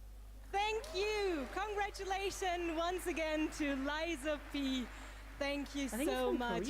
And yes, that's it from me for tonight. But before I say goodbye, I want to bring your attention to a more serious matter. The past 5 months of war have been devastating for the Ukrainian families, and UNICEF and partners on the ground are supporting those in need. And of course, funds are needed. So please consider donating at unicef.org if it's possible. And yes, we have to take care of each other. Gamescom also supports the development of Antura, the language learning game for Ukrainian children. Antura is based on an app which was made for Syrian war refugees to learn the local language. And I mean, in times like this, it is more important than ever to take care of each other. I thought and Gamescom I hope would do you keep something that like in this. mind, not only for And Gamescom you know, to this any week, of but way anyone after. that's Thank in you Ukraine so that can much. speak That's English, it from me, and hope have you a stay wonderful safe Gamescom. and keep Jeff, trying to find a way back to to you. gaming. I Thank know you, some Melly. YouTubers and Great streamers to that have do you with gaming us. in Ukraine. We got a few more games to go. Now, one of the great things about Gamescom is we love to profile games made in Germany, and this next game was made by 4 students in Berlin. It was a big success on Steam, and now it's coming to a new platform, and we've got the announcement right now. Ooh, let's see what this is. But yeah, that was good kind of send off for now. Alright, so Nintendo Switch. Let's net up from the ooh, what's this? It looks like kind of like building kind of town, like city place. Bit of a train station there. Bit of land. Looks really cool. Like it looks like there's like different biomes, different things. A bit like Minecraft, but like a different person. And you got the things. This actually looks really cool. I actually like that. I actually like that one.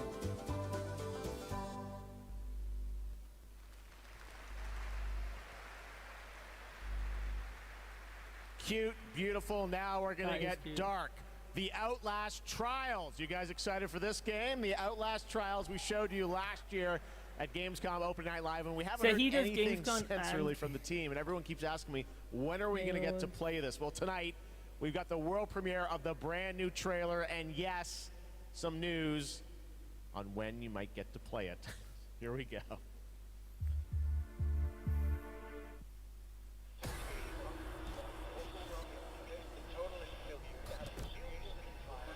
Dispensing of existence.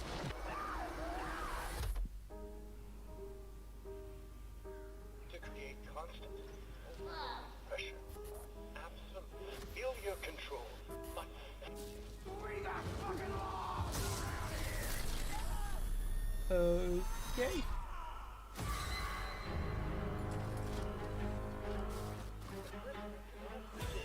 An assault upon identity.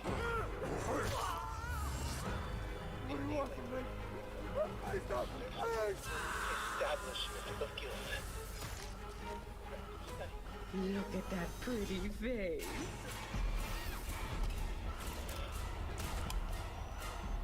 Progress in harmony.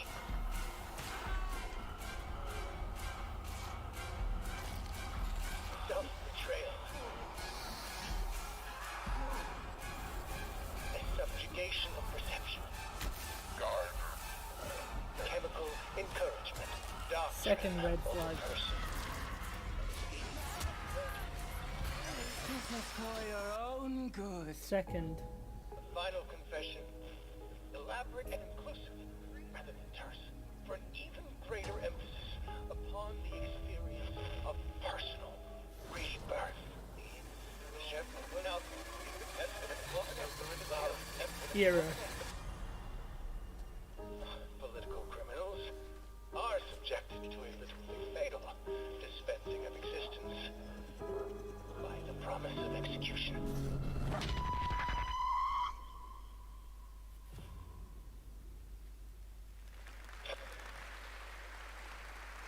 That's right. Some people will get to play something this year, the Outlast Trials. All right. Next up, we've got a tease of the first release from Embark Studios, which a lot of the veterans that worked on the Battlefield franchise in Stockholm, Sweden. They've got a shooter wrapped in a game show format where destruction is going to play a key role. What we've got here is a short tease with some actual gameplay in it. The full reveal is coming later in September. You can sign up starting now to get in to start play tests of this. Check out the finals.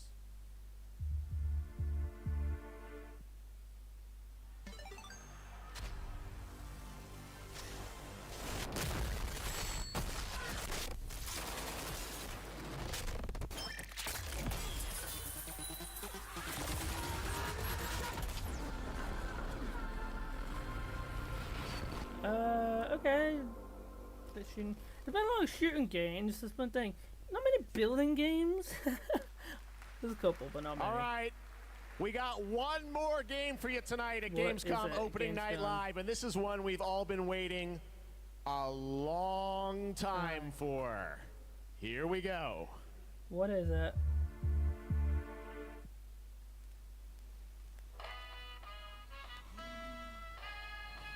Is that what I think it is?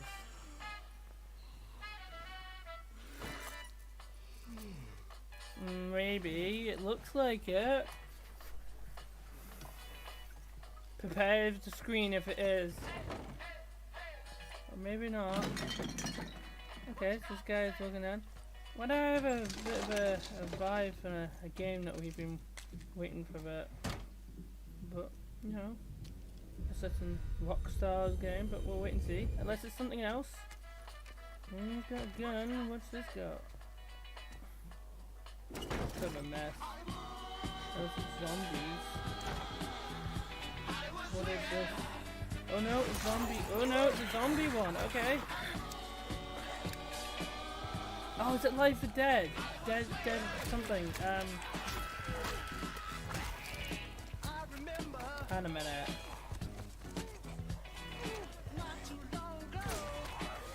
Ooh. Some zombie kind of thing. It looks like that zombie game, Dead like thing. Oh, I thought it was the other one. I think it is. There's a couple on here. This looks actually real good. What is this? Come on. It's like a hype boy. So it's a zombie apocalypse. He's been splattered.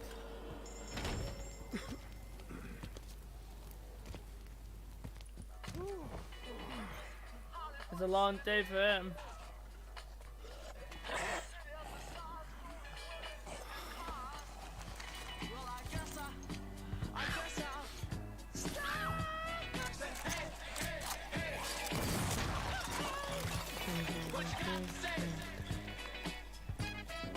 I didn't win this zombie game.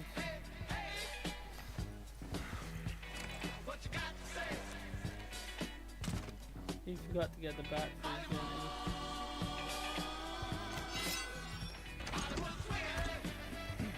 he? He forgot to get his batteries.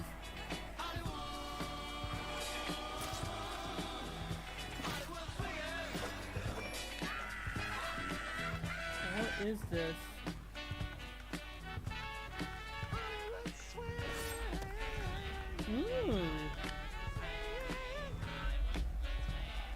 Actually looks good.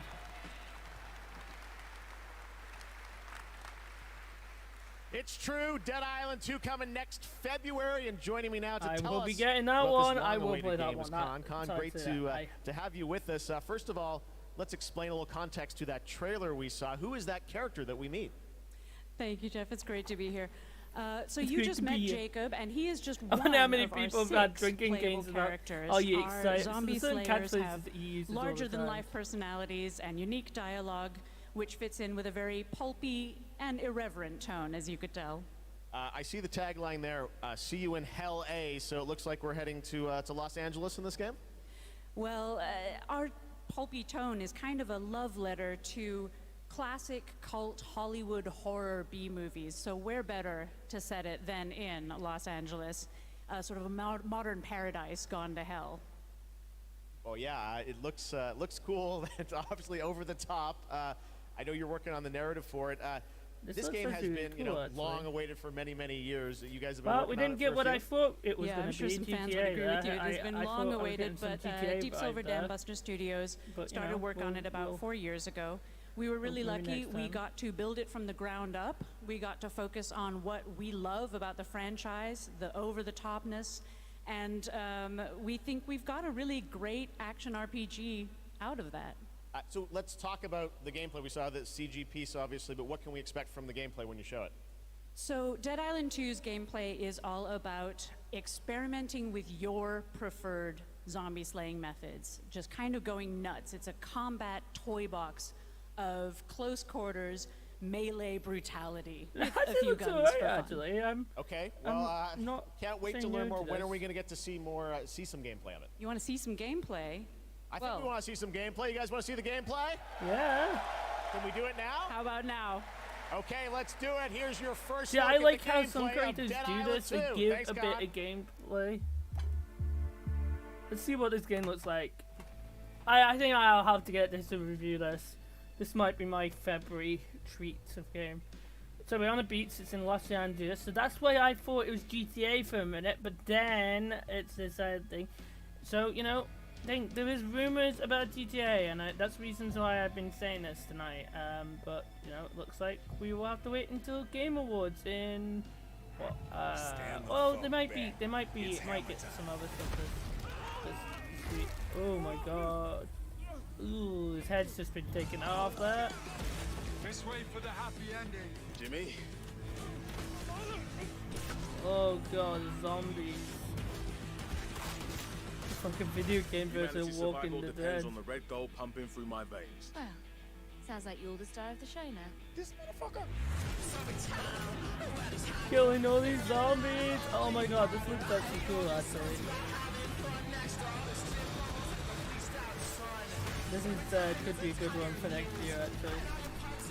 Look at all them zombies! Gonna kill them! There's the zombie one.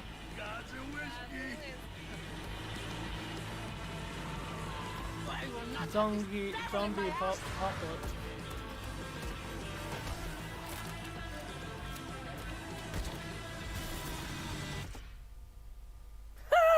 Gosh, this is beyond insane.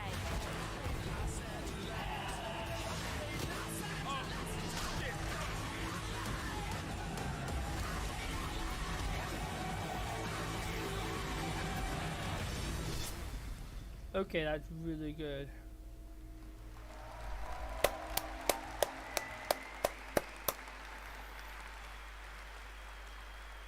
And believe it or not, there is an uncut version of that trailer you can watch online if you want to see even more. All right, well, that's Dead Island 2 coming in February, and that is going to wrap up all the reveals for Gamescom Opening Night Live 2022. It's been a fun show, but before we go, I just want to say I hope everyone has a great Gamescom. There's lots of live streams for the next couple of days, lots of things for you guys to go and play and check out here on the show floor. And as for me and the team, well, we're going to go back to Los Angeles and get ready for the Game Awards 2022, which I'm excited to announce will be live on Thursday, December the 8th. 2022 from the Microsoft Theater in Los Angeles. We've got lots of great stuff we're working on for that. But until then, hope you guys have a great Gamescom. Yep. Thanks so much. We'll for be being trying a to part film. of We will Opening be Night live for a bunch of See you Gamescom. soon. Bye, Geoff Keighley. Bye, Geoff Keighley. We'll see you in December. Yes, we'll be back. That was a brilliant Gamescom. We had that Dead game. We had, you know, we had a bunch of stuff that was really actually really epic there. Let me just so I just need to put it back onto the other one now. There it is. Don't know if they're going to be doing anything else.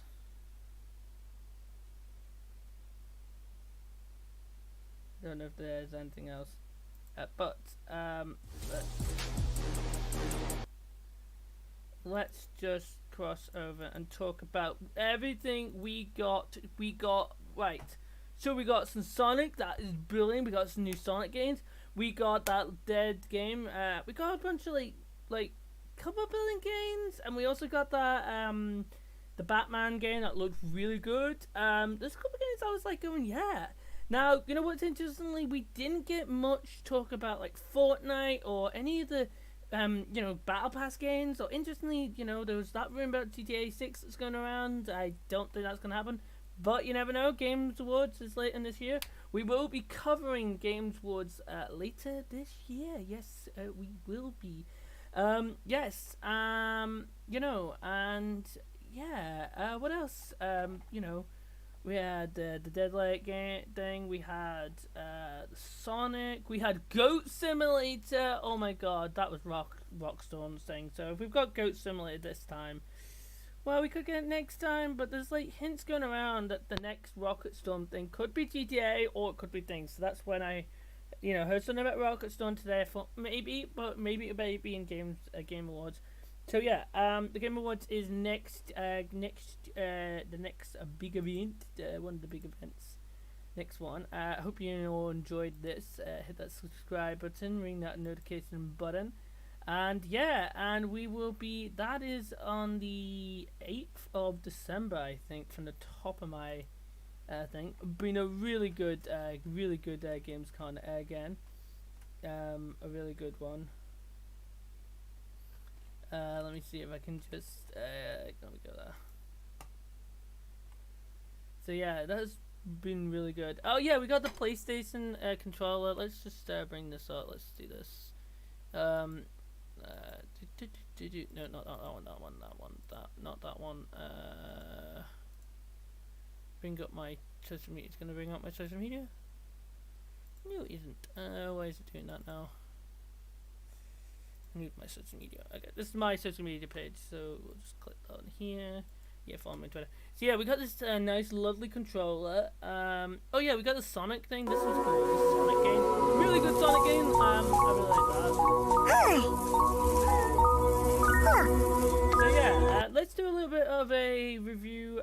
So we had Sonic. We had, oh my god, the crowds are cool. I think for that one. What else can I tell you about?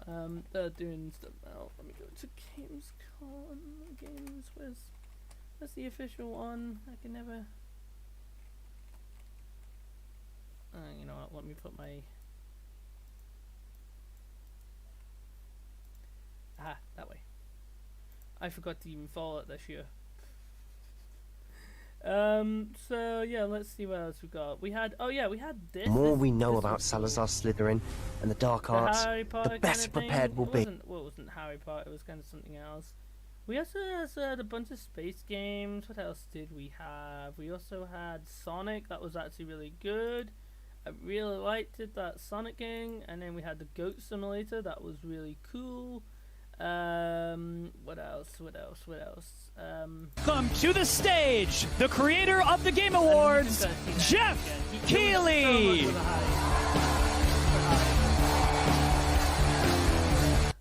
I think what's next on the let me just wrong one. Put my YouTube on for 1 sec, and then if I go to, that's my channel. I think that's it for the night for Gamescom. Actually, let me just double check. I think that's it. Unless I think there's like it. Actually, is a new season of Plunder, where the arc abilities were reworked, and I could talk about. A lot of like moving parts with exhaust fumes coming off of them. There was a really nice shot in there at some point of sort of a looked like an old theater stage that they were in and fighting in. There's a lot of really cool variety to all of it. I think it's very cohesive as a look. But yeah, I'm a sucker for that look, especially it's very Bloodborne-esque, but slightly different. And so I'm really into this one. I think it looks cool. The gameplay looks pretty varied as well.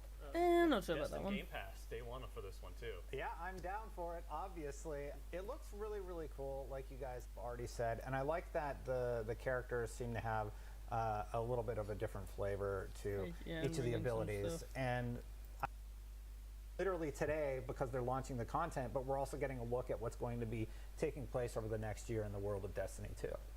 Jonathan, I want to go next to Everywhere. Yes.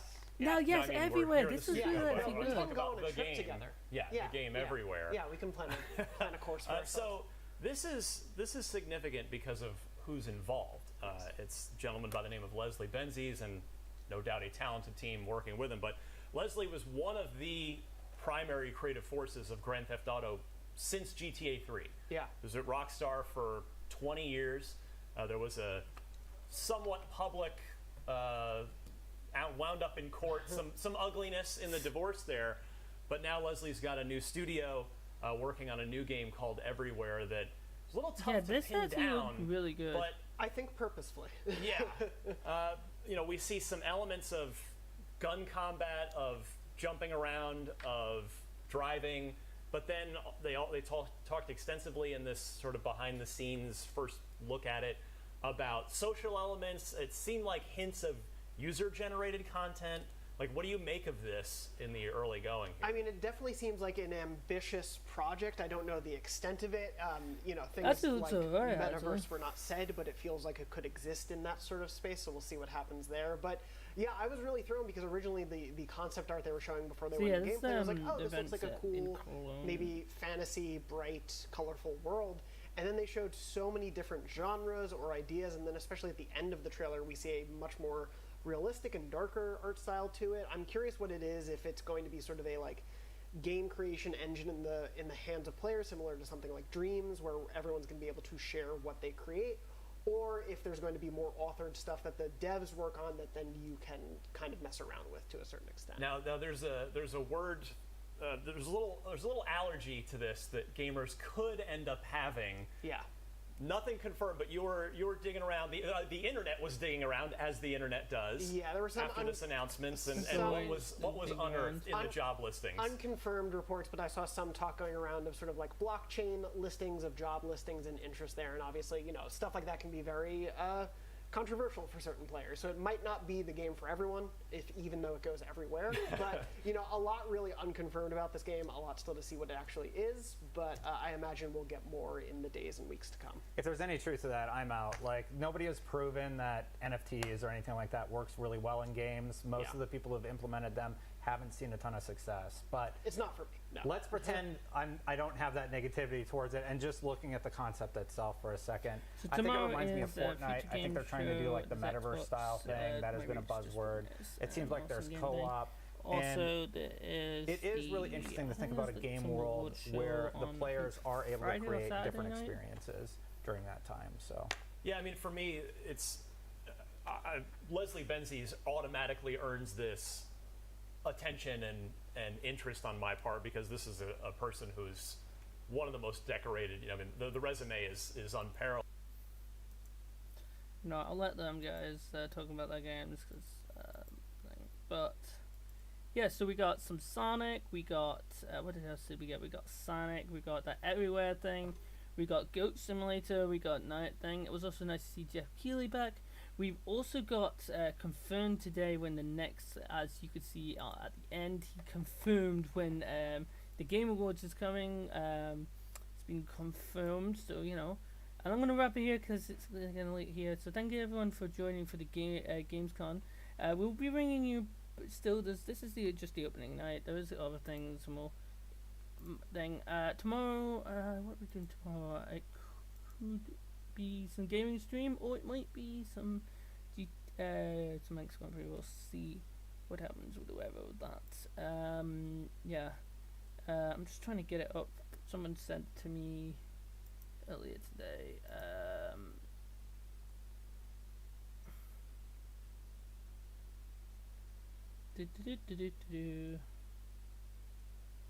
I had it earlier and I should have. I had to go to Facebook for that one.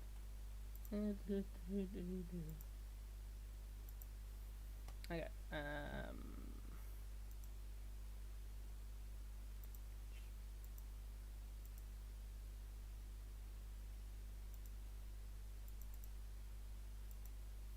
Didn't want a slideshow. I wanted just some image thing.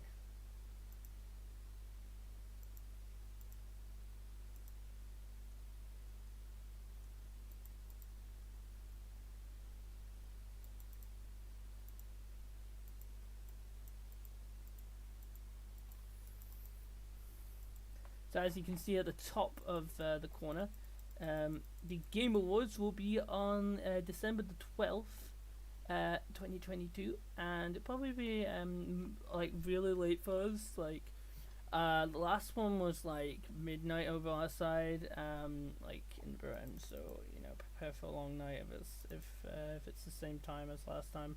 I think it was like midnight. I think last time. I think it was like midnight or something. So yeah, thank you everyone for joining. Hit that subscribe button, ring that notification bell. I will be doing a little review video on all the stuff thing. Probably be maybe tomorrow. Maybe get that done tomorrow. But there's been some good stuff on the Sonic game that was really good. Not the Dark Knight thingy. Also that Dead Island. There was also a couple of other ones. Really some good ones. And yeah, I'm gonna head out because it's a bit late here. It's like 9 o'clock our time. So, and it's probably even later. It's probably like 10 in the evening in Germany. So there's probably not much getting done. It's late here now. Thank you everyone for joining today. Hit that subscribe button, ring that notification bell. Hope you enjoyed this, and we should be doing some more. We might be doing some more tomorrow. Let me just get up the schedule again. Gamescom 2022 schedule. Go to IGN. We've done Tuesday night. Well, yeah, it's also IGN talking about an open night thing.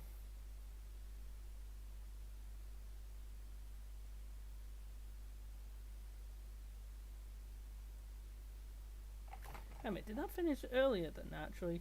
Yeah, I think they finished earlier actually than normal. I think IGN was supposed to start that thing at like 9:30, but I don't want to think.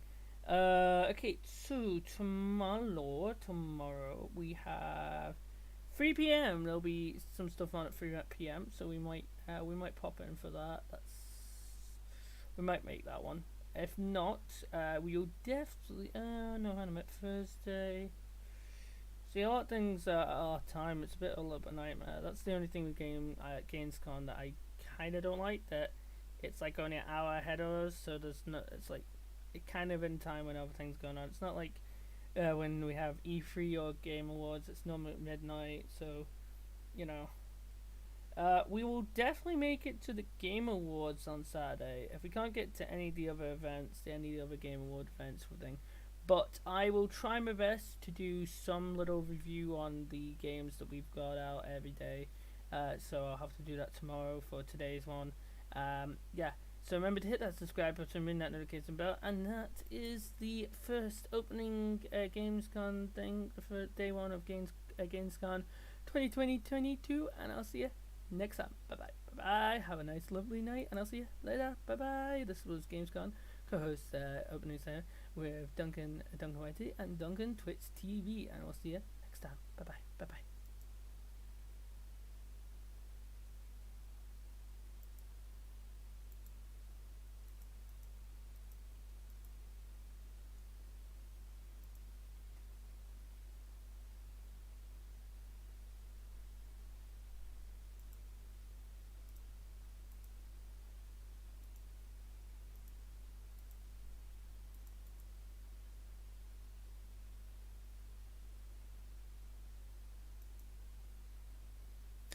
Remember to hit that subscribe button, ring that notification bell, and this has been DuncanTTV and DuncanYt. Also was on Duncan's on my Twitter page.